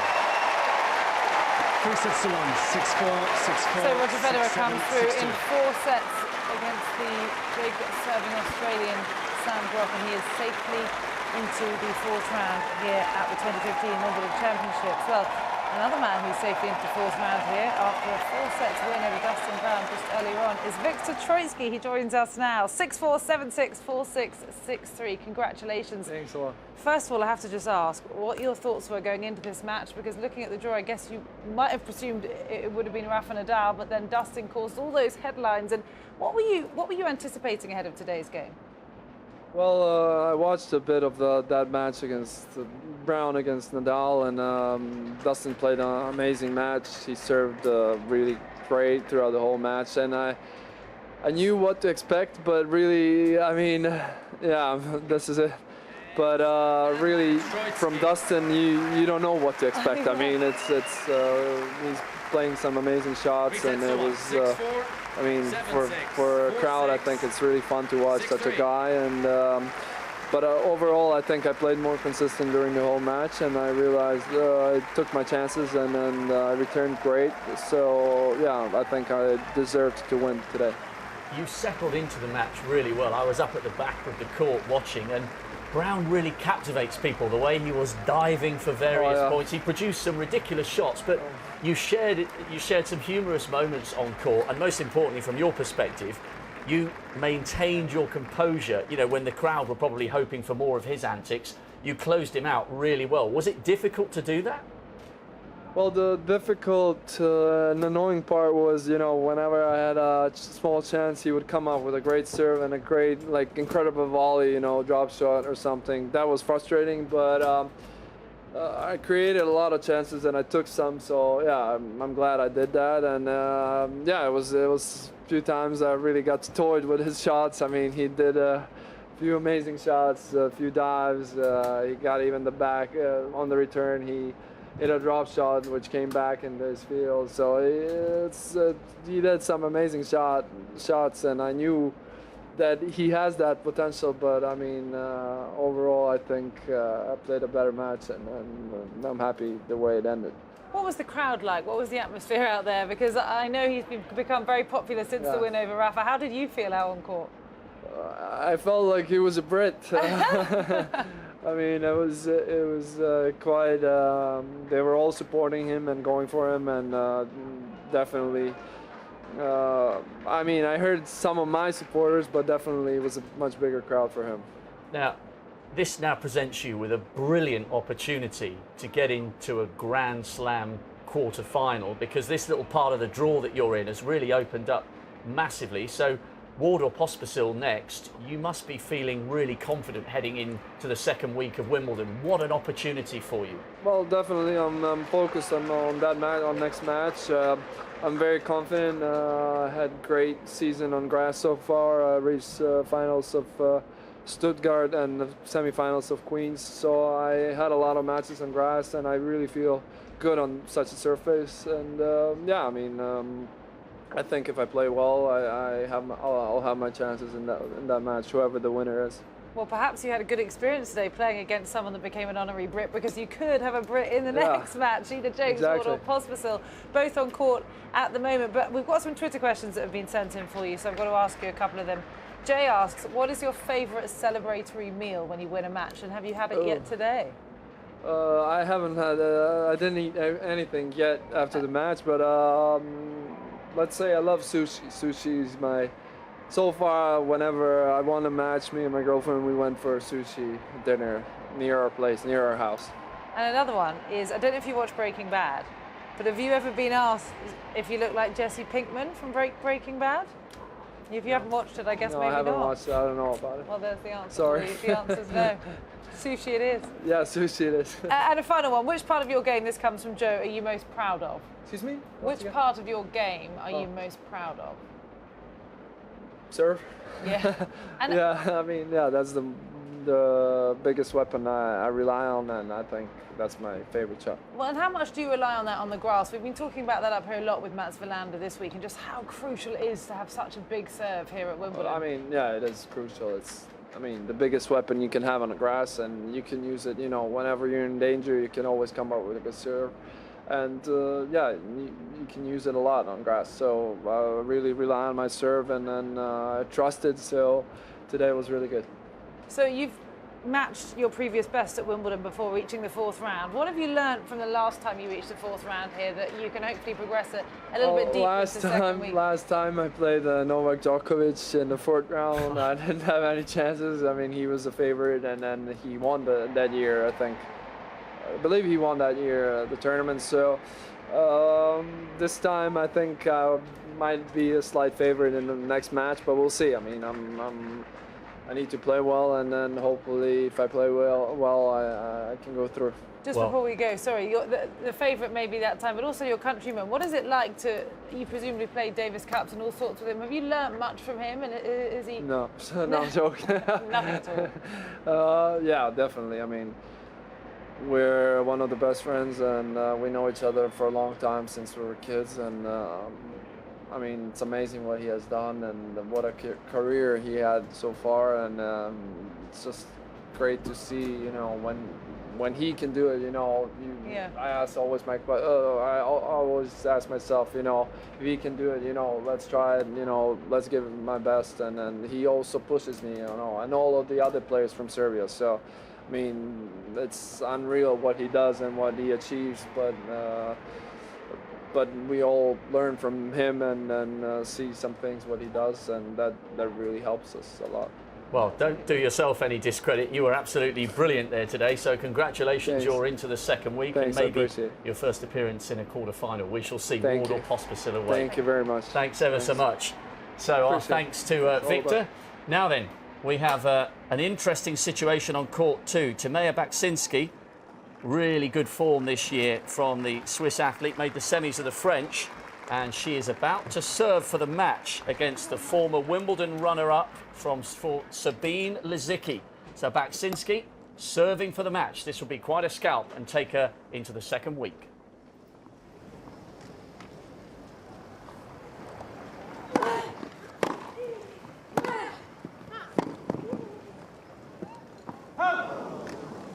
Love.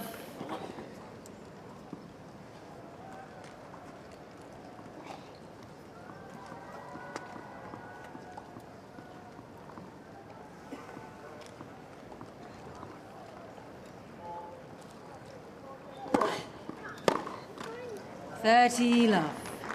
That's such a smart serve. We've seen a few of those, just three-quarter pace. Great depth, actually, Baksinski gets on that serve. Tying Lisicki up in the body. Smart, really smart. Just a little bit of slice on it so it comes through the court.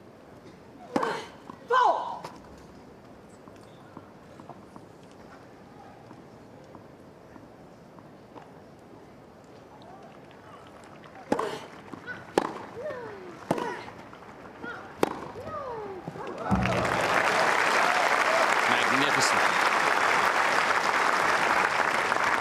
30-15.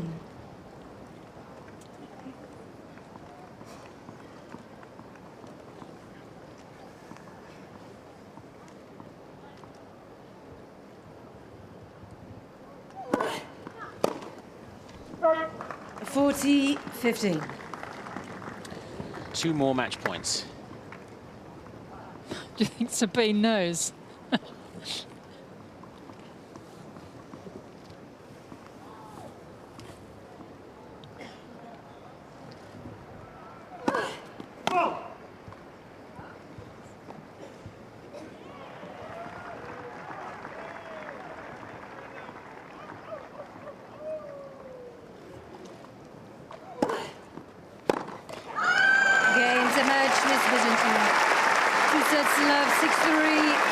That's what it means to her. The end of 2013, after yet another injury, she was ranked 285 in the world. She's top 20 now, and she's just booked herself into the 4th round at Wimbledon for the first time. Backing up the semi-final at Roland Garros a few weeks ago. Oh, you've just watched such a clean match from Tamara Baczynski, the Swiss #1. I mean, she is, I would say, one of the finest match players out there currently on the women's tour. Thoughtful, clever, got a lot of shots that really work well on grass, breaking new territory.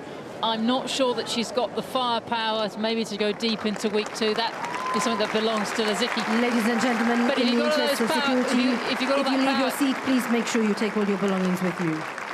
Just me, Alison Hughes is loud, isn't she, with that microphone? If you've got all that power, you need some control with it. And it was actually Baczynski that really scored well in that department out there this afternoon. What a tight match she played. Super, super. How far do you think she can go, Sam? Well, I can see her playing a quarter-final with Caroline Wozniacki, and that will be, I would almost hasten to say, a 50-50 match. But that bottom half, it was always the weaker half, wasn't it? It's starting to open up now. Thank you. So Baczynski is straight through in straight set, 6-3, 6-2. Over Sabine Lisicki, a lady here who's not only a former finalist back in 2013 when she lost out to Marion Bartoli, but she's reached the semi-finals here on one other occasion and the quarter-finals 3 other occasions. So she is very used to proceeding fairly deep into the second round here, and she's been knocked out in the 3rd round this year. So disappointment for Sabine Lisicki, but absolute joy for the French Open semi-finalist Tamara Baczynski as she marches through to the 2nd week here at the Wimbledon Championships. Well, we're going to now welcome in our social media reporter, Catherine Whitaker, for a quick discussion on all things going on. It's been a busy morning, hasn't it? We were discussing everything to do with Heather Watson, first of all, but have things moved forward now that play has begun out on the courts for today? Yeah, things have moved forward a fair bit. There was quite a lot of discussion on social media about whether or not Sam Groth could break that fastest ever Wimbledon service record in his match against Federer. He didn't. He's come within 1 mile per hour of Taylor Dent's record that he set here back in 2006. I think he set that record. So Sam Groth, he's now out of the tournament, so he's not going to have the chance until next year to try and break that fastest ever Wimbledon serve record. The record still stands. Taylor Dent hangs on to that record for another year. Other things going on, obviously lots of attention on James Ward just at the moment. Another Brit in action. I think he's struggling in the first set against Vasek Pospisil, but lots of people wishing him well on Twitter. Lots of congratulations going Caroline Wozniacki's way. She has posted she's posted 2nd week. Excited with my win today. Thank you to everyone who came out or supported in front of the TV. That's a good result for her reaching the 2nd week here. It's traditionally been her least strong Grand Slam, so I think she'll be pretty pleased with that, and her section of the draw is actually looking pretty good. It's a good opportunity for Caroline Wozniacki, so lots of people wishing her well here as well. It's quite strange, it's quite strange with Wozniacki because she's been such a consistent performer over the years. She's been in the top 10 for the last 6 years in a row, and yet for some reason, despite all her talent and reaching Slam finals elsewhere, she's never gone beyond the 4th round. She doesn't have the weapons. I think that's been the biggest issue. Her game is, she's been very much accused in the past of being too defensive. I think in the past couple of years she has worked really hard to bring more aggression into her game. Now she does take the chance to move up into the court when she can. It's sort of controlled aggression, if you like. She's never going to be a Serena Williams in terms of having those weapons on the court. But grass is the surface on which having those big weapons is most valuable. I mean, look at Venus Williams. She's probably not a major contender at the Slams other than Wimbledon now, but coming onto the grass with that serve and that forehand and the backhand even, her shots just penetrate so much more. So I think that's probably why. But this is probably the most aggressive Caroline Wozniacki we've ever seen. So given what's happening in her portion of the draw, don't count her out. Well, this is the only Grand Slam yet that she hasn't reached at least the quarterfinal stages of. She's been through some rocky years on and off the court, but it's great to see her back. We know that she's got such a close relationship with Serena Williams. She was up here in the studio with us a couple of days ago, and I have to say it was just absolutely delightful and very honest about the relationship that she has with Serena, saying she doesn't think of her as the world's #1 off the court. They're just really good friends and go to Taylor Swift concerts and do what they do. And she's now set up a 4th round clash against Muguruza after she came through over Angelique Kerber. So it is looking like a fairly good route for her at the moment, and we'll just see how she matches up. Of course, Sam Smith just mentioned in commentary there could be a potential quarter-final clash between her and Beskinsky. We'll have to see how it unfolds. It'll be very interesting. Muguruza, a really exciting young talent, a fantastic player, really maturing well, but very much well, not a clay court specialist, that's probably unfair, but very much clay, her preferred surface, as with so many of the Spaniards, and grass, her least preferred surface. So this in itself is a great result for her, especially knocking out Kerber, who was one of my picks to go deep into week 2, given the run-in that she's had here. So I think that's a fantastic result for Muguruza. A mouth-watering 4th round clash. Another thing that people are picking up on social media is we just played out Serena Williams' press conference from last night. There's a lot of discussion about what both Serena and Venus Williams are saying ahead of their 4th round clash on Monday. They're both saying that the other is the favourite for that match. Now, some people are speculating that that's mind games between them, and some people are saying, hey, that's just sisters being nice and generous to one another. Wouldn't you be the same with your sister or brother? So I mean, I don't know. I mean, the dynamic between those two is so unique and so sort of unfathomable to the outside world, isn't it? I don't think you or I can possibly relate to that sort of dynamic. Them being sisters, they're so close, they lived together for many years, and they've had so many battles on the court. I actually think, I know you and Mats were talking about this earlier, Cara, I actually think this is one of the most, if not the most, intriguing battle between those two that there's ever been, because so many battles between those two have been really quite disappointing in the past, anticlimactic for very understandable reasons, I think. But I really think this one on Monday could be very tasty, and there's so much build-up already, even though it's still a couple of days away. The build-up to that is pretty huge. I think we sometimes forget how strange it must be to play a sibling. I think from memory, reading the brilliant stats that the press office produces, Serena's leading something like 14-11, and it's their 26th major meeting. But I was watching the qualifiers before the main tournament began, and the Meltzer brothers played each other in the first round of qualifying, and Jürgen said it was the worst match he'd ever had to play in his entire life, and he was heartbroken when the draw was made. And I think, okay, you know, when you've played each other 25 times as Serena and Venus have, you know, they've probably got used to it a little bit. But I think just from a human perspective, playing each other at any stage of their careers, there must be an element of both of them that dread the confrontation, even though they've done it so many times before in slams. Absolutely. That was a fantastic line, actually, wasn't it, from Jürgen Meltzer? I'm glad you picked up on that. And really, as I say, just so, I mean, we can try and get inside the mindset and the dynamic of that, but it's just so difficult for us mere mortals to try and understand what that's like. Just another quick one on social media that's getting a lot of attention. Stan Wawrinka has snuck through this first week, despite being the French Open champion, not being talked about that much, but lots of people now suddenly starting to pay attention to him, because now he's in the second week, he definitely is a contender. And I might know the reason why, because if you look very closely to this picture, of course I told you earlier in the week that he had put in a call to the All England Club asking for special consideration about wearing those famous shorts throughout the fortnight that don't conform to the All England Club's uniform code, clothing policy. He was told no, but look what's on his bag there. Take a little look to Stan Wawrinka's right, the left of your picture. That is a miniature pair of shorts that he's had made up and put on a keyring. And look, they're doing the trick, aren't they? So far. He's into the second week. I think that's absolutely fantastic. So some clever photographer took that snap yesterday, picked up on it, popped it on social media, and that is really getting a lot of followers, because as I told you earlier in the week, those pair of shorts have their own Twitter page, @Wawrinka Shorts, if you want to follow. If you're particularly interested in those pair of check shorts, you can follow that site on Twitter. That's such a special story, isn't it? Well, play is continuing out on centre court. They've had to wait some time for the second match of the day, but it is now out on court. It's the defending champion Petra Kvitova, who takes on a former #1 and a lady who's won her own title here in the mixed doubles with Jamie Murray 8 years ago. Yes, Jelena Jankovic. We're going to join this in the first game of the match, and commentary this time comes from Simon Reed and Tracy Austin. 15 love.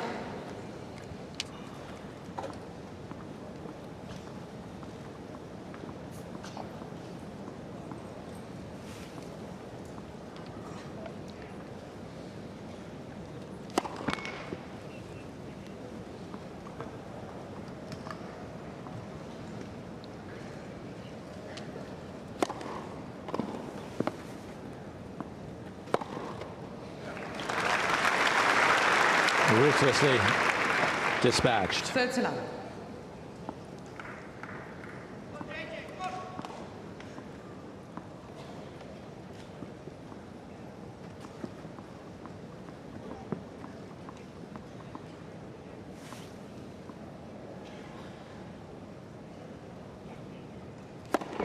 Net for serve.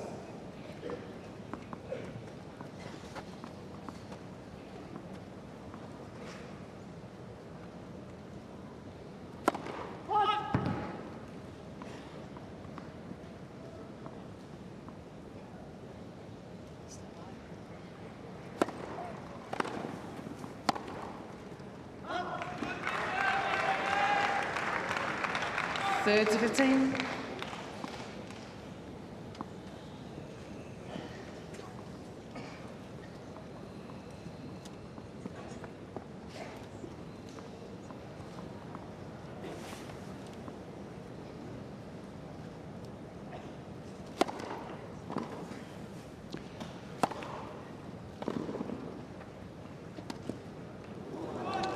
Kvitova made a good start to this until that particular shot there. Yes, Kvitova's won their 2 meetings so far this year. In Rome on clay and in Doha on hard courts, leads it 4-2, and has been in sensational form moving through to the last 32.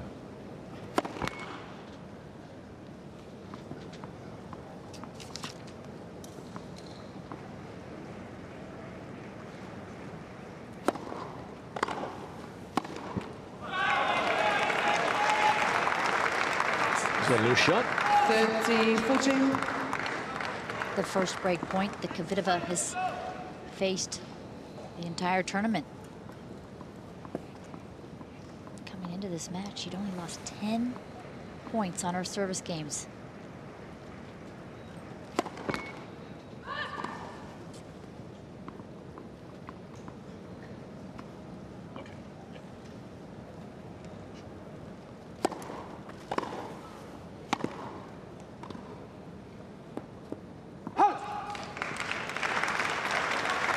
It's an awesome sight when she opens her shoulders and hits the big grounders, both wings.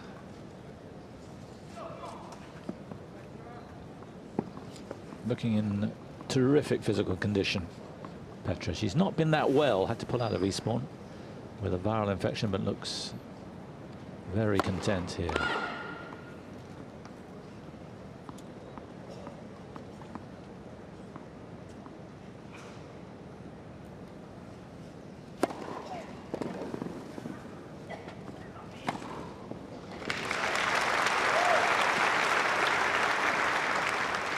Advantage, Miss Kvitova.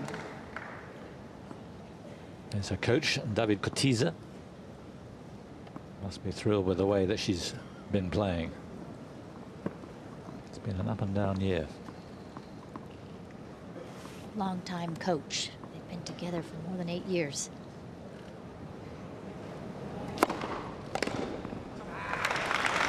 Game, Miss Kvitova. First game.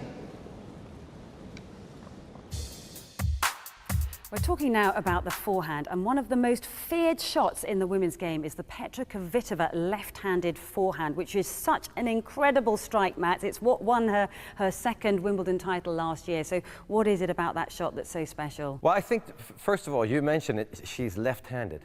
And most players try to play to their opponent's backhand side. Of course, against Kvitova, that doesn't work because that is her forehand. But I think the consistency in the strike, and I think that has to do with the fact that she hits the ball in the middle of a racket so often. She does it on both sides, backhand as well. When she plays well, she might be the only player that actually can beat Serena Williams when Serena Williams plays her best tennis. And a lot has to do with the forehand. But in last year's Wimbledon, in the finals against Eugenie Bouchard, she hardly missed any forehands either. Sometimes she can be a little inconsistent, but when she's confident and she hits it She hits it well. I think it's the cleanest strike of a tennis ball, I think, in the whole women's game. And it's quite a big swing, isn't it? It is. She can, and I think that's the difference too. She can actually spin it a little bit. And when you can spin it a little bit, you can hit it cross court or you can hit it down the line. And I think that the difference, sometimes in the women's game, their backhands are usually better than the forehands because you need strength to be able to hit topspin on the forehand. And Kvitova has such good timing that she can actually have a little bit of variety on the forehand side. But I think it's the pace that she beats most players with. And pace, you know that, is usually comes from hitting the ball in the middle of your racket. And is it for her, the fact that she likes to get that first strike in, the way a Lindsay Davenport did out there on the court, and also her court positioning in terms of where she meets the ball, trying to take that ball in front of her all the time? Yeah, she's extremely aggressive. And it's not that easy to do because she's quite tall and mobility is most probably her weakness, but she still elects to play from a very aggressive position. And yes, she needs to get the first strike in, and that usually happens off of the forehand side because we're a creature of habit in tennis, and you sort of, I shouldn't be playing to her forehand side, but I like to hit my forehand down the line to the ad court. But against Kvitova, you're going to have to change that because if she gets rhythm on the forehand side, then you're in deep trouble. Yeah, and it seems as if a lot of the players can't read where that shot is going either, because she can go up the line or cross court, but it's very well disguised as well. Yes, it is, and she doesn't hit that many shots because she hits the ball so hard, so you better anticipate it. But when she hits it that hard, you have to go a little bit early, and you sort of have to do a little bit of guesswork, just like when you receive a hard first serve. So if Kvitova's forehand works, then she has a good chance of defending her title. She certainly does. So there you have it, the Petra Kvitova forehand, one of the most feared shots in the women's game.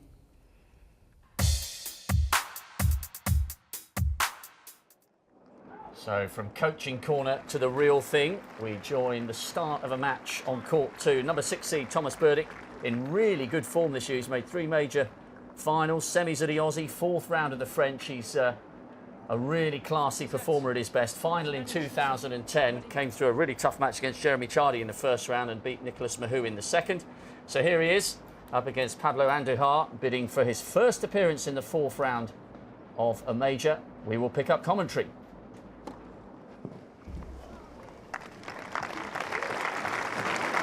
A little check from Andujar.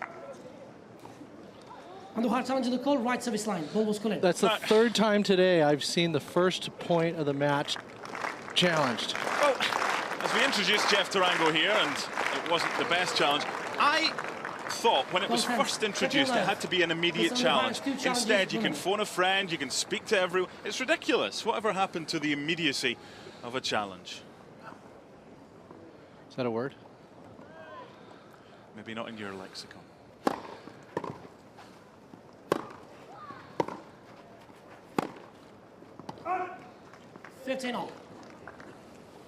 So have you gone over the fact that Berdych is a heavy favorite, that Andujar is a fighter? He grinds it out. He's going to try to wear Berdych down. He's going to look for errors, and he's going to pressure the forehand of Berdych. No real weaknesses on the Andujar side. I'm going to turn you off.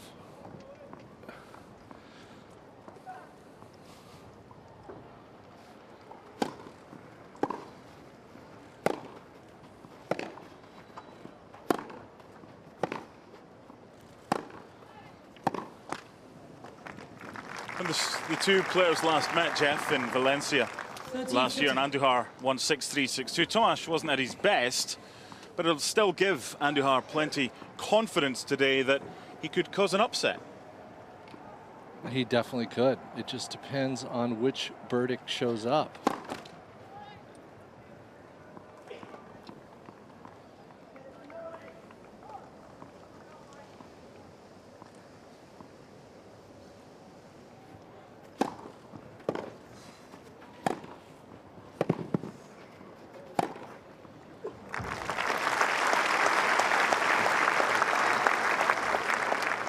And Andrea Lavakova, a compatriot of Berdych, says that she thinks that he's a heavy favorite to win this tournament as well. Nothing to do with the fact they're from the same country. And he's improved a lot in his game. A lot of strategical changes, a few technical changes. And he's a completely different player than he was 9 months ago.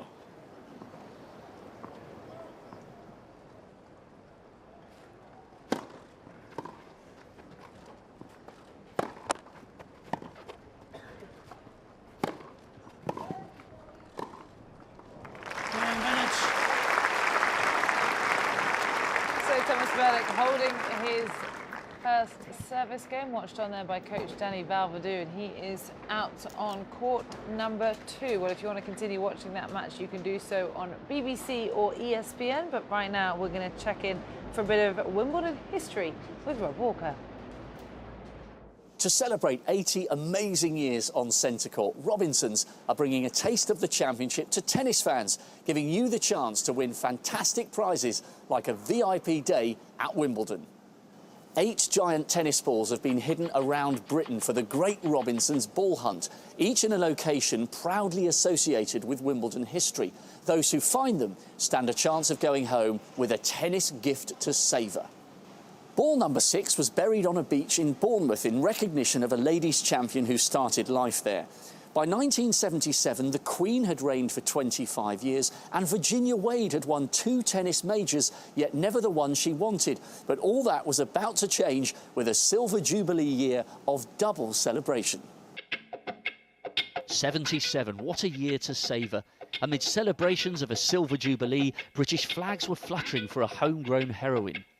Virginia was back for another tilt at the title.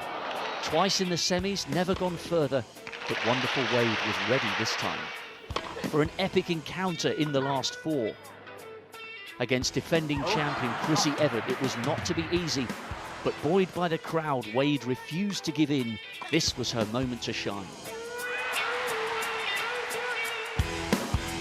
One match to come, and in front of the Queen. With the eyes of the world watching, she lost the first set to Holland's Betty Stove, but on centre that day, Wade showed her majesty. She's done it, she's done it. A fairy story come true. And a scene such as I've never witnessed before at Wimbledon. Over the last 80 years, Robinsons have been on court to share the memories, and this year you could be here too. Join the Great Robinsons Ball Hunt for your chance of a VIP day at Wimbledon. There is no finer place to be for tennis.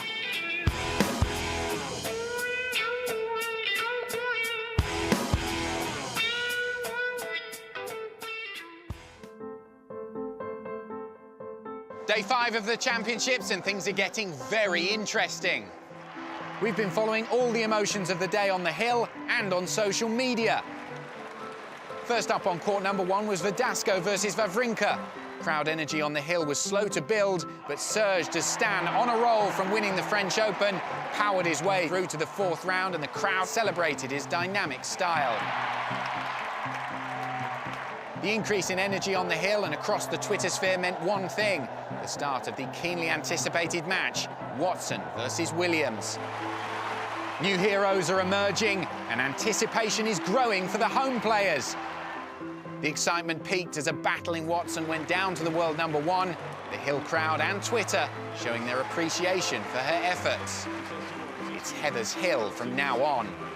So join us on day 6 with 2 more Brits in action. Feelings here are set to be very strong. And we want to know how you're enjoying the championships. So share your experience using the hashtag #FeelWimbledon.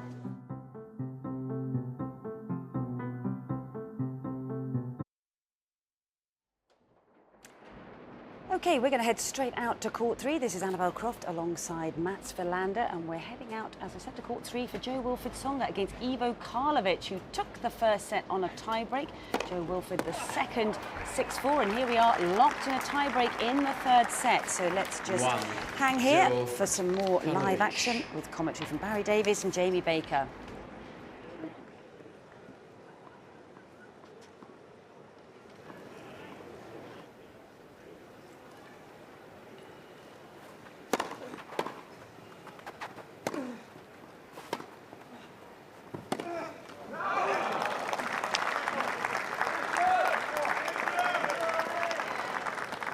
To 0, Karlovic.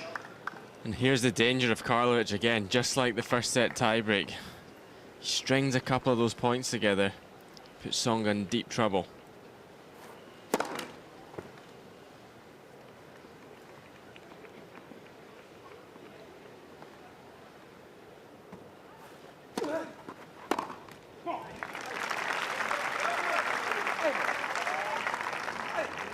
Two, 1, Karlovic.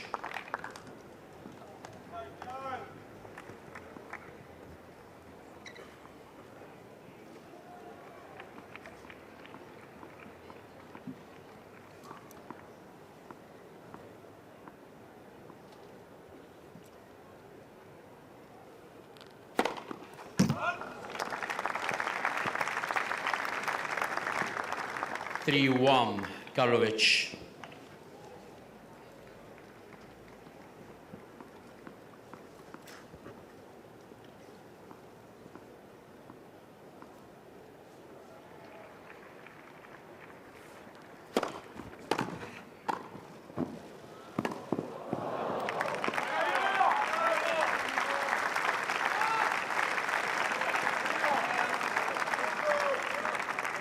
Four, 1, Karlovic. Always looks much bigger than it is, 4-1. You've still got a lot to do here, Tsonga.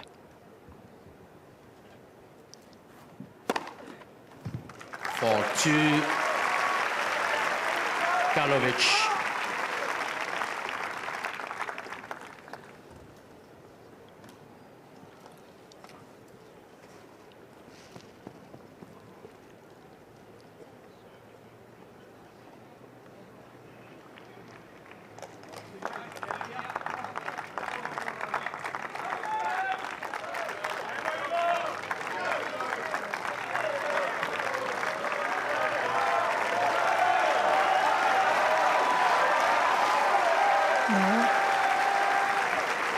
Not everybody moved by the contest.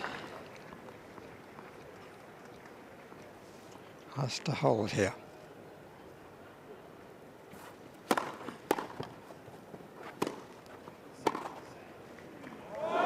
Oh! Decided to leave it and it was comfortably in.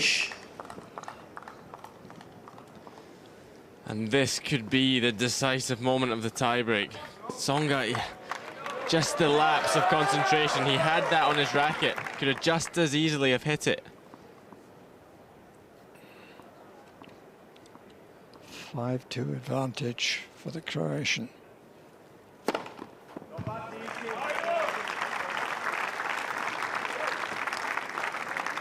Six-2, Karlovic.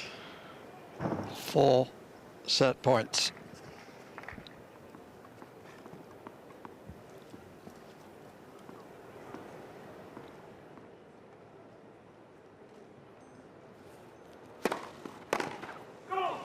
Game and third set, Karlovic. 7-6. Karlovic leads 2-1.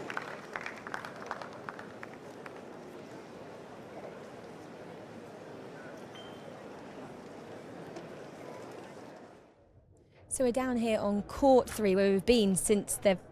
Oh, someone's just coming out of the commentary booth, but it doesn't matter, we're going to carry on. So we've been here since it's been 3 sets. We have Jo-Wilfried Tsonga, the Frenchman, and we have Ivo Karlovic, excuse me, from Croatia. And everybody down here has been behind the Frenchman. Every point that he gets, the crowd starts roaring, and it's completely the opposite for Karlovic. So he must be feeling quite dejected, and he has even been going, come on, crowd, get behind me, start clapping. But it has been great, and as you can see, it's quite a small court here, and the Croatian, he is 6'11", so he really has been dominating this match in more ways than one. But we've seen some great tennis with both players really racing for every point they can get, because whoever wins this match, they're going to go to the next week, the second week here at Wimbledon, and will be up against either Andy Murray or Andreas Sepia. And of course, we hope they're up against Murray, as he is our British favourite to even take the title this year. here, and whoever goes up against Murray, they are not going to be well received by the crowd like Jo-Wilfried Tsonga is here. But it's been a great match so far down here, and we'll see what's set to come. Thanks very much, Rachel. Well, there's that lovely view overlooking all the courts here at SW19, as you can see, an absolutely baking hot day, and all those courts being well cooked here at Wimbledon. Quick word from Matt before we go to Craig O'Shannessy about Dustin Brown a little bit earlier today, but just give us your thoughts on Karlovic, because he's a real threat in this draw, actually, isn't he? At 6'11" and serving and bombing down the aces, and maybe about to take out one of the big stars. Yeah, he is always a threat on any surface against any player, even on a click or to be a threat. But he's actually playing better these days. He's worked really hard on his physical movement and his strength. And believe it or not, you can't get stronger than him. But he is a much better player these days. In the beginning of his career, was just the serve, and he would come to the net. Now he's got his forehand is really good.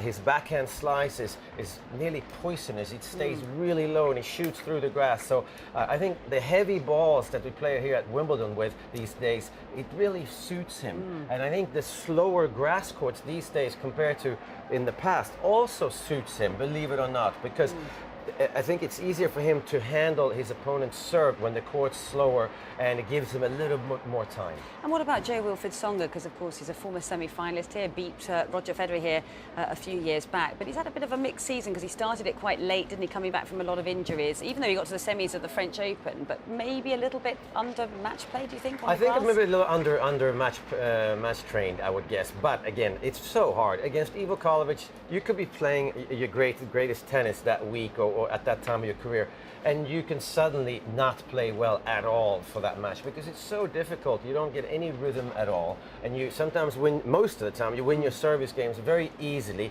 and often you put the ball in the court and Karlovic tries to do something, and often he does make unforced errors, Karlovic. So you don't really know. It's tactically very difficult to play against somebody who can play great but most of the time doesn't from the baseline. So you get timid, passive.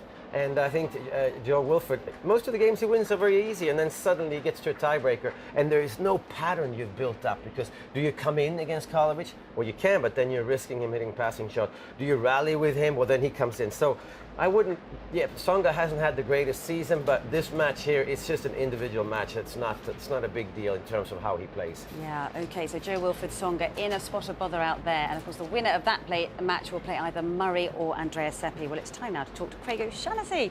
Great to have you in the studio once again, and of course you were down in the support camp box of Dustin Brown, who sadly the fairy tale run came to an end today, Craig. But what went wrong today? Well, first and foremost, you've got to give a lot of credit to Victor and his coach, Jack Reeder. You know, Victor has been up at the top in this sport. He's a quality player, and, you know, today he was too good. And I think, you know, some people will look at it and say, well, Dustin had a great match against Nadal. He beat Nadal, and quite often those players go out. You know, I think that would not be fair to Victor to say that that's in that camp. Victor was really too good today. Yeah, what about the strategy of Brown out there? Tell us about that. Yeah, well, you know what? He had a chance early, and in matches like this, you've got to take advantage of those. In the very first service game, Dustin always likes to, with the coin toss, he likes to receive first. So he did that, and then Victor, he had a couple of break points there, and we see here some of the tactics. So what I like to do is cut up A, B, C, and D. And we start from the juice court out wide, and a lot of times to Victor, go to B, go to the forehand. His backhand is amazing. It's really, really good. And then you can open up the backhand side. So it kind of, by cutting it up into those four areas, you get to understand the court a little bit better. Once again, here, Dustin coming in, going to the forehand, and, you know, a very good play. Serving out wide was certainly one of the tactics. So for the match, Victor had 8 forehand winners. He had 19 backhand winners. So that just kind of goes to show you that against a player like that, the backhand return is very good, the backhand down the line is very good. And this is the kind of chaos that we're normally seeing from Dustin that just didn't happen enough in this match. That's a perfect part of the plan right there. You get a slice return back from Victor, the point develops, and you know, a little bit of a circus shot down the line, but that's the right way to attack him. Yeah, I mean, after such an amazing win, and of course there was so much press attention, I gather that there were more press requests for Dustin Brown, I think, that they've ever had before here at the All England Club. I mean, yesterday he was just spent all day doing press interviews and everything. But how difficult is it to back up such a great win against Nadal and then come out, as you say, against a very solid tour player like Victor, who's been playing some great tennis this year? When I look at matches, I kind of divide it in two. You really do play two matches. There's the match during the point, and then there's the match between the point. And between the points is where you get your mind focused, all the emotions are taken care of, but importantly, it's the energy. And the energy of that match was played on Victor's terms. You know, it's almost like fuel for Dustin. He's a high energy player playing a high energy game, and he needs that fuel. So was he a little bit flat out there Well, he was a little bit flat, and you know what, the court was a little bit flat. Not everyone was there, so you know, the energy from the court wasn't there to feed off, and he was a little bit slow. He wasn't moving as well, and you know, that was a danger sign for me early on, because Victor was winning the battle between the points, and then once the point started, you know, he got the advantage there. You know, once again, Dustin had 2 break points in the opening service game. He had 2 break points in the next, so he goes 0 for 4, and quite often that also... Does that eat away at you in your mind? You bet it does. It deflates you, and it's momentum. I mean, momentum's like water. It's looking for a place to go. And once the momentum slipped early away from Dustin, it just kept going with Victor for the rest of the match. Yeah. What about the errors from Dustin today? Because obviously it all came together on centre court against Nadal, but today a few more unforced errors? Yeah, there were a lot of errors. And again, I put it back to the energy. It's a lot of times when you look at errors, it's going to be listed as forehands and backhands, but it's really a lot more in the feet and the lower, you know, the lower body. He didn't move up to that. That's 2 or 3 little steps. It's listed as a forehand error, but I say, you know, we needed better footwork there. Like that one there again is a big step. There's our, again, the plan going to be. And he's got to get in quick. You know, that one, you know, the ball's landing on the service line. I'd like to see Dustin attack that a little more with his feet. He didn't quite have the same feel, it looked like, out there. He hit a few drop volleys that landed a little bit too deep.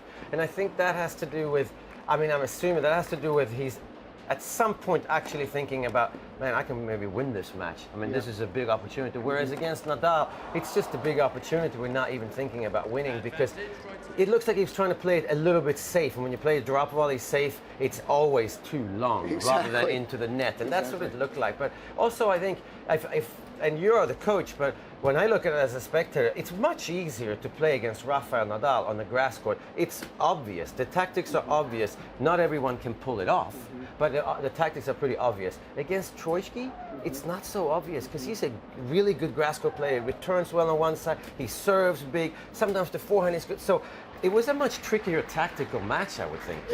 Matt, you're 100% right. The problem against Victor is that actually Dustin had to play it like a normal tennis match, and that's not good for Dustin. You know, and Victor's first serves in you know, he served well in the first set. In the second, he only lost 2 points on serve, on his first serve. In the third set, he lost 4. In the fourth set, he lost 1. So he hit his spot so well, and it took Dustin's big returns out of play, and that's, you know, it's a real place where Dustin's energy feeds from. You may remember on set point in the opening set against Rafa, he clocked that return. Rafa couldn't get out of the way, hits himself in the leg. There were very few of those today, but give Victor that credit for hitting the spots and making Dustin have to go sideways to the ball. Yeah, you talked earlier, I think, to Rob about the Troicki running backhand pass, which was phenomenal today, wasn't it? It really was. It was a big part of the match. You know, we wanted to stay away from this, but, you know, right there, you see Dustin's in a little bit of trouble, and the backhand pass, especially down the line. Once again, 19 backhand winners, only 8 off the forehand side. This is, Victor's backhand passing shot is about as good as it gets in the sport. It's very compact as well, the swing, isn't it? His technique's amazing. Right there, you know, that may look like a difficult shot. It's almost Safin-like, isn't it? It really is. Victor can pull that off again and again, as he did today. Well, there it is again, and that one that was a big point coming right around there. the inside of the ball. That one coming around the outside as well. So we saw the full array of passing shots repertoire from Victor Troicki out there today. The serve to the forehand jam, I would have liked to have seen a little bit more from Dustin. The serve to the back, like you've got a backhand and a backhand passing shot. Victor will do very well with that all day. But if you give him a forehand jam and a forehand passing shot, you know, I like the odds there a little better. Yeah, the other area that was exceptional today, I guess, was the Troicki serve, wasn't it? I mean, just phenomenally high serve percentage, I guess, but a lot of 3 points off the serve. Yeah, he did, and he was hitting. The thing is that he was aiming for them and hitting them. I mean, it was one of those days that it just seemed like he could do anything he wanted. He could put a quarter down on the court and he could hit it, and it made it very difficult for Dustin, whose feet weren't quite as good as they needed to be against such precision serving. It's interesting for me to see him serving like this because, of course, he did really well at Queen's, but actually had a very bad fall towards the end of the tournament and jammed up his shoulder. We weren't sure if he was going to be able to continue the tournament. He did continue it, but only at sort of 80%, maybe even less than that. So we weren't sure how his shoulder was going to be, but clearly physios have done a good job with it. Yeah, it was a strength of the game today, and it really took Dustin's return out, and it was difficult for Dustin to get into a lot of Victor's service games.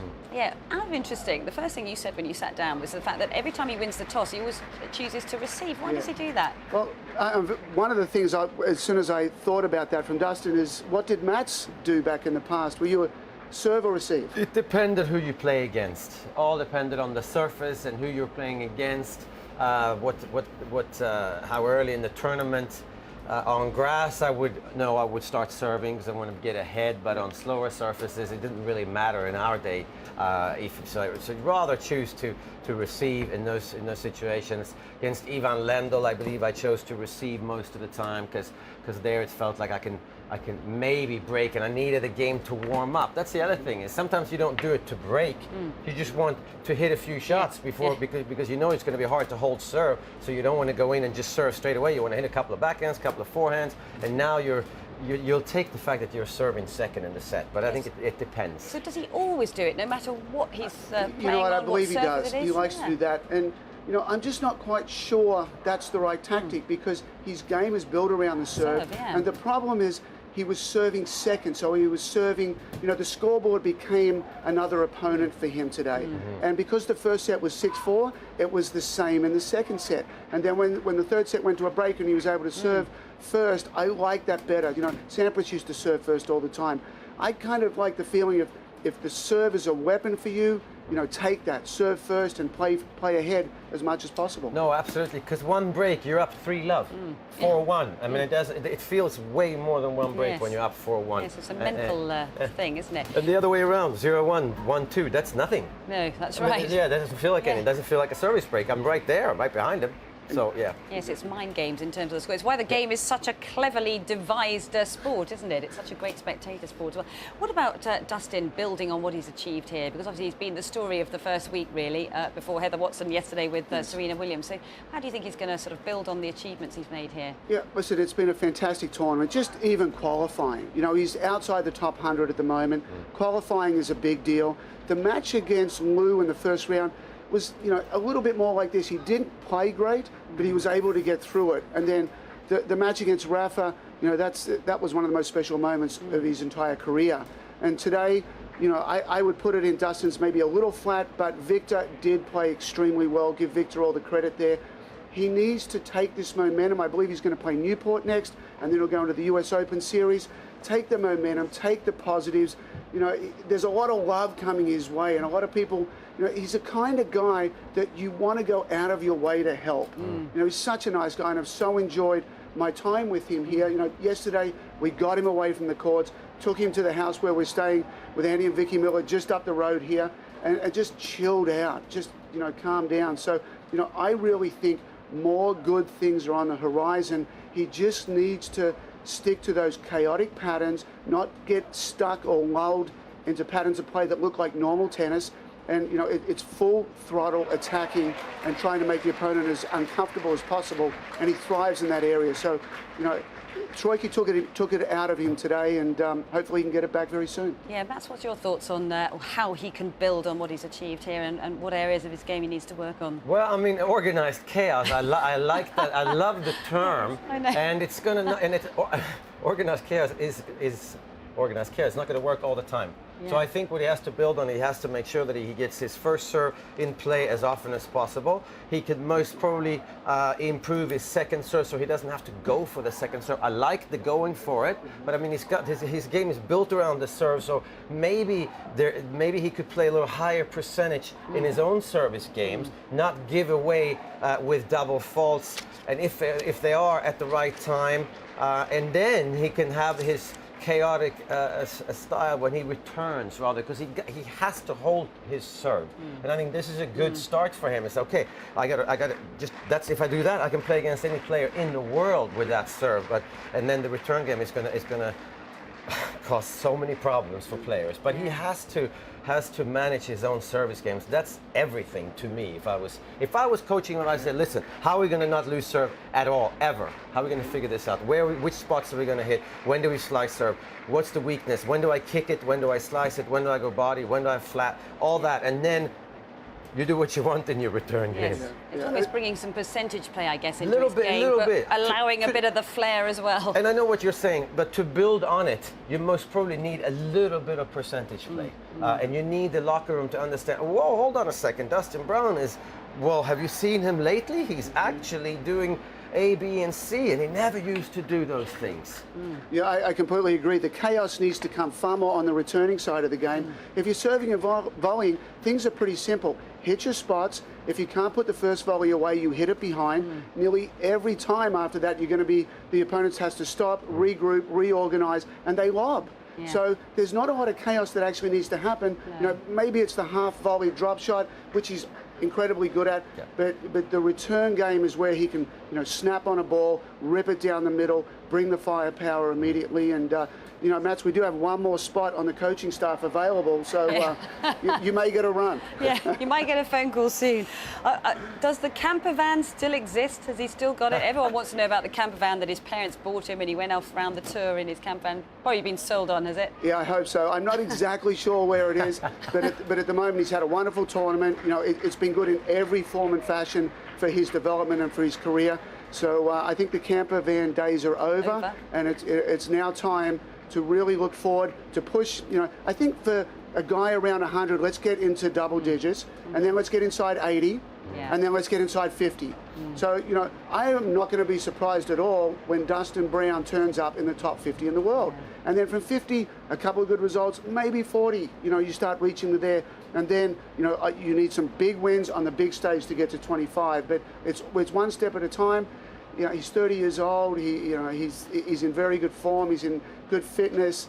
The points are short. I think he's going to do very well. Yeah, well, he's certainly going to have a lot of support, and he's certainly left his mark here at Wimbledon in 2015, having taken out the 14-time champion Rafa Nadal. We certainly wish him the best of luck. Thank you for that, Craig.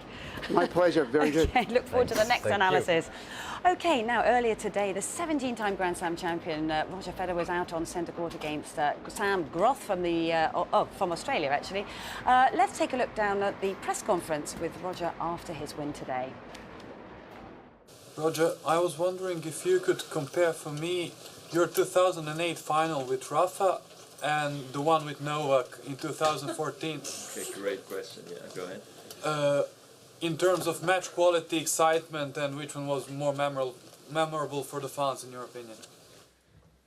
Well, for the Novak fans, the one last year, and for the Rafa fans, the one in 2008. My fans probably want to forget both, but I don't know, probably there was more at stake in the 08 final. I was going for my 6th, and Novak and Rafa for his 1st, I think, and Novak was already going for his 2nd, I think. I'm not sure. So that's why it was probably a little bit more on the line in terms of, you know, milestones, let's say, in 08, and the match, you know, had, you know, coming back from 2-0 in the dark at the end, it was a bit more epic probably, but last year also was very thrilling. You don't talk much about your records or things like that being all that significant to you, but is there some meaning for you to the pursuit of an 8th Wimbledon title, something that's never been done, and given this place and what the history of this tournament is and what this tournament means to you? No, not much, to be honest. No, this one doesn't give me extra something. It used to be more the case, you know, trying to equal Pete, you know, that stuff, or, you know, Weeks maybe at world #1. Also what Pete was holding, there was much more talk about that. This is more just like something you talk about for a couple of weeks and then it's gone again and you got to wait a year if you don't do it. So I just take it as Wimbledon as such, what a huge tournament it is and what an opportunity it is. And of course I just would like to relive those moments I have done so many times here. What do you think the Williams sisters' rivalry with one another has meant to the sport, and what are your thoughts about Monday's matchup between them? I don't know. I'd say they've probably been just the players themselves have been great for the sport. I don't know if the matches themselves is what people remember that much. I think it's more actually what Serena has done and what Venus has done in their own ways. Venus here in particular, and Serena everywhere really. But they've been unbelievable for the sport. I've said that many times, and their head-to-heads. I don't know how much that has to do with it. I think it's more their individual play. Okay, thank you. Roger, often when I've seen matches of yours on TV, the commentators say, even today, that you don't like Hawkeye. I think you said some comments about it early in its history. I just wanted to hear how you feel about it now and its role in the game. Yeah, it's funny that they say that, you know. That's why you got to be careful what you say sometimes when something's new, because that sometimes sticks with people for a little bit too long. But no, I mean, what I struggle with is I don't think it's 100% accurate. Let's say it's 99. Okay, fine. It's still not 100% in my opinion. I still see calls sometimes I don't quite understand, but I still think it's fine to have it. It's even good to have it, you know, because you don't want matches to be decided maybe when it's about when so much goes into it. Don't want to lose at Wimbledon maybe because of one bad call or a missed call by someone. So that was Roger Federer talking in press a little bit earlier today after his win over Sam Groth. But I'm delighted to say we can now welcome into our studio Marin Cilic, who came through a very difficult situation. 10-all when you stopped last night against John Isner, but you got the job done today, 12-10. Marin, how did you hold your nerve and get yourself over the line? I was not holding my nerve. It was very, very difficult to start the match again at 10-all. And especially, you know, that you have to start serving first, and you know, I was a bit nervous, especially from yesterday, as I was, you know, feeling that I was the better player on the court. I had a break in the 5th set, and I had also a match point. I was a lot of games very close to making it, and you know, just didn't finish it off. And it was, you know, wasn't easy to wait another day for new conditions, and I would say new match. And you know, lucky that you know, I managed today. Yeah, would you have preferred to have come out and received then, do you think? Well, you know, in the 5th set, thinking-wise, it's better always to be serving first, as you know, you always have a chance to break. But you know, at this moment, you know, I would prefer to be serving second. You know, just to hit few balls when you are feeling a bit nervous. You know, just to shake it off. But you know, it's the way it is. Yeah. Did you sleep last night, having had the match point the night before? Well, I slept, but you know, I was waking up quite many times during the night, and I was feeling what is going on. But I'm sure. But I was staying pretty positive. You know, I was feeling that I was getting in a lot of John's serving games. I was getting a lot of returns back, and I was making him play. So I was feeling, you know, if I'm going to be doing the similar thing, I might be the one that, you know, is going to break first. Yeah. Can you very, very quickly go through what happened last night? Because it seemed like it was getting really dark, but you guys just kept playing, and none of you, I think, wanted to stop. Is that true? Well, that's true, but just you know, just before the last 2 games, it was pretty visible. You know, I don't know how it feels on TV, but for us on the court was still pretty okay. But you know, last 2 games was you know, one eye watching. Yeah, because it's not like the ball's coming very slowly where the 2 of you play. I was like, I can't believe. But the Hawkeye stops working at a certain point. So did that not work at the end? Because if you don't have Hawkeye when you guys serve, I'm not sure who's going to see it. Yeah. But yesterday, the line referees were extremely good. I don't think they made any mistakes yesterday, so I was, pretty confident about their calls. And I think Hawkeye stopped to work just maybe 15 minutes before we stopped. It's getting dark, so it wasn't able to work. But it's not easy, when you're playing these kind of matches and it gets pretty dark, that couple balls can decide if you are seeing the ball right or not. Yeah, what was the strategy in trying to break the Isner serve? Was it educated guesses or gambling, or what was the strategy? Well, for most of the match I was not trying to guess. I was trying to feel where, to pick the spot and trying to feel where he might serve, but it wasn't working too well. Last game we had yesterday, I had love 30, and I tried to guess a couple times. I didn't guess right, so that's tough. But you never know. It's tough to pick. Yes, go on. Can you at all see where his toss is a change a little bit? Do you have any idea, or is it just in here that you feel that he has to go? Not really. With the toss, it's I don't think it's really possible. Maybe just a feeling, if he's serving to certain point, certain place more often, that you might feel, he's gonna go again. But yesterday was very difficult, as also John didn't make any double faults, or on his second serve he was playing pretty good, and also with the first serve when he was putting the serve in, it was always very close to the line. So. Yeah, I guess it must have been a help. Was it in normal matches you don't get a chance to talk to your coach when you come off court, but obviously stopping at 10-all, you must have had a chance to talk to Goran last night. Yes, and Goran was very positive.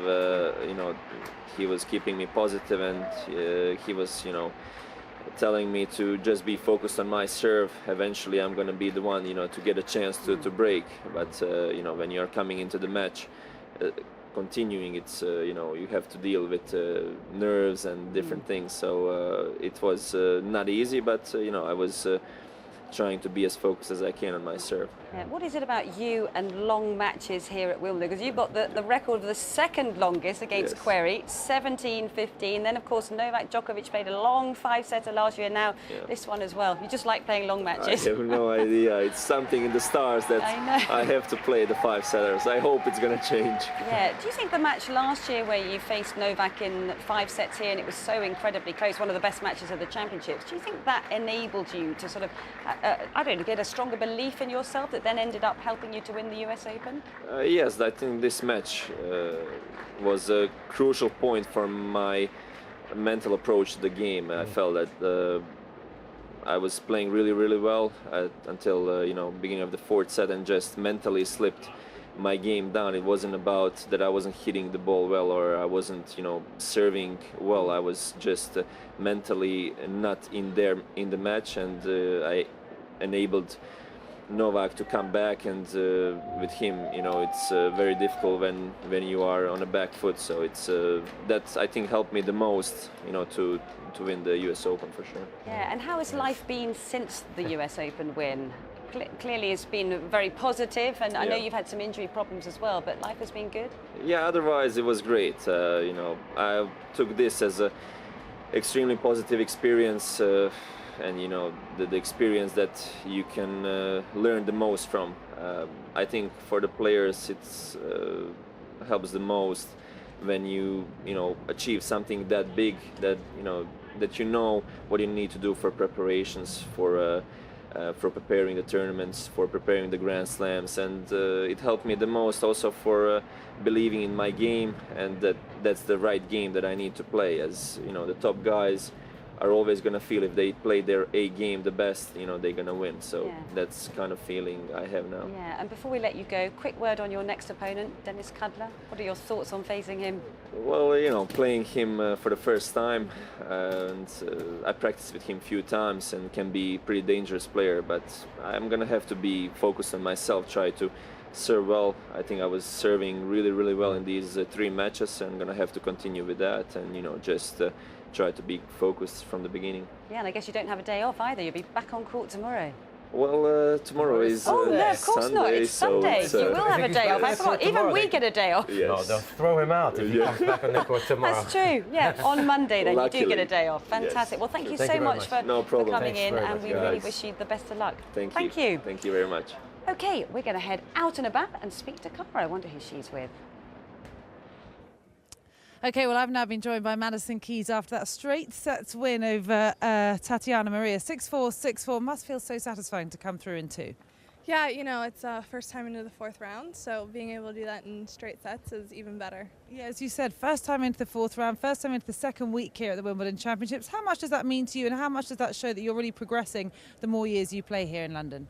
I think, you know, it's just slowly I've been kind of trying to figure out my game more and more each year, so, you know, kind of putting it together a little bit more this year. So I think, you know, being into the 4th round is just showing that. And this year's been great for you, hasn't it, so far? The success you had in Australia, you've really managed to build on that. How much does it help when you get off to a good start in January?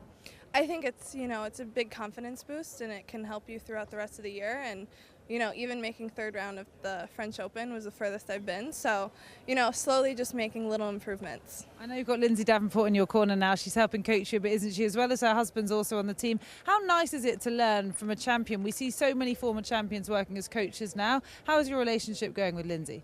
Lindsay's great, and you know, John being able to help as well has been amazing. So, I mean, just having the perspective of someone who's been there and done it, and you know, I think that's super beneficial for me, and you know, we get along great, so it's been amazing so far. So you play Agnieszka Radwanska in the next round. She's reached the final here before. I know you played her here before once in 2013. What are your, I suppose, plans, your game plan entering that match? Honestly, I haven't really thought about it. I didn't even know who I was playing, so you know, just looking forward to, you know, tomorrow and having a practice, and then really thinking about it on Monday. Well, we saw you on court yesterday, the doubles as well, of course, with Nick Kyrgios in the mix. I know you were quite funny about it before, saying you'll try and keep him in line. What kind of a partner is he? He was great. He's an amazing partner, and you know, he's great for the confidence. Every time I'd hit a great shot, he would tell me how amazing it was and how great I was playing. So it was awesome, and you know, it was really, really, really fun. How did that partnership come about? You know, we were kind of just talking about it, and I said, you know, I was maybe thinking about playing mix, and you know, he was like, well, why don't we play together? And I was like, sure, let's see if we can get in. So it was really about a 2-minute conversation. So you're progressing well in that. I know you were also in the ladies doubles with Laura not any longer, but again, she seems to be one of your close friends out on tour. Yeah, Laura and I are close friends, and it's so great for her to be back and see her around the tour. So unfortunately, we didn't get the win, but you know, it was still lots of fun, and happy to see her back. When you come to a slam like this then, are you happy to play in as many of the events as you can possibly get into, or do you like to try and focus more on your singles, or is it not too much for concern at the moment? You know, I definitely am focused on my singles, but I think, you know, doing well in doubles and getting some doubles play can help singles as well, and, you know, returns and, you know, being more aware at the net and volleys. So, you know, as focused as I am on the singles, I think the doubles can also help me. Yeah, we hear some people say they almost use doubles as practice for the singles sometimes. Do you feel yourself doing that out on court? Yeah, for sure. I mean, it's not only do you get extra serves, but you're returning a lot, you're at the net, so you just become a little bit more aware of, you know, where you are at the net, and that can definitely help in singles, and whenever you can get serve and return practice, you always want that. And just lastly, at a slam, we always hear people talking about making it into the 2nd week, which you have now done. Congratulations. What does that actually feel like from the player's perspective? Try and describe it for us. Is it almost like you've passed the hump day, you're over into the 2nd week? Does it feel like you've already got over a big obstacle once you make it into the 2nd week of a Grand Slam? To me, it almost feels like a different tournament. You know, it's the first week is, you know, the beginning of the tournament, and the 2nd week is, you know, it's just a little bit different. Everyone's just a little bit more intense and on point, and so I think, you know, you kind of think of it as getting past the first tournament in a sense, and then you kind of have to regroup and get ready for the next part. That's so interesting. Okay, well, you're into the next part of the tournament, as you would say. Congratulations today and best of luck against Radwanska. Thank you. Madison Keys. Well, great to get the thoughts of Madison Keys, and at the moment we're going to head out to court 12, where Leighton Hewitt, you may remember, he played his last singles match here at Wimbledon on the first Monday when he lost to Jarkko Nieminen, but he's still in doubles action and mixed doubles action as well. He's alongside his Australian partner, Thanasi Kokkinakis. We had them here in the studio a couple of days back, and they're up against Robert Lindstedt and Jürgen Melzer. So here's Lindstedt and Melzer serving for the set. And the commentary for this one, Ron McIntosh and Joe Jury.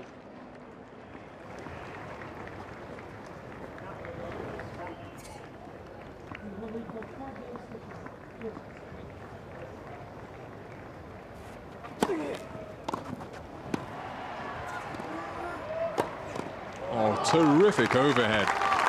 On the backhand from Lindstedt. 15 love.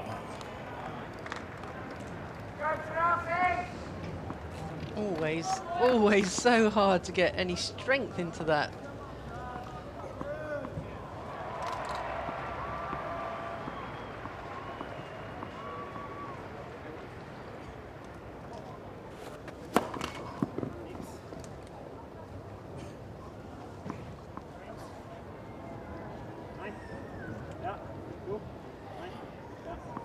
Oh, there's a lot going on there with the hand signals. Oh, good communication.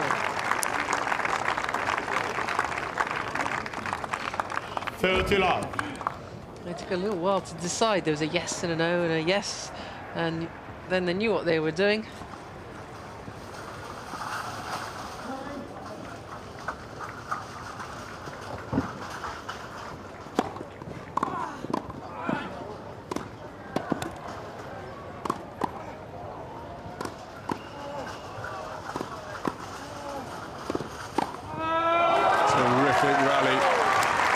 Volleying at the net from Meltzer. Have 3 set points. 40 love. Standing firm in the face of this barrage. And in the final, finding the gap between the Australians.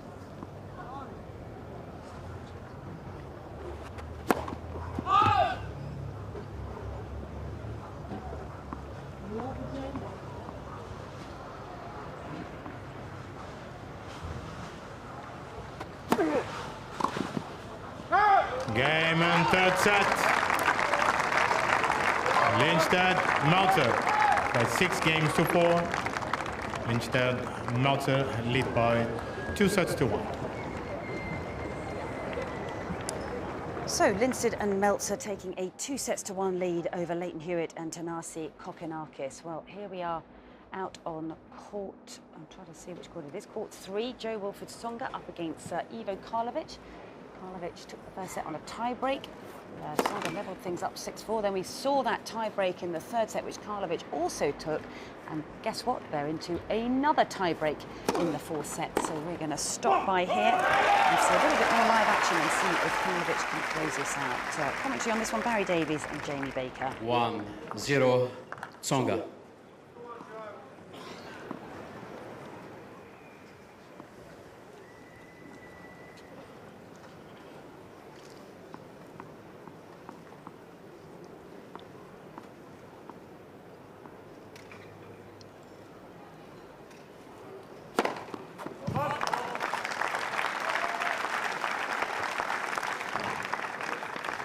One all.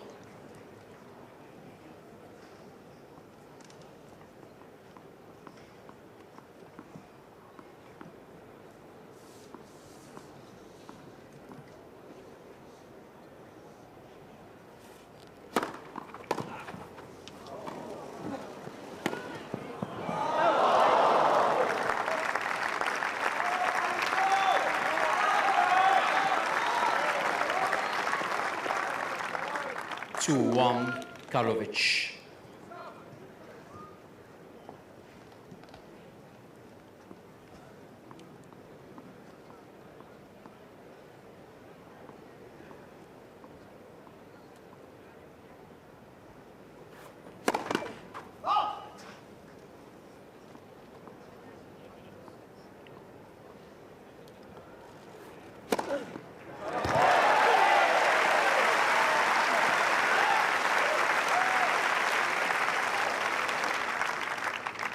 Two all.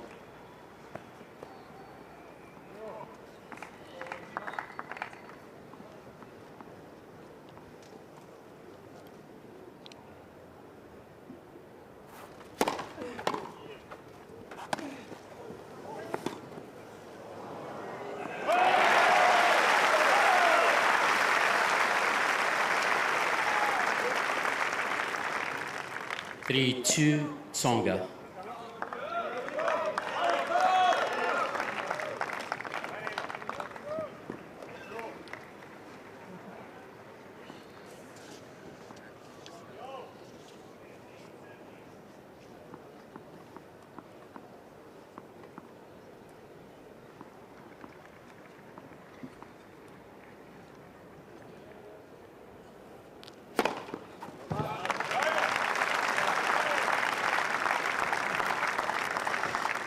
Three-all.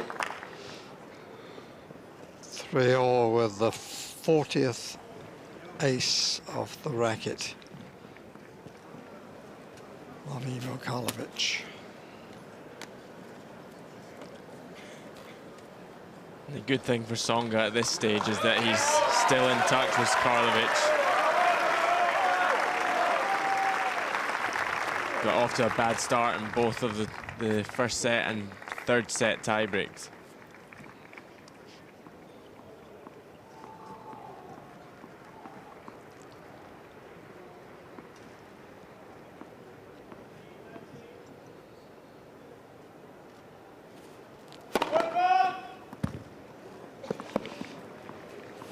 Fault call, it was a fault anyway.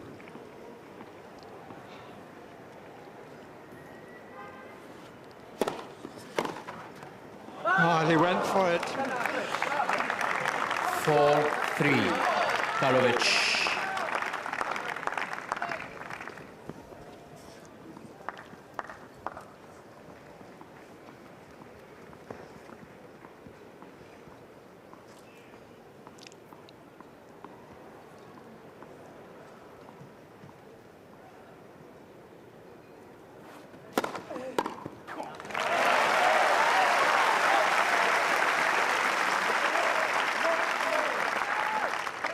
For all.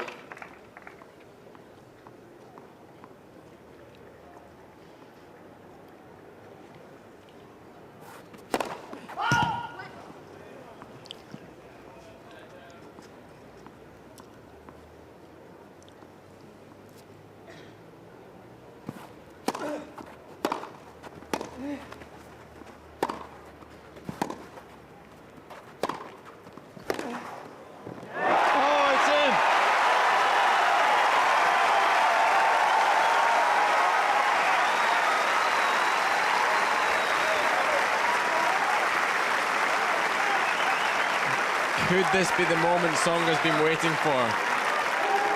That's what the crowd want to see. 5-4 Tsonga.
Net for service.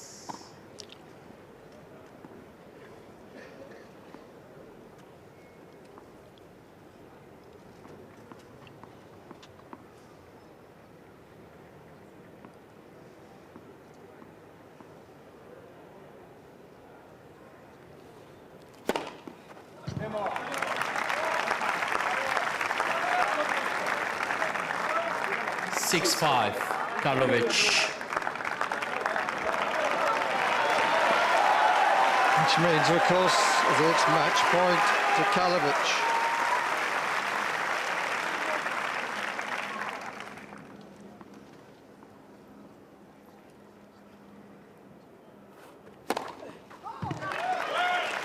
Mr. Tsonga is challenging a call on left far sideline. The ball was called out.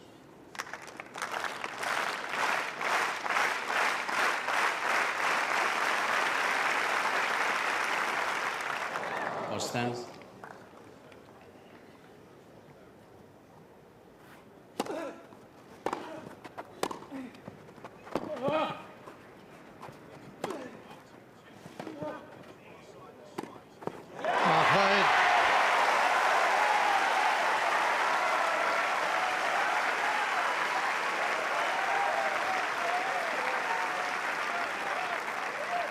This is a real tie-break. 6-all. Mr. Tsonga has 3 challenges remaining.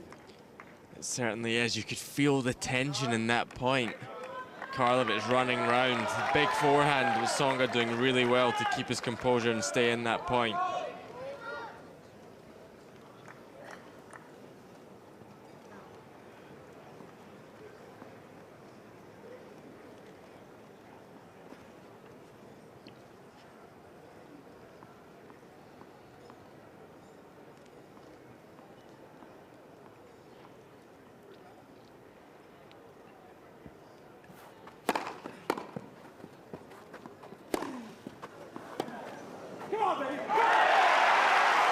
Mr. Karlovic is challenging the call. All right, baseline. Challenging the on the was called in. baseline in front of us. Ball stands.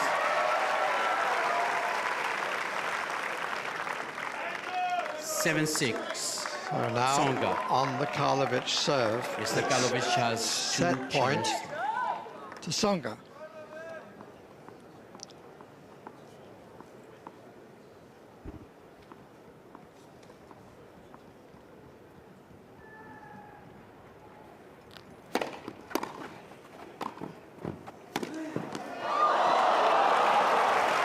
Not sure that was a particularly clean hit, but it worked. 7-all. Was this a double hit from Karlovic? Was that one swing?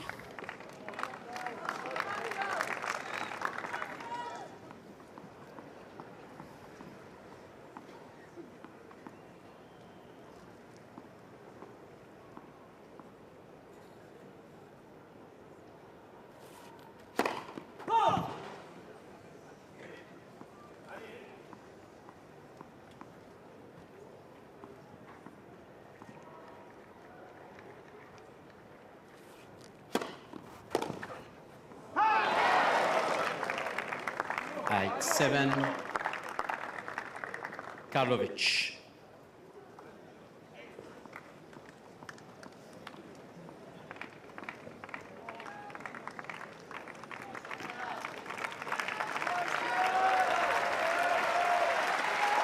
Match point for the second time for Karlovic.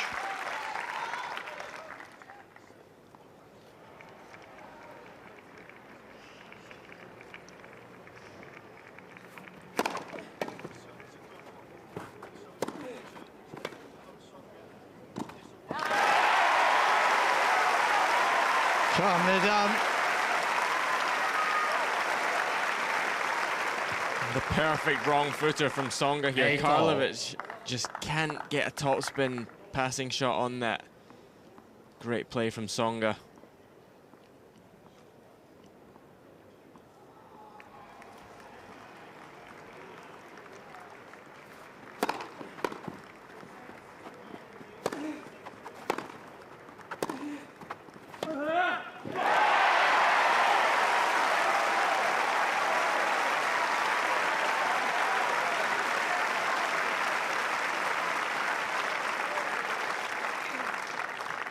Nine, 8, Tsonga.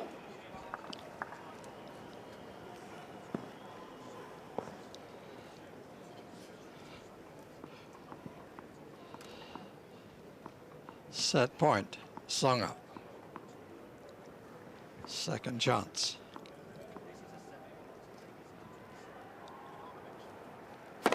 That's for service.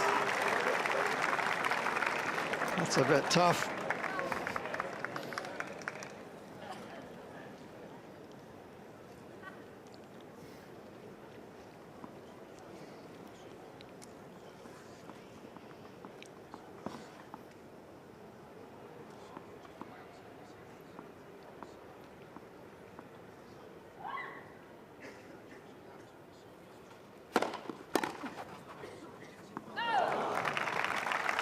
9-all.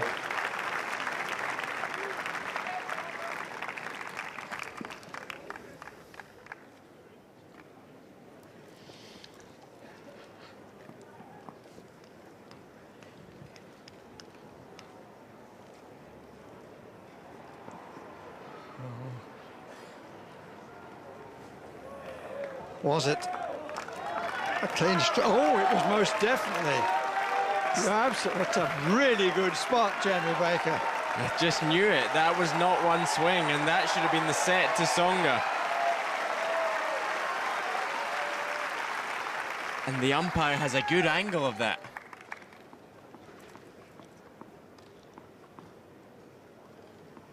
But instead, we're at 9-all.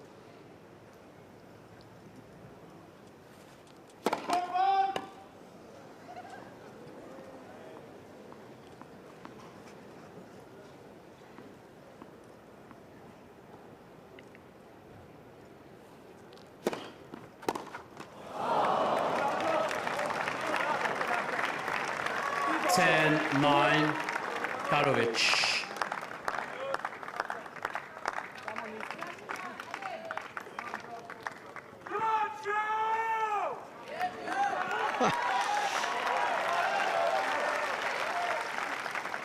The man bouncing up and down has a third match point.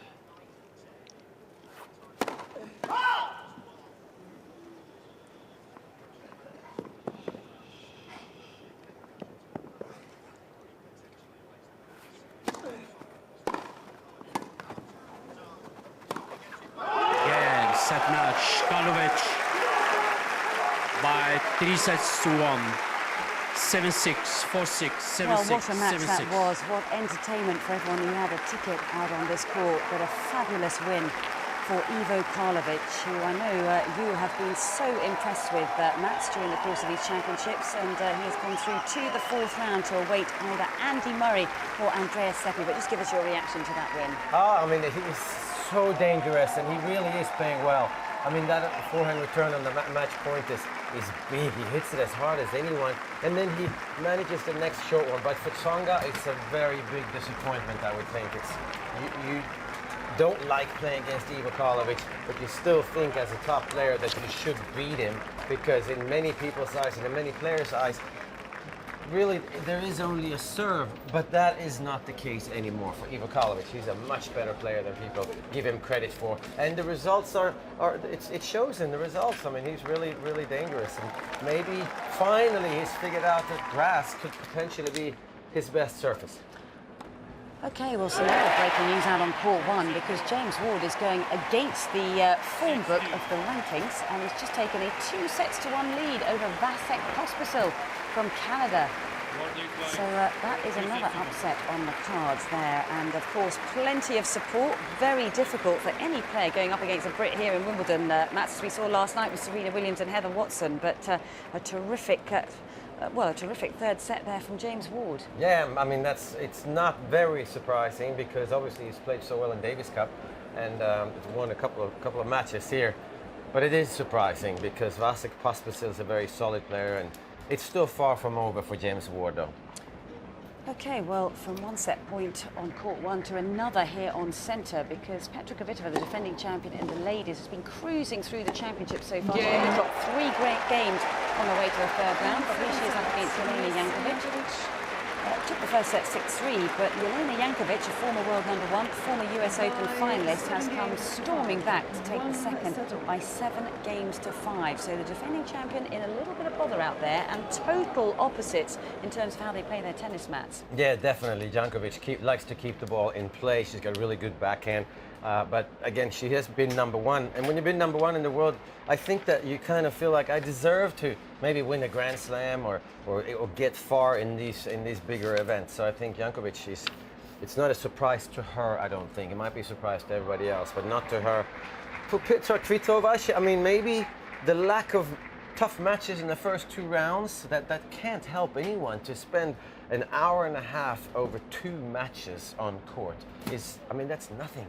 So it's hard to get that same intensity when you practice. Yes, so and probably been made to play a lot of balls out there by Jankovic. for sure, Jankovic moves great. She absorbs pace, but she can also threaten with her backhand, and she is a really good counterpuncher. Yeah, so developing story there on centre court, and of course following that match will be Andy Murray and Andrea Seppi. Now Wimbledon, as you know, is a real magnet to celebrities, and there have been plenty here during the course of the first week, so it's time now to catch up with an England cricketer, Andrew Strauss, who's going to give us his thoughts on Wimbledon. Andrew Strauss, welcome to Wimbledon. And Wimbledon, I suppose in a way, it's almost a bit like Lord's, two venues with great tradition. Very much so. I mean, unfortunately, because I was always playing cricket, I never got to sample the real Lord's experience. But it is amazing to be here at Wimbledon and see some great tennis players in action, and also just savour the atmosphere. It is a very special event. And seeing the players serve at such high speed, relating it to receiving a delivery from a fast bowler, compare them. Well, I suppose cricket, we always think that the ball's a bit harder. So, you know, in that sense, it's tough. But it's, I think, just the reflexes, the spin on the ball. I mean, I play a bit of tennis myself, so you gain some sort of appreciation for how difficult the game is, and just how good these guys, and not just skill-wise, but athletic-wise. I mean, they're just unbelievably fit athletes, and yeah, it's pretty inspiring stuff. The first Ashes test starts this week, and England have a new coach, Trevor Bayliss. What are you hoping that he'll do for the team?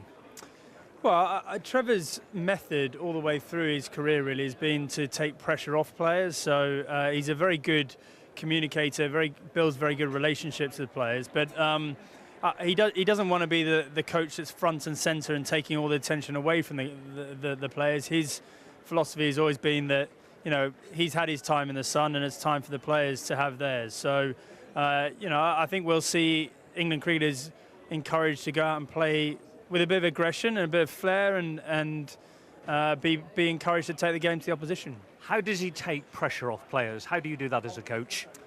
By creating a very relaxed environment and not overthinking things, not overanalyzing things, making sure there's a very simple guiding philosophy about what you expect the players to do, and then ultimately allowing them to go and play the games that they can under a lot of pressure. I mean, ultimately, international sport is about dealing with the pressure more than anything else. You use the word aggression.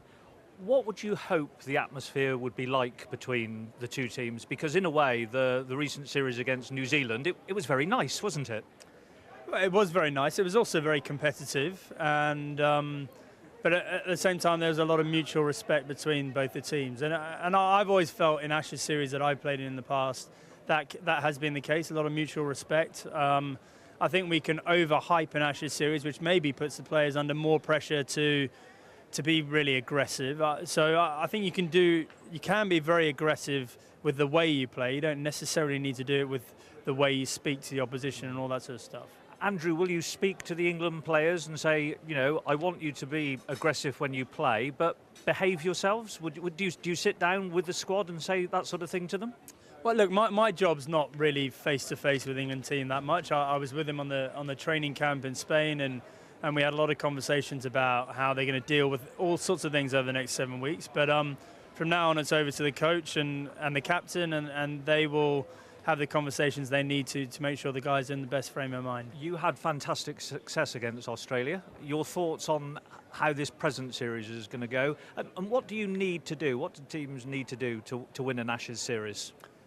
Very simply, win the big moments. So there are going to be plenty of times over the next 7 weeks where both sides are very even and the match will be on the line, and those are the times you need to grab the game by the scruff of the neck. So it's pretty simple in theory. In practice, it's a bit more difficult. We know this Australian side's a good side. They're full of confidence. They've just won the World Cup. They'll be a hard side to beat, but we'll have hopefully the support of the nation behind the players, and it's a hard thing to win away from home. And I think if Australia do win, they'll have to play some outstanding cricket to do so. Andrew Strauss, thank you. Pleasure, absolute pleasure. Andy, cheers. Bill, cheers. Thank you. Well, from one celebrity on to another, because one of them is standing by with Rachel. So I'm joined by American actor Armie Hammer, who is best known for playing the Winkle Winklevoss twins in the social network. And I've just been told that you played both of them. You're not actually a twin, are you? No, just me. Just me. How difficult was that to play two people? You know what? It wasn't so much difficult. It was more of an honor, and get to work with David Fincher and play two parts and have two roles, and it was great. It was good fun. Was there some trickery involved, like split screens, or did you have to kind of have a few doubles standing in with you? Yeah, it was kind of all that. We had a guy there named Josh who was there with us the whole time. We also did split screen and some facial replacement stuff. So.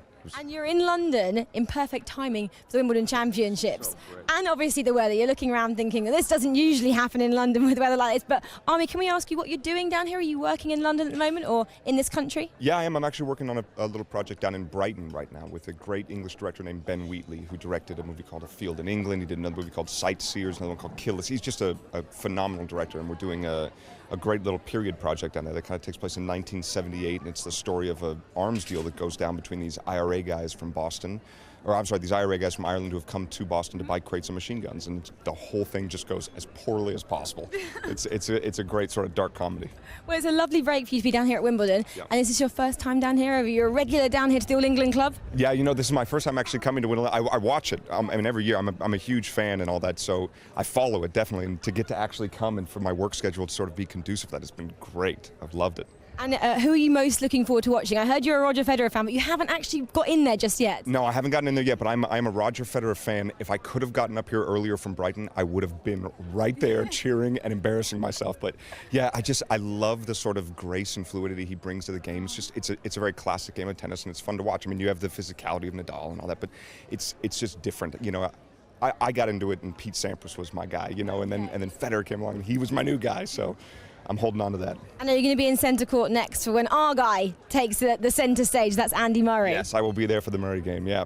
And what are you most looking forward to about just being here in general? I mean, it's obviously such a prestigious event. Yeah, you know, really, I'm more than anything, I'm just excited about being on the grounds, being here at Wimbledon. I mean, I grew up playing tennis, so this was always sort of the pinnacle of achievements you could have as a player. So to be here is just, it's incredible. And I haven't even got a chance to walk around that much yet. So well, get your phone out and document it. Take a few selfies, because that's what everyone seems to do here. And why don't you tweet one into us at Live at Wimbledon, and we can get a picture. Otherwise, you don't have a Twitter? No Twitter. Hashtag it, okay. Live at Wimbledon, and we'll find it and show it on the show. Perfect. Thank you very much, Army. All Thank right, you. Nice to meet you. Well, we've had a cricketer, we've had an actor. Well, let's have one more guest that the BBC have caught up with. Why not a little bit of rugby? Here we are in the Wimbledon sun, joined by a rugby great, Brian O'Driscoll. Brian, watching the tennis today, what's the experience been like for you in the Royal Box? It's been fantastic. It's a real treat to have been invited up here and to see, you know, to be rubbing shoulders with so many sporting greats is a real honour. And we've gotten to see some pretty impressive tennis from Roger so far. So yeah, hopefully Andy can be as good later on. Talk to me about Roger Federer. What is it about the Swiss champ that impresses you so much?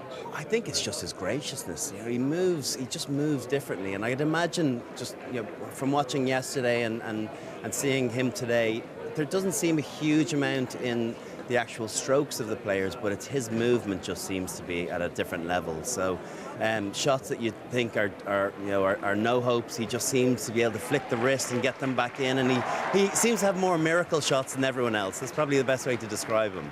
We've all seen you and heard you just flinging balls around for years on end.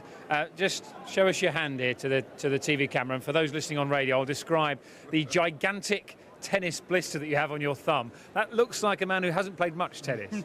No. So I was playing, I was getting a lesson from Tim Henman, and then going to have a knock-up with him this morning. So having not had a game of tennis for about 10 years, I decided to get myself a lesson on Thursday. And so apparently I was gripping it a little bit tight. And so, yeah, it's blistered up. There's another little cheeky one coming up there too. But alas, it was worthwhile because I didn't humiliate myself. Yeah, you've got to ease off on the grip, Brian. Ease off on the grip. What's it been like having been out of the game and retired for a while? Do you miss it? I mean, when you come to an event like this, do you get that buzz back of performance? No, I think you get the buzz here because you realise the huge spectacle that it is, and you know there's a real aura about the place. What I miss most about rugby is not so much the rugby itself, but the winning. I think that's the drug that you miss, and that sense of feeling and that sense of achievement on playing a good game and really having to roll your sleeves up and dug in deep and gotten a good result. I think it's very hard to replicate that in the outside world, albeit I'm trying to find it, and I'll continue to search for that. Talking of winning, there's a World Cup on. I'm sure you know about that. The England captain's in there as well, Chris Robshaw. Do you think the home nations have a decent chance? Yeah, I think England can win it. I don't know if they're necessarily going to win it. I think I think Manu Tuilagi, as much as people think that he's not, he hasn't played for a while and he's not a big loss. I think he's an astronomical loss because you need X factor to win World Cups, and he's got that in abundance. So I think he is above anyone else, is a huge loss. I just fancy one or two other teams just seem to be in a little bit better shape, and God forbid even the Irish look in good shape, and we've never really managed to peak at World Cups, and maybe hopefully this is our time. But it'd be great to have an England-Ireland semi-final, and all bets would be off then.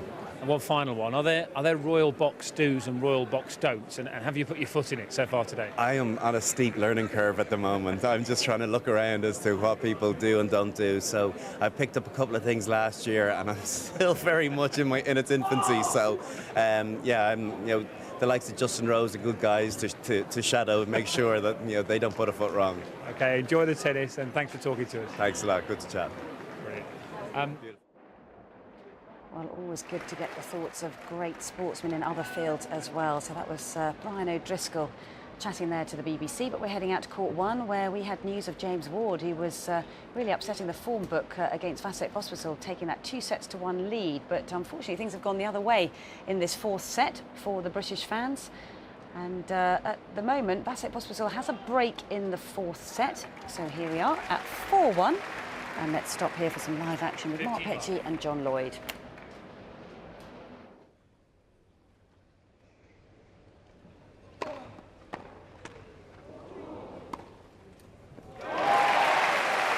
Nimble footwork, and this is exactly what he wants. A nice quick service game. Get back to work on trying to get that break back. Amazing how few times Pospisil has gone down.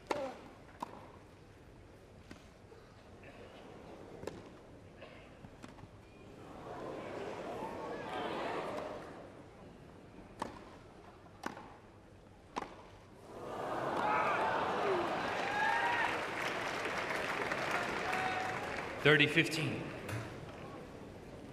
had a lot of quick points, and then suddenly out of nowhere we get one of those sort of elongated rallies. But on this side particularly, Pospisil doesn't seem to be able to drag his double-hander return cross-court at all.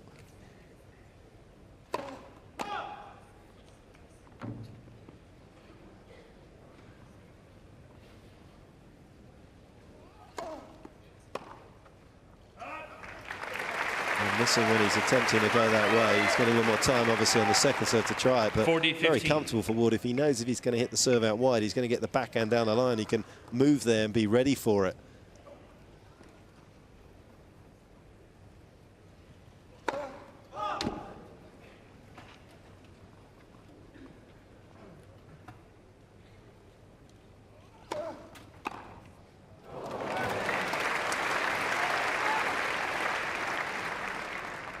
For the most part today, that serve on the second serve has produced the desired result for Ward. A missed return from Pospisil. It's a bit sort of casino-like, isn't it? It's red or black. You just putting everything on it, because Pospisil just ripping into that return.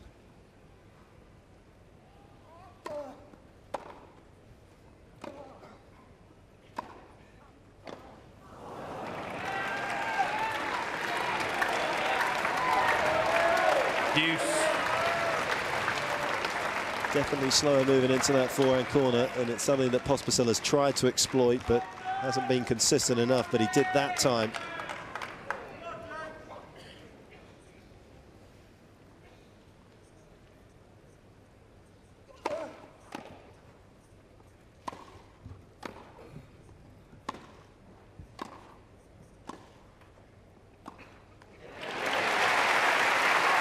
Really snatched at that backhand.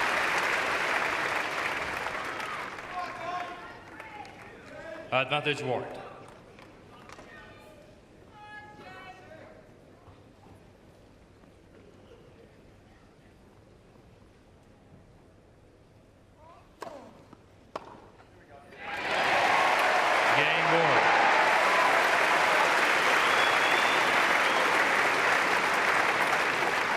Pospisil leads 4 games to 2 fourth sets.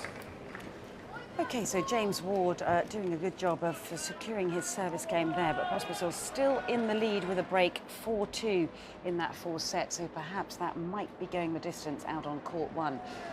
But let's head over to court 2 now, where Thomas Berdych was in a spot of bother after that first set against Pablo Andujar from Spain, having dropped the opening set by 6 games to 4, but he came storming back in the second, winning it 6-love, and he's now 2-1 up in the third set with Andujar to serve. But just tell us about Pablo Andujar, and I guess many people would have thought, well, a Spaniard, maybe more of a clay court specialist, how his game matches up on the grass mats. Yeah, pretty good actually. He plays sort of a similar style to David Ferrer.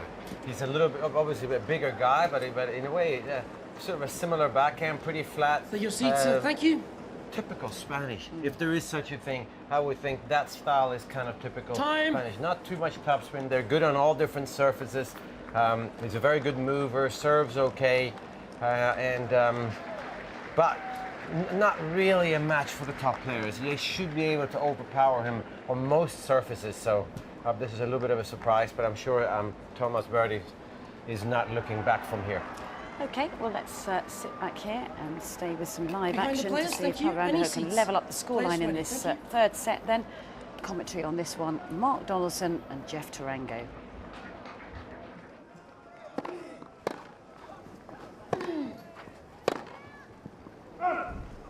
Love. Jo-Wilfried Tsonga has been beaten by Ivo Karlovic, so Ivo will face the winner of Murray and Seppi. Murray's got a good record against Ivo Karlovic. Good returner.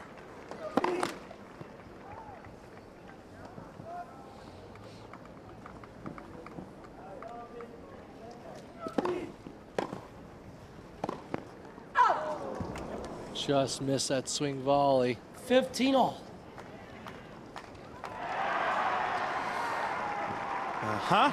Arms folded, watching the tennis. Meanwhile, Angry Birds. What do you mean, watch the tennis? I can't be playing this. Level 5. Or maybe they're on YouTube watching videos of Jeff Tarango's greatest moments. Did you see my lettuce piece today? Yes, Jeff. You told us about it yesterday as well. Oh, good. It wasn't on yesterday. No, you told me in commentary yesterday that the hottest day you ever had, so you put a lettuce on your head to keep cool. Oh, I just personally told you. We shot the piece after.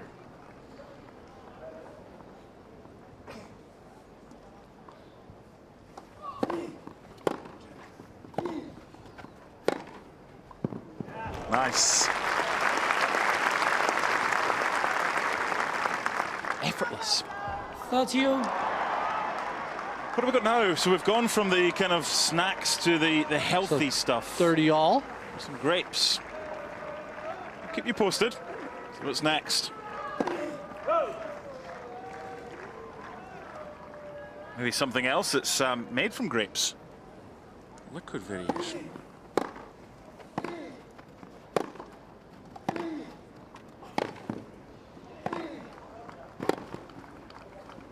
A big point for Pablo Andujar to win.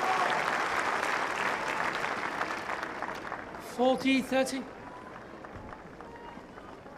This is when sportsmen and women need really short memories. It doesn't matter what happened in the second set.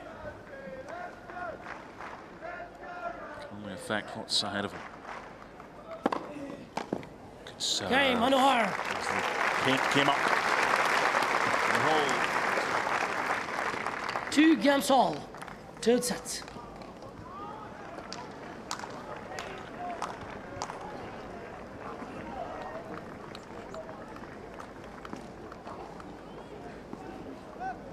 So Pablo Andujar levelling things up at 2 games all, and there's that wonderful view that we get every single day overlooking all the courts here with the beautiful lake in the background overlooking Henman Hill, which so far every single day this week, Mats, has been absolutely packed. I mean, the atmosphere all week has been fantastic, hasn't it? It really has. I mean, I can't remember a Wimbledon where it seems like so many things have happened, and I think Dustin Brown, that was just a beautiful match, beating, unfortunately, Rafa Nadal, taking him out of the tournament again, and then Heather Watson, Serena Williams. So it's great to have it on the men's side in Brown, Nadal. And then on the women's side with Watson and Williams, they weren't on the same day. Andy Murray is playing really well. And he obviously won Queens, but he's playing with a different energy. It's like he's smiling while he's playing. Roger Federer is still, I mean, it really has, the weather hasn't overshadowed the tournament, even though the weather has overshadowed British weather. I know. We're not used to this heat. By a mile. I know. Well, it's been so hot and humid, hasn't it? It's been unusually so, actually. Good just for the out players. of no, that's true. I mean, because they're so used to playing in heat. But I mean, it's just been beautiful for the grass as well. Just out of interest, over the course of the years that you've been coming back here watching grass court tennis, are we seeing a sort of a different, slightly different style moving in a different direction this year? Do you think? I think that the guys are. I mean, I think that everybody's hitting the ball a little bit harder. I think everybody's serving a little bit better. Certainly the young generation that's coming up with Nick Kyrgios. I mean, there is a brand of tennis, is a big first serve, a fearless second serve, big forehand, and pretty much a fearless backhand. And they play very short rallies these days, but they're kind of complete with a. What's the right word for the attitude? It's sort of, they're not afraid of anything. No. And I think that's coming up on the women's side as well. You can see really good attitude from the young girls. They're very complete as well. So I find it very, it's heading in a very good direction at the moment, tennis. It's not overpowering, but you have to be a great mover, and I think that's it. You've got to be a great mover, more so now than ever. Yeah, you've also almost got to be a great athlete before you even pick up the racket, haven't you, to be able to make it out onto the Pro Tour? You do. You have to. So you have to be a great mover, but you have to be a great athlete to have the strength everywhere to be able to hit big shots as well. And I think that's a big difference from let's say 30 years ago, where you could be a big guy and you serve hard, but you couldn't necessarily do everything else. Or you were a small guy, but then you didn't have the strength to do certain things. You didn't have a big forehand. You were just a ball retriever. Today you see little guys, they have the power, and the big guys have the movement. Yes, and a lot more variety creeping back into the game as well. That slice backhand, we're seeing more drop shots as well. And especially here. I think Wimbledon, the grass brings out more variety than any other surface. Yeah, it's been fascinating, hasn't it? Yes, really. OK, it's time now to head down to the press conference and hear from Caroline Wozniacki, who came through earlier today against Camilla Giorgi. Seemed like a bit more progress today. Another round and improving still. Yeah, it was nice to win this one. You never really feel comfortable against a player like her. She hits every ball as hard as she can, and you know, thankfully for me, it wasn't really going in that much today. I also kept serving well, and I returned well, which was a big help for myself today. Just wondering, obviously this is a key stage for you, because it's the next round is the stage you've got to several times and not gone further. I'm surprised that you have that record here, because obviously you won the girls' tournament. Are you surprised too? Yeah, there's no reason why I shouldn't have been able to make it past the fourth round. I've had some tough fourth rounds here.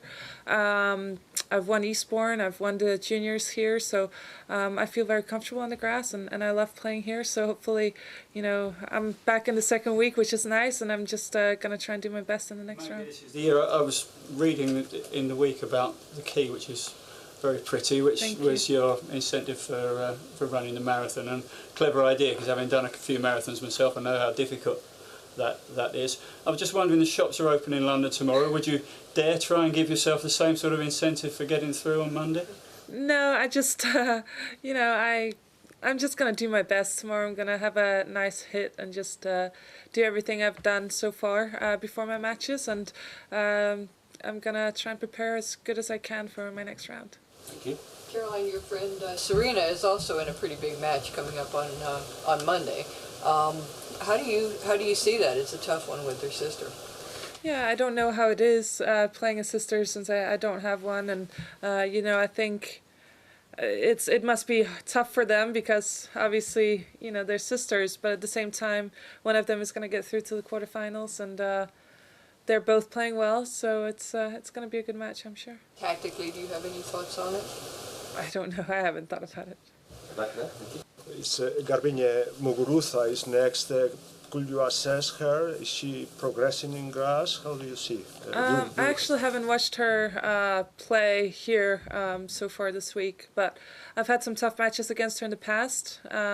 She's a big hitter. She plays really well, so it's going to be a difficult one, but I'm excited for the challenge, and I'm happy to be in the next round. If I may go back to Serena there, obviously she came through against Heather Watson yesterday. Did you watch that match, and how impressed were you with Heather Watson? There's talk today of her becoming a future top 10 player, Grand Slam winner. What did you make of her performance, and what do you think of her going forward? Honestly, I just watched a little bit of the match. I didn't really watch much of it. I was napping.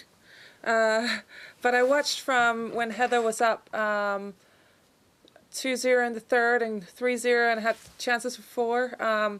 She was playing really well. She was really getting Serena on her heels, and it was a good match. And Serena once again showed why she's such a great champion. She managed to fight back and win the match. But in the end of the day, a lot of great things for Heather to bring with her for the future, for sure. Caroline, your match begins at 1. And Muguruza begins at 11:30, and almost at the same time finish 2 matches. You think you have a little advantage because you short time in the field? When we play normally on the tour, we play often day by day, and then it can maybe have a difference. But we have a day off tomorrow, and we all can have our recoveries and everything. So I think it's fair. Caroline, on Monday, all of the round of 16 matches will take place. It's a kind of unique scheduling for Grand Slams. Can you kind of talk about that and the excitement of all the men, all the women playing on one day? Oh, we all play on one day? Yeah. Oh, I didn't know that, actually. I never really paid attention to that, but yeah, that's interesting. So from a fan's perspective, what would that day of tennis be like watching at home? Well, I think it's going to be a great day for the fans. I think,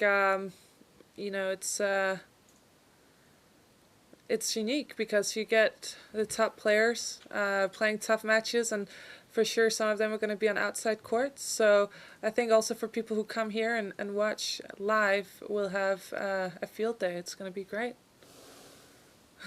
You were speaking before about Serena's match against Heather, but just thinking about what Serena and Venus both mean to the sport and to the players who have come up since they have, how would you put that in perspective, what these two women have meant to their sport and everybody who's come since? Well, I think obviously with everything they've achieved, they mean a lot to the sport. They still are front runners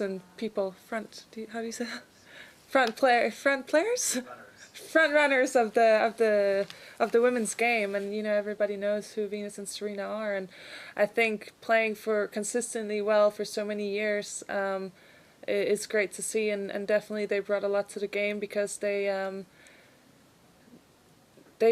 got more power to the game. They raised the level back in the day when they came up, and it was more of a physical game. It got the players to work harder in the gym as well to be able to resist the balls they were giving back. And I think, at the end of the day, I think they've done a great job for the game.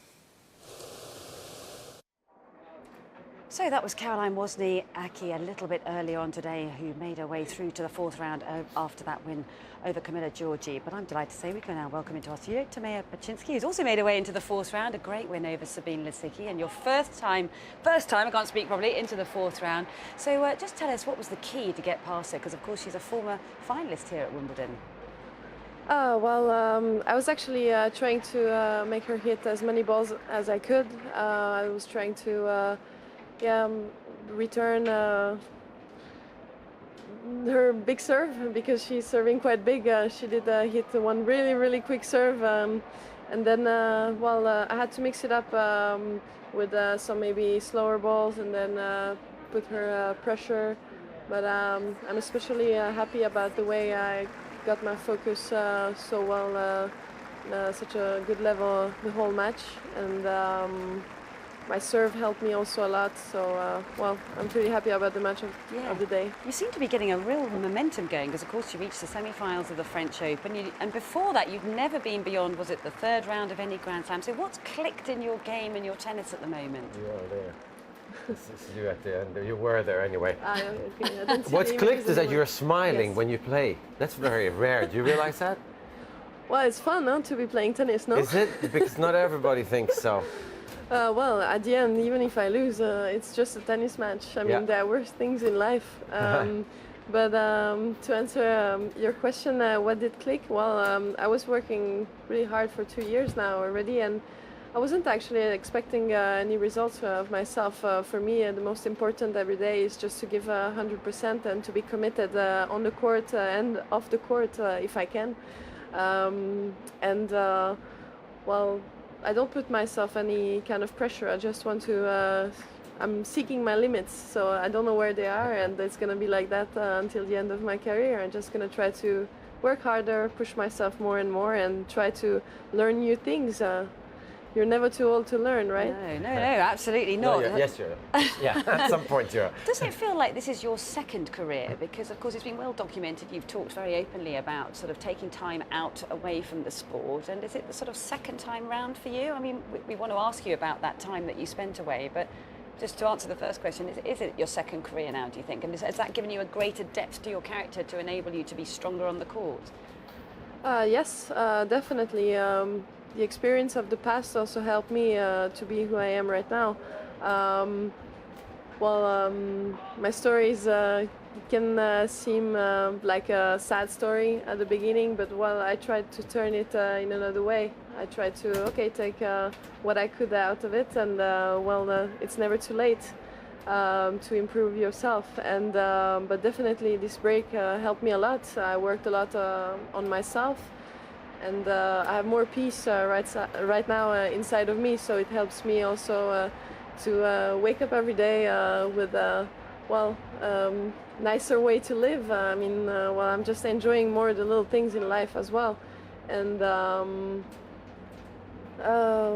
before I was all the time kind of playing, but I didn't know why I was playing. Right now it's my decision to play, and it makes a huge difference when you have to go in your office. Well, our office is quite nice, so that's why we're privileged to be tennis players. Yeah, and do you think it's because we watch so many youngsters coming out onto the tour, and all of you have been playing tennis since you were, 4, 5, 6 years of age, you've been playing tournaments, but you've never actually lived life outside that bubble world.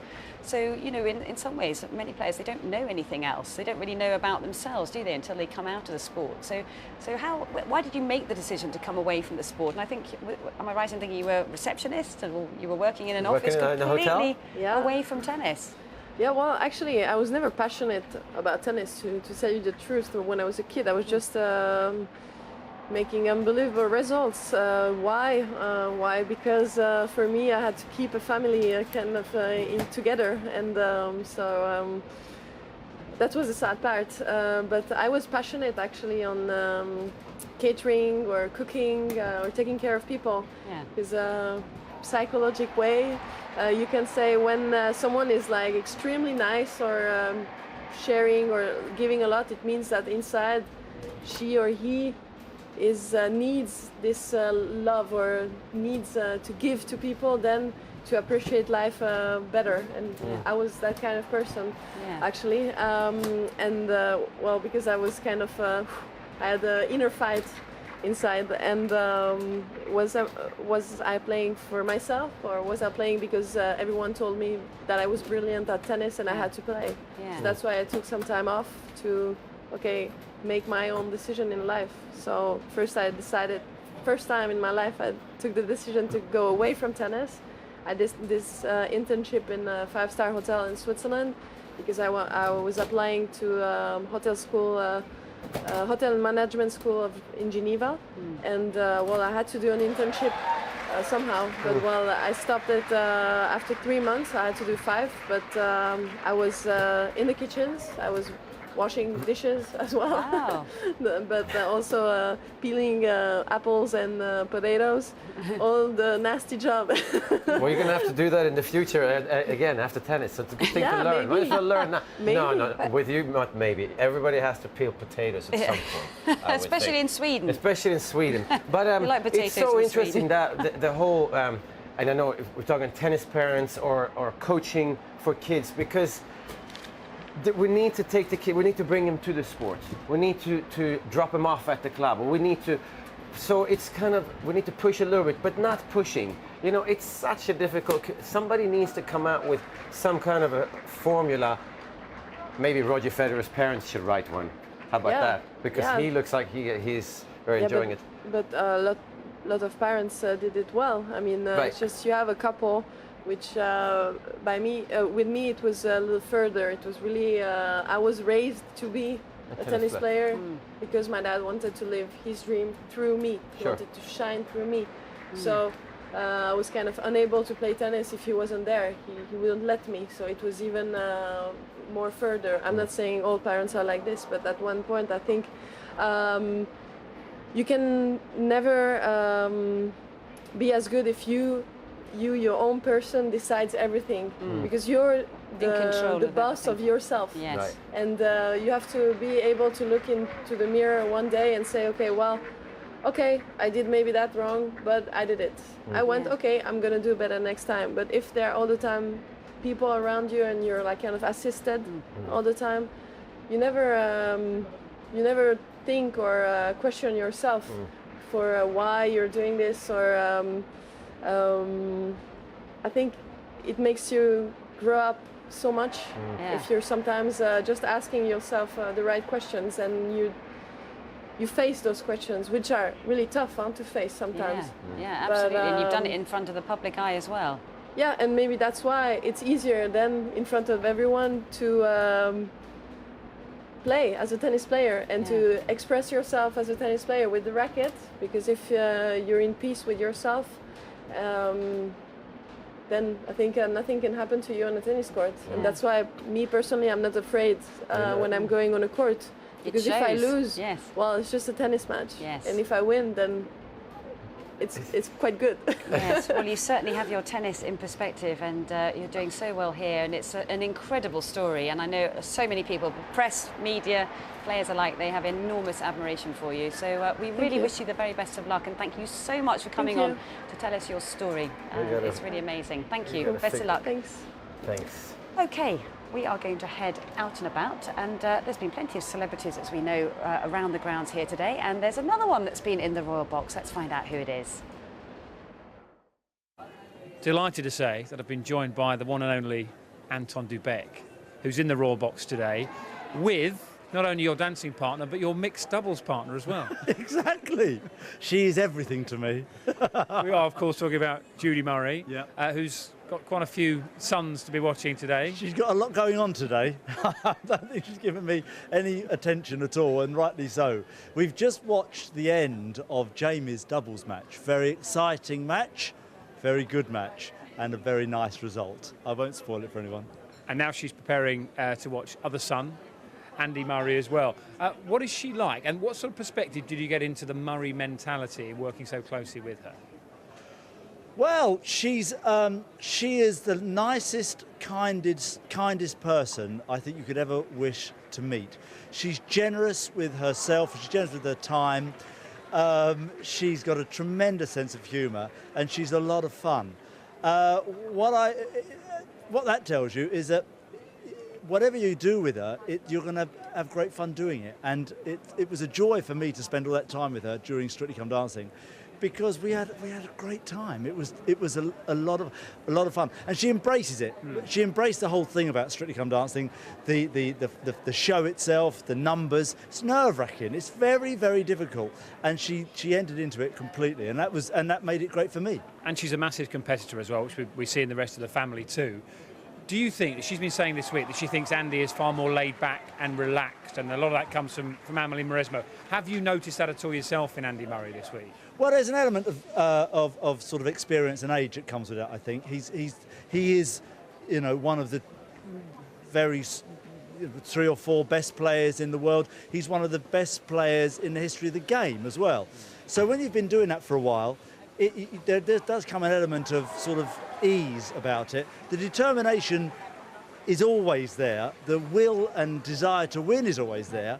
But I think you're sort of enabling yourself to handle it better. You're sort of dealing with it better as you get a bit older. The Amelie Mauresmo factor, I don't really know her very well, so I don't know what she's brought to him. But he's always had a female influence through his life, going through his life, and he's tremendously sort of encouraging of that. And he is at the sort of forefront of that sort of thing, really, that sort of thinking that is a little bit sort of different to everybody else's.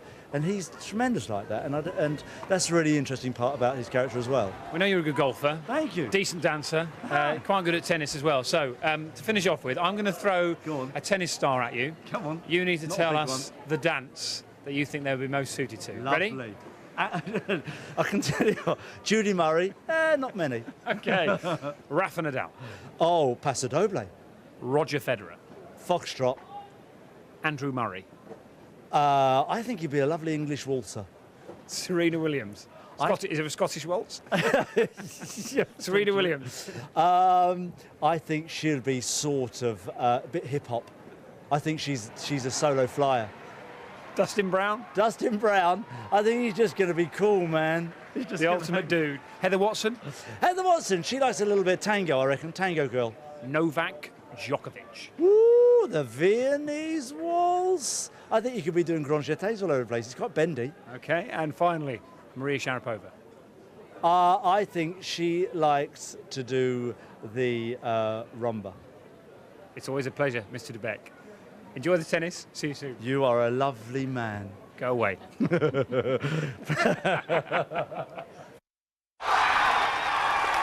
And a proud Australian, Leighton Hewitt, lives to fight another set. He just never knows when he's dead and buried. The 2002 Wimbledon champion eliminated in the first round of the singles.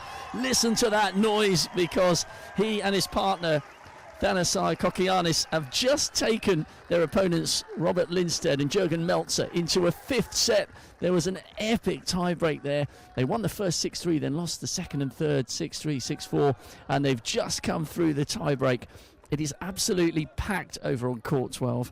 And the 2002 Wimbledon champion, who is still also in the mixed doubles, lives to fight another set. Remember, these two guys came through a massive 8-6 5th set thriller against Draganji and Continent in the first round. Leighton Hewitt and Thanasi Kokinakis have laid on a brilliant climax to this second round doubles match. Absolutely brilliant. You can't help but have a smile on your face when you watch Leighton Hewitt's commitment, champion all those years ago in 2002, and they're still in with a shout. It's all square at the start of the 5th over on court 12. What a climax in prospect.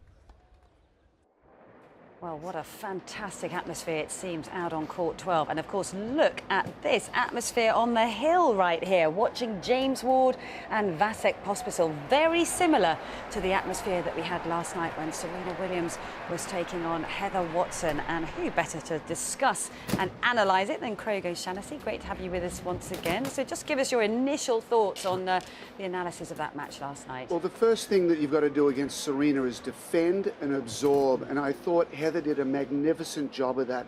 You quite often saw her crouching down low, bending the knees and getting behind the ball, getting the full weight of her body behind the ball. And, you know, to get within a couple of points of an amazing victory. I mean, she lost, but in a lot of ways she did win, and it will certainly help her moving forward. So it was a very good match. Yeah, what about Serena's tennis? I mean, clearly she started off very well, but then it started to unravel a little bit. Were there too many unforced errors out there from her? Well, you know, she had it in the bag, and a lot of times you get to a point in a match and you think, okay, I've got this one. Let's take the foot off the accelerator and just coast home. And it's a very dangerous time in a match. The opponent can feel that the weight of the ball is not quite what it was earlier in the match, and there was a little bit of that going on. The other part of it is Heather gets down, and all of a sudden it's like, you know what, I've got to go for it, and that's exactly what happened. You see her running around there, upgrading from a backhand to a forehand, and a really good angle to pull Serena off the court. It's not easy to get her out into the alley. Another backhand error right there. So she was starting to spray balls around a little bit, but is that as much to do with what Heather was doing in terms of drawing those errors out, do you think? Yeah, I think so. You know, Heather enjoys the longer rallies. She did very well with that. I think it was 80% of the extended rallies of 10 shots or more leading into this match she won. So just making your opponent hit one more ball is one of the best tactics you'll ever have in the game, and that certainly was a factor here. You know, just making Serena hit again and again and again, moving her. You know, the wide forehand is one area, and if there is a chink in the armour, when you can get Serena out wide in the juice court, hitting forehands on the run, she will spray a little. But also you can look by just watching those points right there with Heather. I mean, even Matt, she's giving herself so much margin for error. I mean, literally some of those balls from Heather down the centre of the court, nowhere close to the line whatsoever, but just again, eking out the errors. Yeah. The good thing to understand about that is most people think when they hit a ball, it's like firing an arrow. You hit a shot and the arrow goes and it doesn't come back. Yeah. Whereas a better way to think about it is like throwing a boomerang. And when you hit a ball down the middle of the court, its natural angle is to come back down the middle of the court. So I also call it like opening the door. If you make Serena take 2 steps and you change direction, she's got more angle now and she'll probably make you take 4. Yes. So there's nothing wrong with the boomerang effect straight up and down the middle of the court and stopping Serena having angles to attack you back with. Yeah, got to look at the sort of the... Oh, go on. No, but if you then get her past those 2 steps, if you get her to take 4 steps, but that's so dangerous. It's the same thing as a body serve, right? The body serve is brilliant, but if you miss it by 2 feet, it's the worst serve in the whole box because it's right in the strike zone. So that's the danger with Serena, I think, for girls, is how much do I take on? Because I want to get her to move, but I don't want to miss either. Yes. Yeah, exactly. So, you know, you've got to get it deep. Which Heather did. You've got to extend the rally, which she did, and then you've got to attack wide. And it was almost a perfect storm. You know, it was late in the evening. Yes. You're coming off the match, you know, with Dustin and Rafael Nadal the night before that had so much energy, and it was just identical. It was an amazing atmosphere out on centre court. The crowd was so loud when Heather was making that big run. Yeah, I mean, it seemed as if Serena coped incredibly well. I thought actually quite composed, considering 15,000 people were cheering for Heather Watson, understandably the Brit here in Great Britain at Wimbledon. But what about sort of how animated Serena was at times during the match? Yeah, you know, you don't know what's going on inside a player's mind, but I think with Serena, she really wears her body language. What's going on inside her head comes out a lot. And when things started to go south, she certainly cracked somewhat, and you know, the match that happened between the points, I thought at times when she was winning points she got too animated, and then when she was losing points she became too down. You know, the roller coaster started to take effect and she almost became an opponent for herself. She does look at times incredibly stressed actually out there, doesn't she? What do you think, Mats? I think it does. I'm not sure if she actually knows. I'm sure she watches her own matches once in a while, but I don't know what she thinks when she sees it. But it does look sometimes like there are better places for her to be than involved in a tennis match in front of people, because the walk becomes really slow and it really looks painful. And I don't know if it's intentional, because it's not easy to play against somebody who looks as down and nearly as depressed as she looks on the court. It's hard for you to have the energy because you want a little bit from the other person. You want to hurt them. You want them to feel the pain, which is a good feeling. But I don't know if you can say that she is feeling the pain sometimes, because it's just, I don't know. Serena's world looks so different and fragile at times. Yeah, it does seem as if the weight of the world is on her shoulders, isn't it, in terms of this unbelievable expectation of pressure, trying to, you know, win the 21st Slam, the Serena Slam, perhaps the Golden Slam, in terms of all four in one season as well. So there's so much riding on it, and I guess in many ways she does cope incredibly well, but you can see it's like a pressure cooker. Yeah, you can. It's got to be difficult for her. You don't know what's going on inside a player's mind, but you know, at times she's great, but you know, I pick up on that as well, Mats. The super speed that she hits a ball and the super slow motion that she walks right after it, the two kind of are at odds with each other. Yeah, very strange.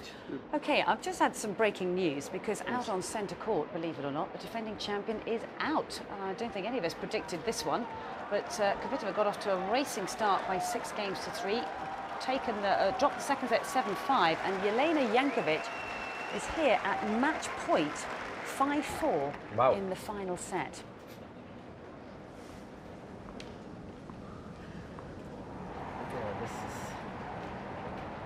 This is so unexpected. That backhand error into the bottom of the net means that the defending champion is out, and it's Jelena Jankovic. His best result here at Wimbledon has been reaching the fourth round. Is through to the fourth round once again, so that is a massive upset, and she is through to play Agnieszka Radwanska, which again opens up this draw, doesn't it, Mats? Because you've got Madison Keys in there, Kvitova, and now Jelena Jankovic as well. So what an opportunity for all of those names, but a terrific result for Jelena Jankovic. It's great. I mean, she is a hard worker. She tries always really hard, and she's most probably nearly too involved emotionally in some matches. She gets really upset. She's one of the few female players that actually gets warnings for I think racket abuse, and she's fiery. So it's great to see that if you just keep at it, you might feel emotions like this again. She was #1 in the world, and then after that, part of her career actually has been kind of disappointing for at least tennis fans, and I think eventually it becomes disappointing to you too, because, well, I was #1, but I couldn't win a major. Now I'm slipping in the rankings, out of the top 10, and so on, and suddenly she's back on center court. I mean, every seat is full in this Wimbledon center court, and you beat the defending champion. So just keep trying. Yeah, what's your reaction to that result out there? Because I think many people thought she was going to be overpowered by Petra Kvitova. Including me. Yeah, I did too, yeah. I like the strategy on that last shot. It's you know the serve is going to go wide. You know, Petra's very good at that. You move over a little bit, you get your body weight behind it, and you attack immediately. You don't wait on a big point at a big moment like that for the opponent to hand it to you. You've got to go out and grab your destiny. She ripped that backhand. You absolutely go middle to the Kvitova forehand. If you go down the line too much there, good chance you're going to miss it, and you open up the angle coming back. You know, if you could say, if we could script that last point for Jelena, you could almost go and put a ball down and say, hit it here, and she hit it to the exact right spot. Yeah, listening to the way that you talk about the angles, how much do you get a blackboard out with kind of, you know, the chalk marks of angles on a tennis court, and you start to turn tennis into a sort of a chess game? Because I'm not sure how many coaches do that with their players. Yeah, from coaching on tour for 20 years now, you know, I videotape a lot of matches, and I use software called Dartfish, and you're able to cut the court up. So I initially did it with the service box, 4 positions in each box, so out wide in the deuce is 1, body forehand 2, body backhand 3 and T4, and then you're going all the way across. And then I cut the baseline up. So, you know, the baseline is a very big area, and I wanted to understand those areas. So I cut out wide in the deuce, basically cut the deuce court in half. Out wide is A, middle is B, then you go to C and D. Very, very simple. And this came about, I was coaching a player, Rajiv Ram, who made the quarters here just a couple of years ago. And Rajiv, out wide in the ad court is position D, and his backhand wasn't so good. And when I took over as his coach, I'm like, he's got this Pete Sampras-esque, they call him Rampras, kind of forehand. And I looked at it and I was like, he's very good in B, and he's not good in D. So the middle forehand area. And I'm like, how do I stop him hitting backhands in D? And he said to me when we started, most lefties beat me because they can pound him and put him in D, and most righties with good backhands do it. So we had to play Garcia Lopez in Miami, and here comes Andy. Actually, which ties into this, Garcia Lopez had just beaten Andy Murray in Indian Wells. And we came up with a strategy that for Rajiv, if he hits to the middle, to the deuce court, to B, the ball will boomerang back to B, and he gets forehands all day long. He went from 273 to 93 within a year, mainly just from that strategy. Yeah, how fascinating. Amazing, wow, that is really, really interesting. Well, as you can see, we're back out on centre court, and there is Andy Murray's wife, Kim Sears, and his support camp there in the box, because Andy Murray, who is of course a Wimbledon champion back in 2013, he's also a US Open champion as well, is about to take on Andrea Seppi from Italy.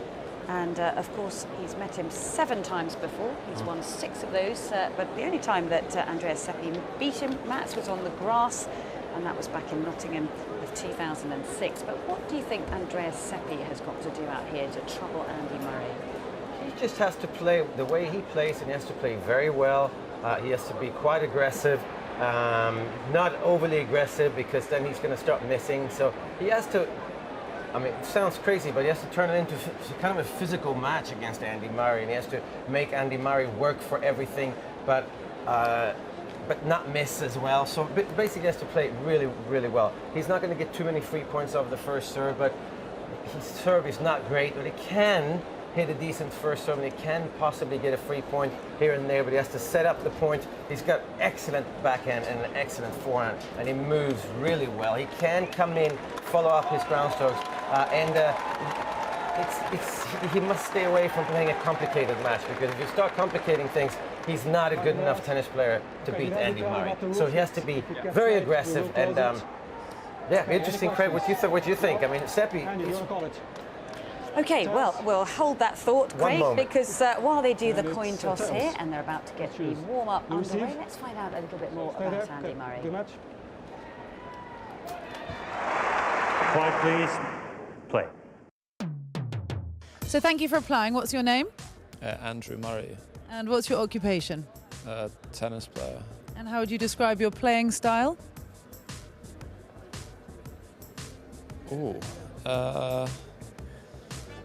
Hopefully I will be an attacking player. How many Wimbledon titles do you have? 1. How many other titles do you own? 33, and then the Wimbledon 34 total. Yeah. Do you know your number of Twitter followers? Over 3 million, but I don't know the exact number. Can you describe yourself in 3 words? Boring, unfunny, and miserable. Sound good to me. What skills do you have to be a Wimbledon champion? Have a good work ethic, physically in good shape, and yeah, I'm British, so that's good to be a British Wimbledon champion. Good quality to have. What would you consider your weakness? There's a lot of weaknesses in my game. I can't share that on here, can I? Do I have to share that on here? Too defensive sometimes on the court. And off the court, what's your weakness? Chocolate.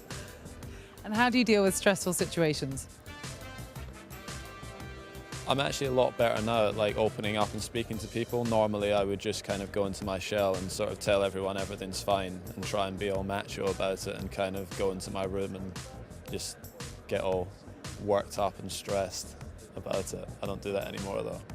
So lastly, why should we, Andrew, give you this job to be 2015 Wimbledon champion? I deserve it. I deserve it. Well, thank you for applying. I'll let you know how you get on if you're a successful candidate. Thank you. Quiet, please. Play.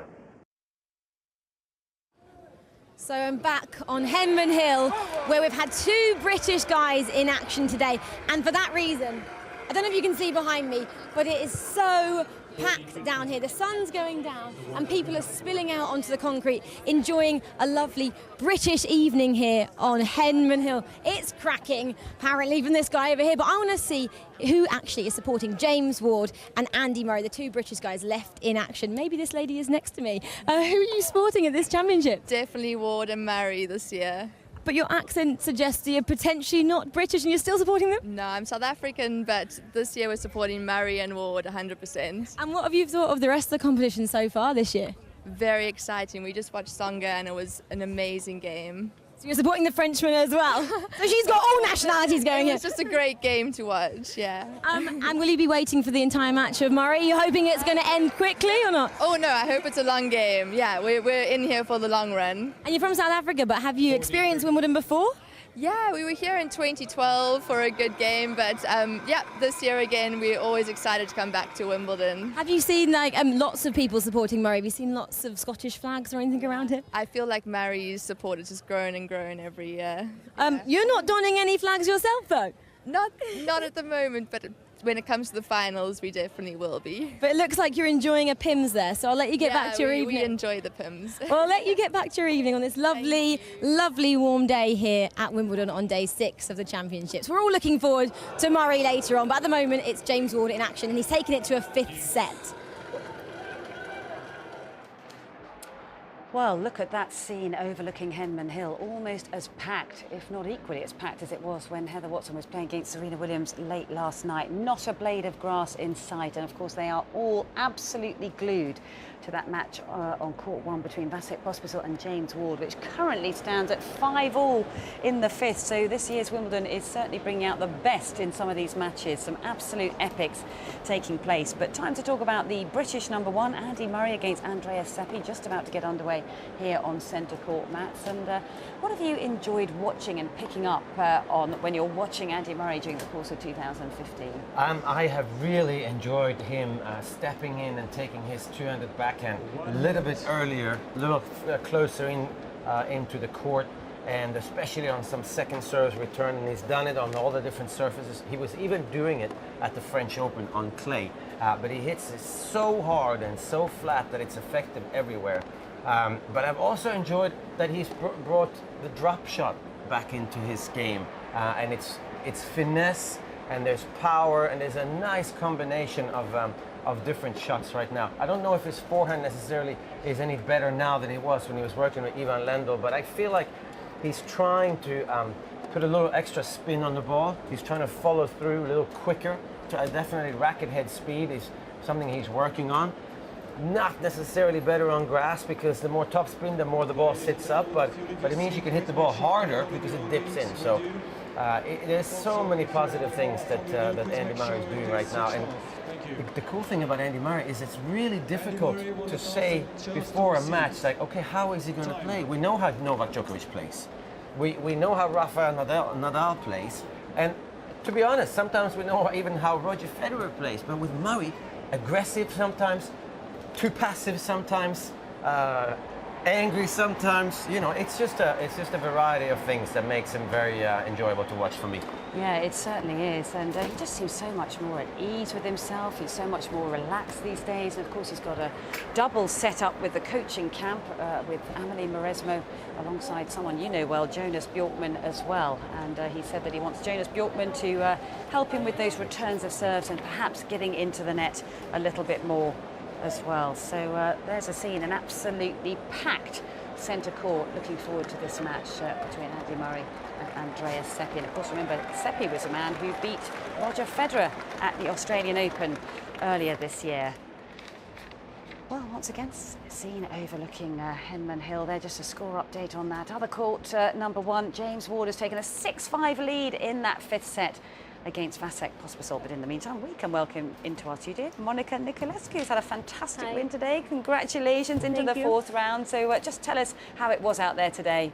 It was difficult because she's a lefty, and you know, like Kvitova, she won, so she really likes it here, and she had many matches because she played qualies.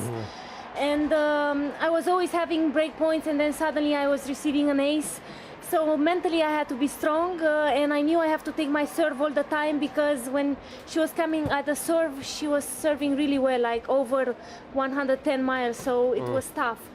But I don't know, I managed to take my serve and to be strong mentally, and I'm so happy. So yeah. And you've been having a bit of a role yourself, haven't you? Did well in Nottingham, and of course you beat Agnieszka Radwanska there, and it's been a fantastic run. But you obviously like playing on grass. Yeah, but I was not doing so well these years before, so I don't know. I told you I won a 100 in Marseille. Yes, that's right. You had to play on 2 clay, tournaments back to back. And that gave me confidence. And to be honest, that match against Agnieszka, I think, was my best match on grass. I was playing so good and feeling the volley so good. I was doing serve and volley and not missing, and I had good feeling. So that gave me confidence. And obviously it was very hard at the beginning. I played Puig and I did 3 sets. she's really good player on grass, so I had tough matches, but yes, I'm still here and so happy, and I'm playing good tennis right now. Now, every time I watch you, Monica, I'm fascinated because you have this slice forehand, which is the most unusual shot. I mean, it's just a fantastic shot, and it's so effective on the glass. Do you ever hit over the ball on your forehand side? If they come at the net, yes, I do that. But not at the back, never? No. Sometimes they return, but not on grass. No. Not on grass, not for sure. on grass, no, Yeah. no. I know everybody's saying that is the key, this slice forehand, but to be honest, I think the key with me are my legs. I run very good, and sometimes I come to the net, sometimes I slice and not come to the net, you know, so I'm very tricky, and I don't like this word tricky, no. I'm very... Well, you are tricky, Yes, but No, I tricky mean, sounds negative, No, but like you're very unique, You've been you know, compared. and, You've been compared to like Fabrice Santoro in the men's. Oh, He played that's a very awesome, similar. because he was a genius. I mean, Well, then there you go. You're a genius. Yes, I'm a genius. You're a genius. And, and also, I like to come at the net and maybe do some serve and volley, as you saw with Agnieszka. I did a lot, and I feel really good in this moment. And but to be honest, I run a lot and I fight. As everybody was telling me, how can you play 3 hours on grass? Well, I can. It seems I can. Yeah. So yes, I fight every ball, and my legs are the key. I think. There's something though that I always say. It's a beautiful shot, your forehand slice. It's a beautiful shot. And I really believe that you have an advantage. Right? Even though it might not be the best way to hit a forehand, it is the way you hit a forehand and you understand it. And the advantage is that no one else plays like you. No. So for every girl, it's like, whoa, I'm playing Monica. What is she doing? Yeah. That's a serious advantage. And sometimes in the women's game, we have gone away from that because a lot of the girls play in a very similar way. They just hit the ball. They hit the ball. They hit the ball very well from both sides. The forehand is the same as the backhand. There's no difference in spin. It's flat, and it's really good sometimes. It's important that that you do well, because for coaches and kids, you have to play the way you want to play. And you do, because look at you. That's the biggest smile we've had in a whole week. I told you. Yeah, we didn't even have to ask her questions. I know. Well, we've got some shots of your forehand, so you can talk us through. Please. You know, how you were taught. Oh, we've got one shot. Here it is. Let's have a look at it. There it is. The slice forehand. That's a bit behind the baseline. I want to see one when I'm coming to the net. That's. Do you watch yourself much on video? Oh, that's a backhand slice. I told you, look, my legs are the key. Look how I'm everywhere.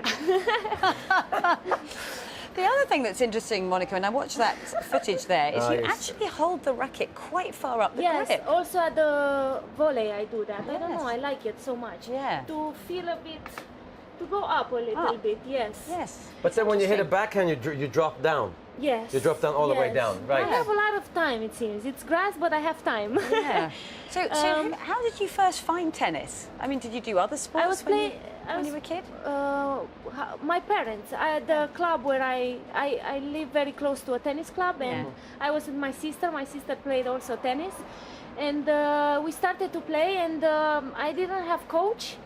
So at one point I was playing this shot and I was winning in juniors. I was European champion, and it was easy because they didn't know my style, and in juniors they were not expecting, and I was winning, you know. And I said, okay, I'm winning, so it's good. Yes. And then I went to WTA, and it was not easy because you know, it's different. But I stayed and I believe in myself, and even though other people were saying, what is this shot? I believed in myself, and I'm happy to be here and break top 50 again. Because I was before, and now I'm again, so I'm really happy. Yeah, you certainly look happy. So in practice, when you're hitting forehands in practice, do you mix it up, or do you hit as many forehand slices as you do in a match compared to the forehand topspin? Depends the surface. Here I don't mix so much, but if I'm clay, yes, I do try the spin forehand, and if I'm hardcore, yes, because if they attack me at the net, I try to go for spin. But like you said, I mean, today also my opponent, I heard her interview, and she said she was very frustrated mentally with me. So, and physically also she was. So it seems I'm doing a good job, so No. I'm gonna keep it up. That's for definitely. I mean, now that we know your personality, this is a stupid question because you're obviously getting practice partners. But was that ever a problem? I mean, I try to put, when I practice, to put my name looking. I don't want to, you know, if somebody's looking, I don't want to put my name. I'm just staying looking, and if somebody wants to play with me, but to be honest, you'll be surprised, but many girls wants to play with me because they want to move, they want to, you know, play different. Because like you said, like now everybody's just hitting the ball, and it's, so yeah, I put my name looking, and if somebody wants to play, yes. If not, that's life. I have my coach, so it's great. So nice. Yes. It's so much fun. Great. We have to ask this question actually to Fabrice Santoro, if he was struggling before. Yeah, we do have to find ask him that, actually. partners. What do you think? I wonder if he's here. No, he's here. Yeah, he's playing with Greg Rusetsky in the Legends. the Legends. So I think he most probably had an easier time because there's more French players. Oh yeah. As well, and also he did actually do both. Yeah, he like did. He was so tricky because he did both at any. I mean, actually, I don't think he knows. He did it both at all the time. Yeah. All the crazy times. Whereas you is very basic. To you, it's basic, not to everybody else. But it's amazing. It's also beautiful because you can hit the drop shots. Yeah. And that's not used on the women's tour. And when you see some of the women moving forwards, you realize, whoa, this is not what they're used to doing. So it's a great shot, and that works most probably on every surface. Yes. Mostly works on clay. Yeah. To be honest, I hit many drop shots. Yeah, I mean, I like to use drop shot because you cannot make winner fast with slice. So for me, drop shot is like a winner. So I mix it up. I try to come at the net. I try to do drop shot like you said. You do a bit of everything. I do a bit of and everything. It's so much fun to watch. I wish we had more time with you. Me too. I wish I would be here more. I know, but thank you so much, Monica. You are always such a joy to interview. Come up again. Okay. Yes. Absolutely. We have a plan then. The best of luck. Thank you so much. Thank you. Okay, thank you. Thank you. Hold on one sec. Right, we are going to head straight out to court one, where this match between James Ward and Vasek Pospisil is on a knife edge because Vasek Pospisil has the break in the fifth set. He is leading by 7-6, and we're going to join it for some live action here with commentary from Mark Petchey and John Lloyd. Mr. Pospisil challenging the call. He's missed that. I think he's missed it too, and he had the whole court.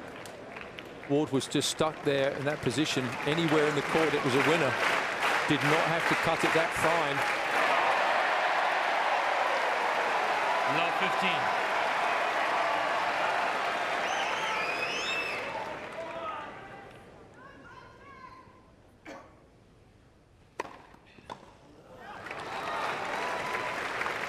15. I mean, this has just been a masterclass of serving in this final set. A minor aberration with that missed volley there from Pospisil, understandably so. But apart from that, he has been perfection personified. Just doesn't look like he's going to miss that serve. The rhythm. 30-15. Perfect.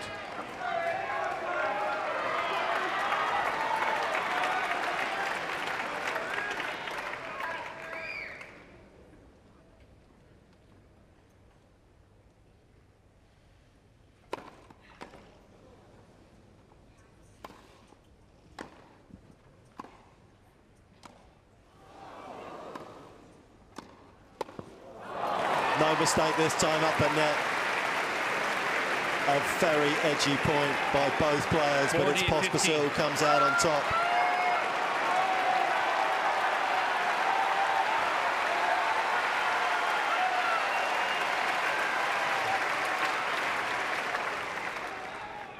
And it's 2 match points for the 25-year-old.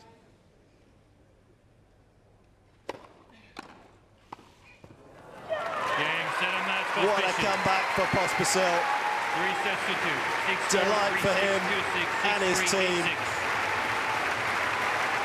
And to be fair, he's fully deserving of that win, the way that he played throughout that final set. But Ward's Wimbledon comes to an end at the hands of Vasek Pospisil.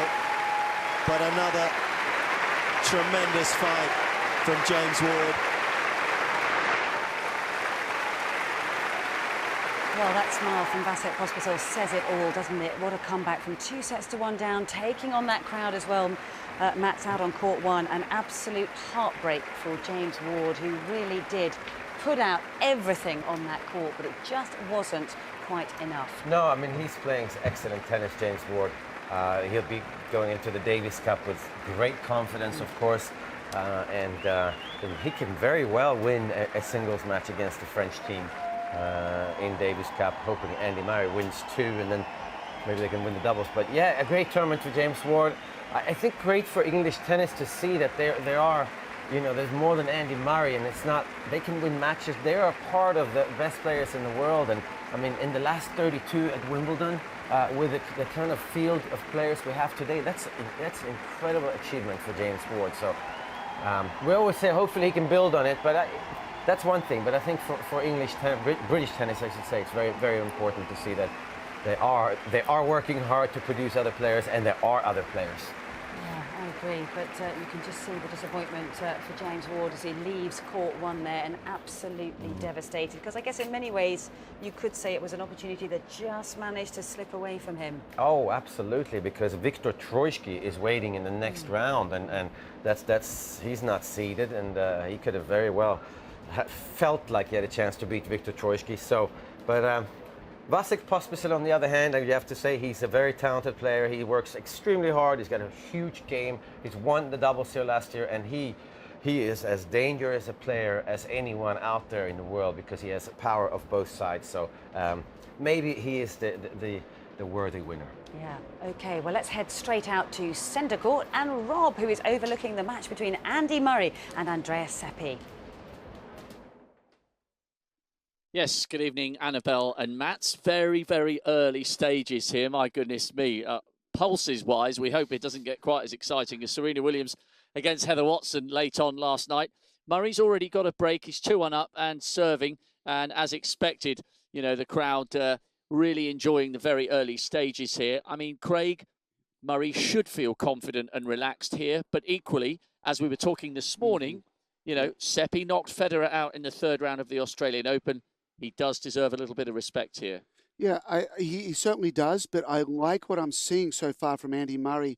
The running forehand has been an area where you can traditionally attack him. He sprays that a little bit, and he hit a magnificent running forehand winner cross court just a few moments ago, and then stepped up to the baseline and took a backhand cross court and just crushed it and started this game with an ace out wide. So the winner count is building quickly for Andy Murray, and that's very, very good signs for his game.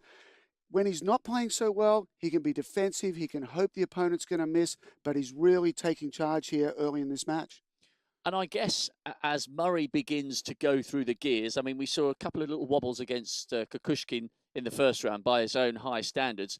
Rod Laver said, to win a Wimbledon, you need to play 2 matches brilliantly. The other 5, doesn't matter how you win, you just have to win. But are we getting to the stage now where we do want to start seeing some very, very good tennis from Murray? Well, you're in a building stage. You know, the 1st round is, you know, we got butterflies and who knows what's going to happen. And then you settle into the grass and you get a good feel for your game. And then you start building a little bit. And at the end of the 1st week, to go into the 2nd week, you know, there's only going to be 16 players left. So you want to be one of those players that really has good form at the start of the 2nd week and making the push, because, you know, there's also, you can win matches in the locker room as well. You know, you can look around and say, wow, look at Andy, he's playing really well. And, you know, you want to build that aura and create it in any way that you possibly can. And stepping up and being more aggressive for Andy Murray is only a good thing. Well, just excuse me for looking away from the camera. Murray has won that game 3-1. Some fantastic shots, actually. Murray is really on song here halfway through the 1st set. Quite a few of the spectators getting in the spirit. Here's a replay of how that last game finished. Murray reaching for it. And it was good. Seppi has got some work to do here. He's serving 3-1 down in the 1st set. 15 love. Good way to start. You can see Andy didn't move on that one at all. The reason is he's expecting it to go the other way.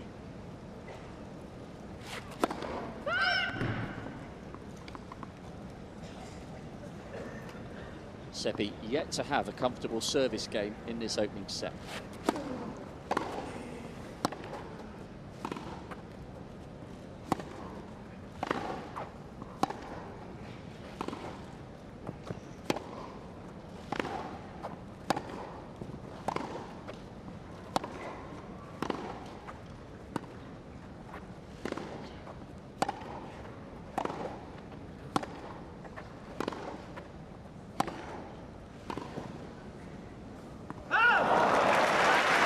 That's trading blows back and forth. These two guys have very similar games. That last backhand cross court, he leant on it a little bit more, snapped on it just a touch more with the racket, and that forced the error. Good power. You know, big shots go to big targets, and I really like that last backhand from Seppi.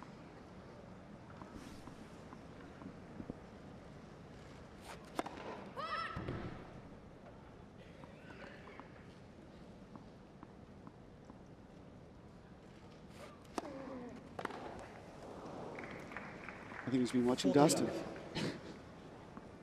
Ambitious there from Murray. Yeah, but a good play. A good play. I mean, you're not going to win every point, and you want to have some... Look at him smiling there. You rarely see that. You want to have some good errors. I like that one. By far the most comfortable service game that Seppi has had. Lost his very opening game and was taken to deuce the second time he served. So still one break. Murray coming out to double his advantage after the break. Just 17 minutes on the clock.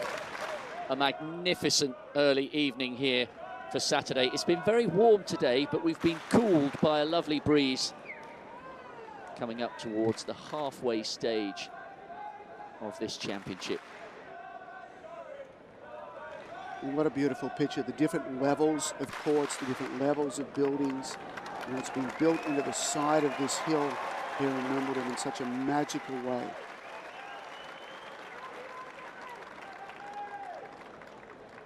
Lots of British excitement today. Disappointment for James Ward, but he took Pospisil right deep into that fifth set. Plenty to work on for the future for him and for Heather Watson. Boris Becker, front right. Chris Robshaw, England's rugby union captain, in the second row with the gold handkerchief. A galaxy of stars. Bill Beaumont, Brian O'Driscoll, some legendary names from the world of rugby union. So, good game there from Seppi, but Murray definitely in the driving seat here. And as you said, great to see him smiling when he buried that return into the net. You hardly ever see moments of humour from him, especially on such a big stage, but he's clearly enjoying it. Exactly. I mean, Andy is somebody that can become his own worst enemy, you know, another opponent that he has to deal with out there. And, you know, traditionally a little bit of scowling. You know, in his interview that he did here for the 2015 champion, he described himself as miserable, which shows his dry sense of humor. But, you know, I've seen it a lot. A good friend of mine was walking by him the other day and took a selfie, and, you know, he's holding it out here and Andy's smiling like crazy. And I'm like, this isn't the guy that you normally see at events. I think he's in a very good place mentally right now. Do you think that he is sometimes misunderstood? Because it's taken him a little while. There was the really unfortunate out of context scenario where he was talking in a football related question about the World Cup years ago and saying he supports any team England play against. And that comment followed him a lot longer than it deserved to, because it was only a public response to private banter he was having with Tim Henman. Do you think he is sometimes still misunderstood, despite being the Olympic champion, you know, the US Open champion, the Wimbledon champion? Does he still get a little bit more stick than he deserves? You know, probably. It's, you know, he has a dry sense of humor. He's not that outgoing of a personality. You know, tennis, you know, on center court down there, the focus is so much on him, and you know, the microscope is on him, and you kind of want to engage with him, and you want to know what he's feeling. And, you know, when his persona gets too negative, when he beats himself because of that, you know, it kind of turns people off a little bit. But, you know, I think certainly at this championships, he's enjoying himself more, and the public will warm to that. And the beautiful thing is, in tennis, you've got several opponents. You've got the guy standing on the other side of the net. You've got the scoreboard when you fall behind. You've got the crowd, which can certainly get all over you.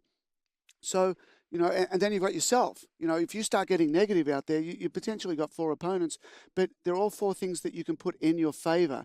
So if Andy Murray can really get the crowd behind him, and they're going to be doing it here more than anywhere else in the world, it just makes life a little bit easier. It's just one less struggle that you have to encounter over 2 long weeks to win such a prestigious tournament. Well, he's on the game point as we speak.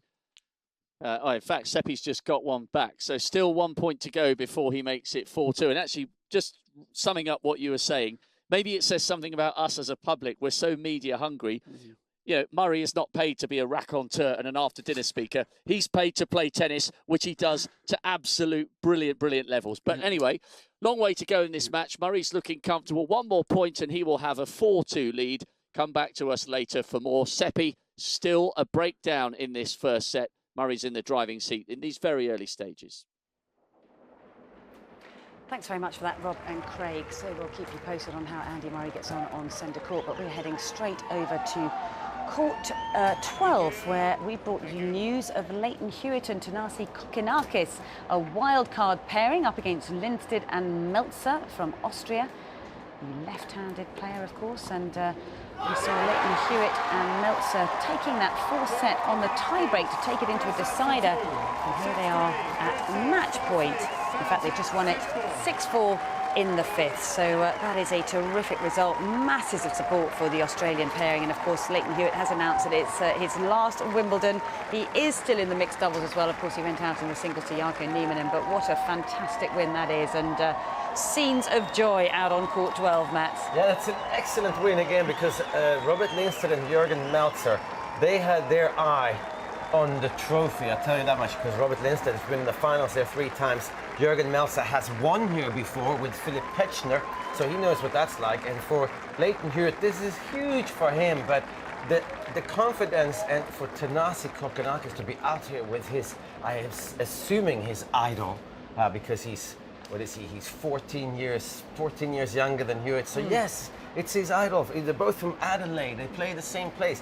I mean, this is huge for him. And Thanasi Kokkinakis, in the Australians' eyes, is most probably going to be a better player than Nick Kyrgios. That's what everybody say. He works harder. He's more serious, but he might not have the X factor like Nick Kyrgios does. So this is great for him. Yeah, and it seems as if, because we had both of them in the studio not so long ago, and Leighton seems to sort of enjoy the elder statesman role, doesn't he? Sort of really seems to be taking to it. It's like an older brother to all of them, it seems. Yeah, very wise and very fiery, and still he most probably still enjoys tennis more than any of those youngsters ever will. Yeah, well, it was interesting, wasn't it? Because he was saying how much the older guys in the Aussie years, like the Newcombs and Roaches and Storys, had actually helped him when he was younger, so he wants to give a little bit back himself. Yeah, it's excellent. It's very much needed for any youngster that comes up to have somebody like Leighton Hewitt. And I think we have seen it with James Ward and Andy Murray, even though they're about the same age. I think James Ward has been helped tremendously by Andy Murray. So for Kyle Edmund, for example, it's huge to have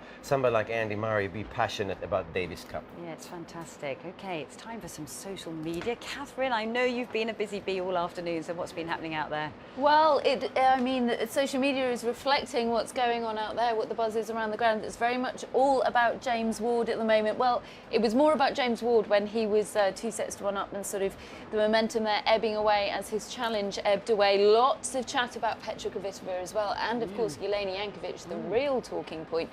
And that's sort of leading to a lot of people pointing out what's going on in that portion of the draw, and the lower half of the draw, and particularly people pointing out what a big opening this is. Well, for anybody in that portion of the draw, but a lot of eyes on Madison Keys, actually. I think this is such a great surface for her, and a big breakthrough has been coming. Of course, she did reach the semi-finals at the Australian Open this year, but of those ladies in the bottom half of the draw, for whom it has opened up, I think eyes are on Keys from what I'm seeing on social media.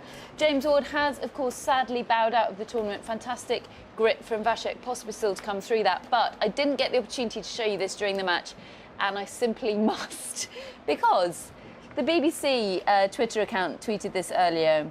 Some poor soul has gone to the effort of creating that right there is the face of British tennis player James Ward, made out of toast and other breakfast items.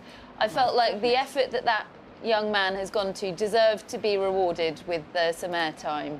So James Ward is out, but I'm trying to figure that out.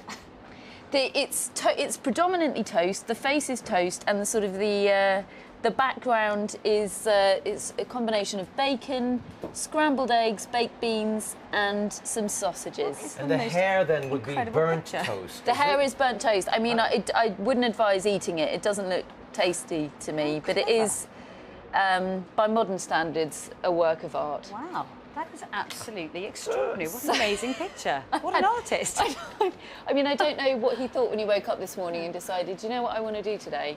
I want to make a James Ward face out of breakfast items. But there you go, he did it. More on James Ward. Lots of people pointing out that Andy Murray is such a great supporter of James Ward.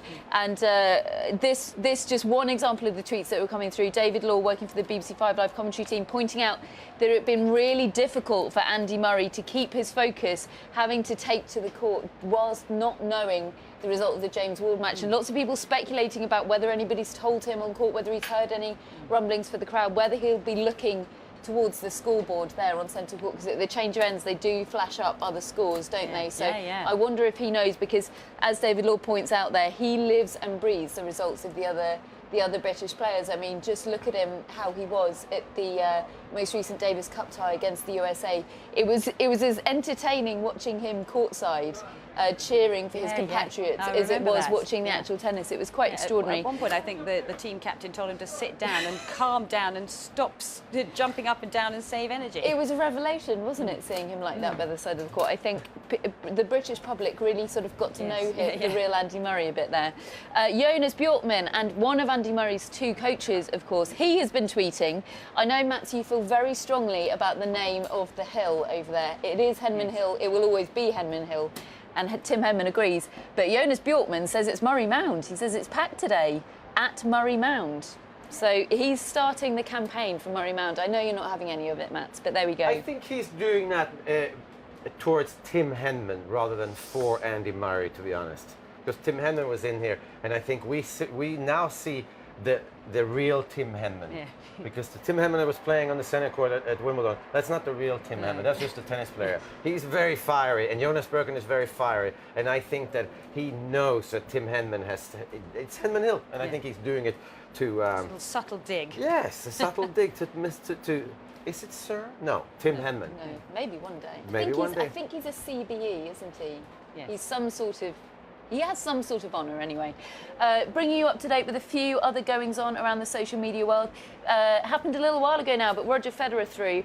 And this isn't just somebody that's fallen asleep on their keyboard.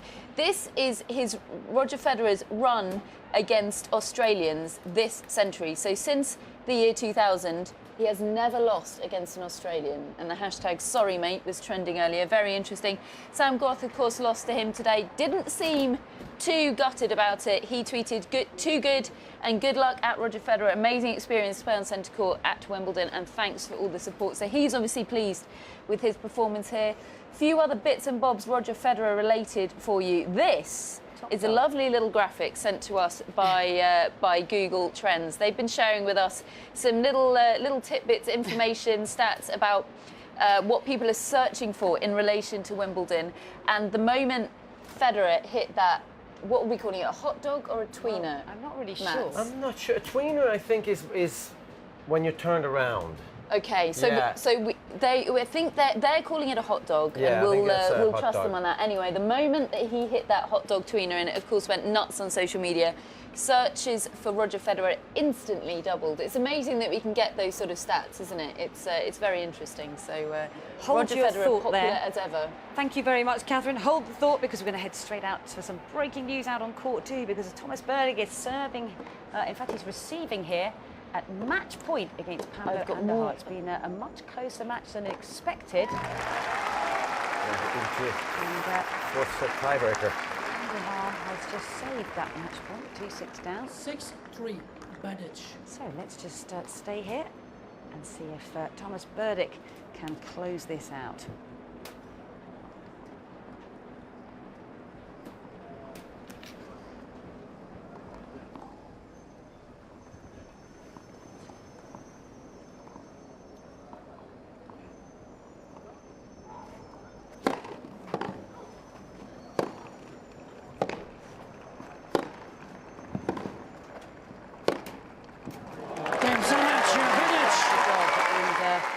Seals the victory, so Thomas Berdych is also through to the fourth round then, and he will await the winner of either Gael Monfils or Gilles Simon, who, remember, we spoke about yesterday, share the same coach, so that is going to be an intriguing encounter. But a good win for Thomas Berdych. Matt, give us your thoughts on him making it through to the fourth round. I mean, again, very quietly, but you know what? It's so good to see when we're at the championships here at Wimbledon, because, again, every seat is full, and Thomas Berdych deserves that.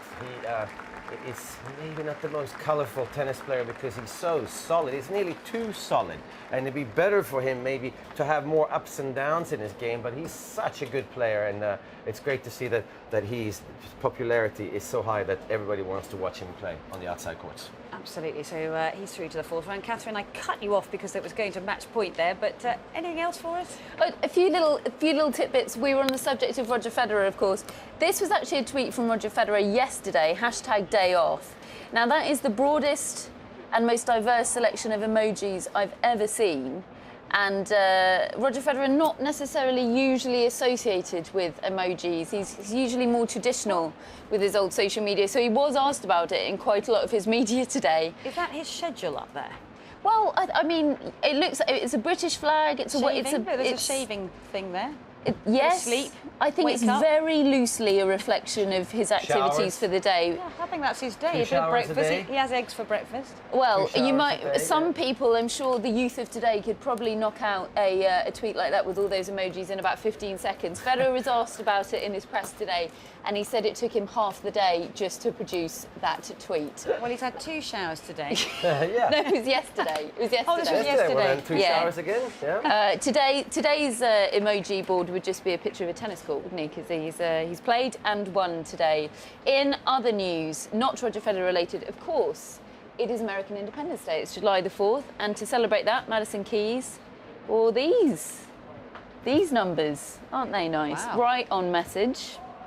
I understand Dennis Kudler, who's through to the 4th round here for the first time in his life, 4th round of a Grand Slam for the first time in his life, is hosting an American Independence Day barbecue at his house in Wimbledon. He's cooking, is he? Tonight. I don't know about that. I know that food is being barbecued and he is hosting. So there we go. And just one last thing to show you, I must, because this, as you know, there was a massive thunderstorm at Wimbledon last night, and this kept me awake. There was a selection of images, but this, I think, the most striking. How often do you see that? That is amazing, isn't it? What a wonderful picture that was. So congratulations to whoever took that photo, tweeted by Wimbledon. So presumably one of the very hard-working staff on the Wimbledon website team. It's fantastic. Thank you so much for all of that, Catherine. That was absolutely fantastic. Really enjoyed that. OK, it's your favourite time of the day. It's Plays of the Day, Matt. So let's take a look at what we've got.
Wow, they were absolutely fantastic. I think all three of those were my favourites that we've seen so far. So which one are you picking, Matt? Well, it's between number 1 and number 2. I think the number 1, Dustin Brown, return drop shot that bounces over the other side and comes back to your side. That's maybe a little bit more luck. There's some skill involved. Yeah. There's some skill up here to trying to come up with the idea that this is what I'm going to try and do. But Roger Federer's backhand, 3 backhands and a drive backhand volley, that's just skill. And a drive backhand volley from the baseline. With one hand. Yeah. I mean, that's really hard. But because Dustin Brown is gone, we're going to go with Dustin Brown's drop shot. All right, let's have a look at that This is a tactics that very, very few players have ever even tried. I know. And of course it worked very effectively, didn't it? So many drop shot returns that maybe didn't work all the time, but it worked some of the time against Rafa Nadal. So we've got to have another look at this, because I don't think you'll ever see another one quite like this, that bounces the other side of the net.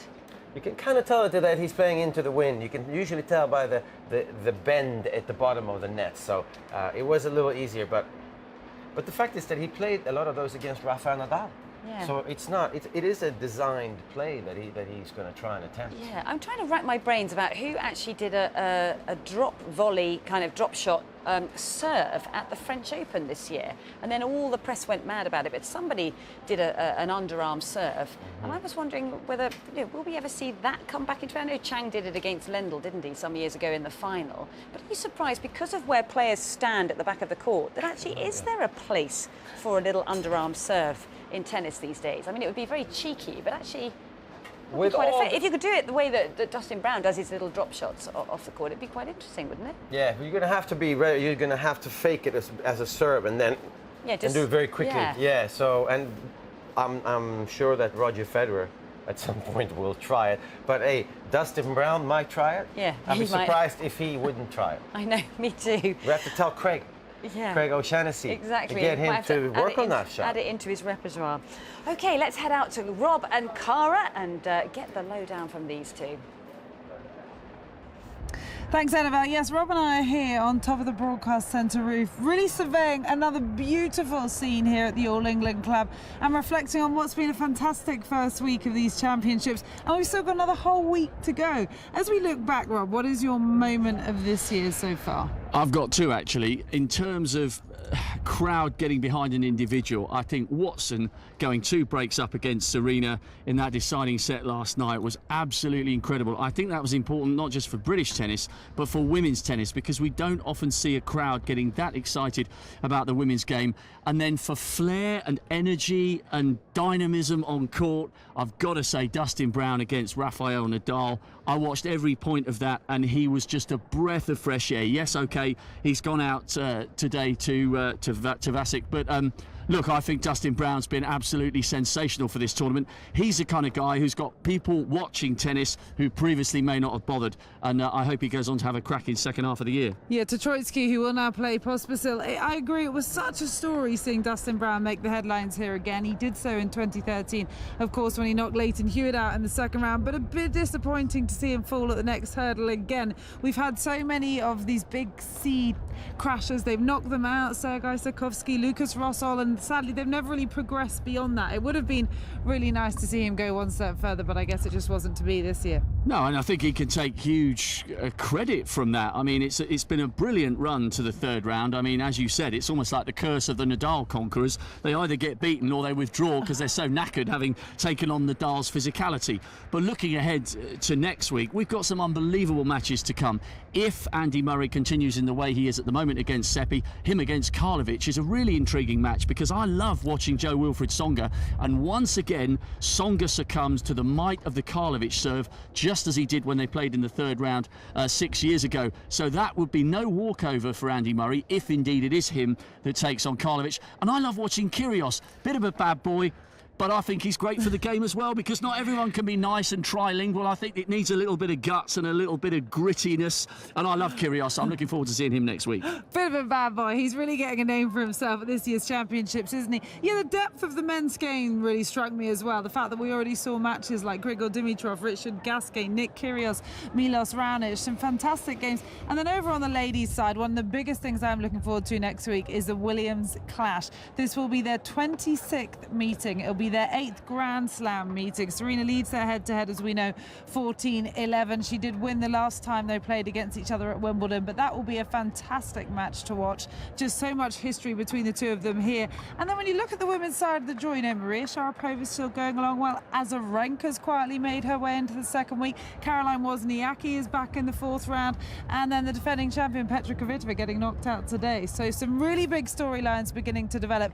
And just before we leave you, as Madison Keys said to me in an interview just earlier on this afternoon, I said, try and describe what it feels like as a player making it into the second week here at a Grand Slam. She said, you know what? It feels like I'm about to start a whole nother tournament, which I thought was lovely. So there's so much to look forward to. We can't wait. We're going to be back for a whole nother week with you on Live at Wimbledon, and hopefully you'll all be with us too. But for now, back to Annabelle and Mads. Well, thanks very much, Rob and Cara. So terrific stuff there. But as Cara mentioned, one of the big news stories of the day was, of course, the defending champion, Petra Kvitova, going out to Jelena Jankovic. So let's get her reaction down in the press conference after that defeat today. Petra, you looked in control of that match for a set and a half, and then it totally turned. How do you explain what happened then? Tough to explain. If I know what happened, I'm gonna tell you. But really, I'm not really sure what happened out there. I mean, I was kind of up in the second set, and suddenly I felt like she's, you know, coming back and playing a little bit aggressive. Then suddenly, from my side, I wasn't really have an answer for it. So my serve didn't help me at all that time as well, and I was really struggling with each shot which I played. There was a point towards the end of the 3rd set where you were in a winning position in the rally, but you decided to challenge, and it was just in. Is that the kind of points you feel you're going to think about later? I took a challenge because I really thought it was out. Otherwise, I'm not doing it during the point. But it surprised me, unfortunately, in a bad way. But for sure, probably it was there. But I was still trying. You know, it was still a 30-all, and it was a good chance to, you know, have a break. But unfortunately, she served well, and I didn't make it. And I still have a chance then to hold my serve for 5-all. But yeah, I didn't make it. That's just, you know, few points, unfortunately. So big disappointment for the defending champion Petra Kvitova, who went out to Jelena Jankovic earlier today. So that was the 3rd round completed today. They're down to the last 16. We really hope you've enjoyed our company, and of course we look forward to seeing you again, or having your company once again on Monday. Of course, it's a day off tomorrow. We'll see you then. Bye for now.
although the majority of people in this part of Southwest walking.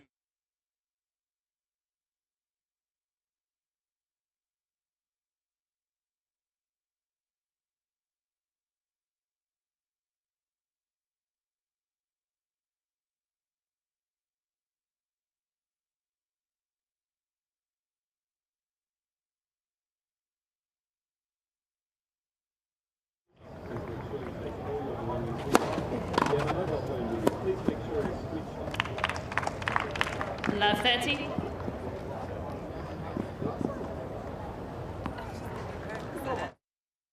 Distinguish the twins. Not anymore. It's the amount of growth hair on their face. Yeah. He's struggling to afford a razor. That's the real reason. He's only got 12.5 million career prize money.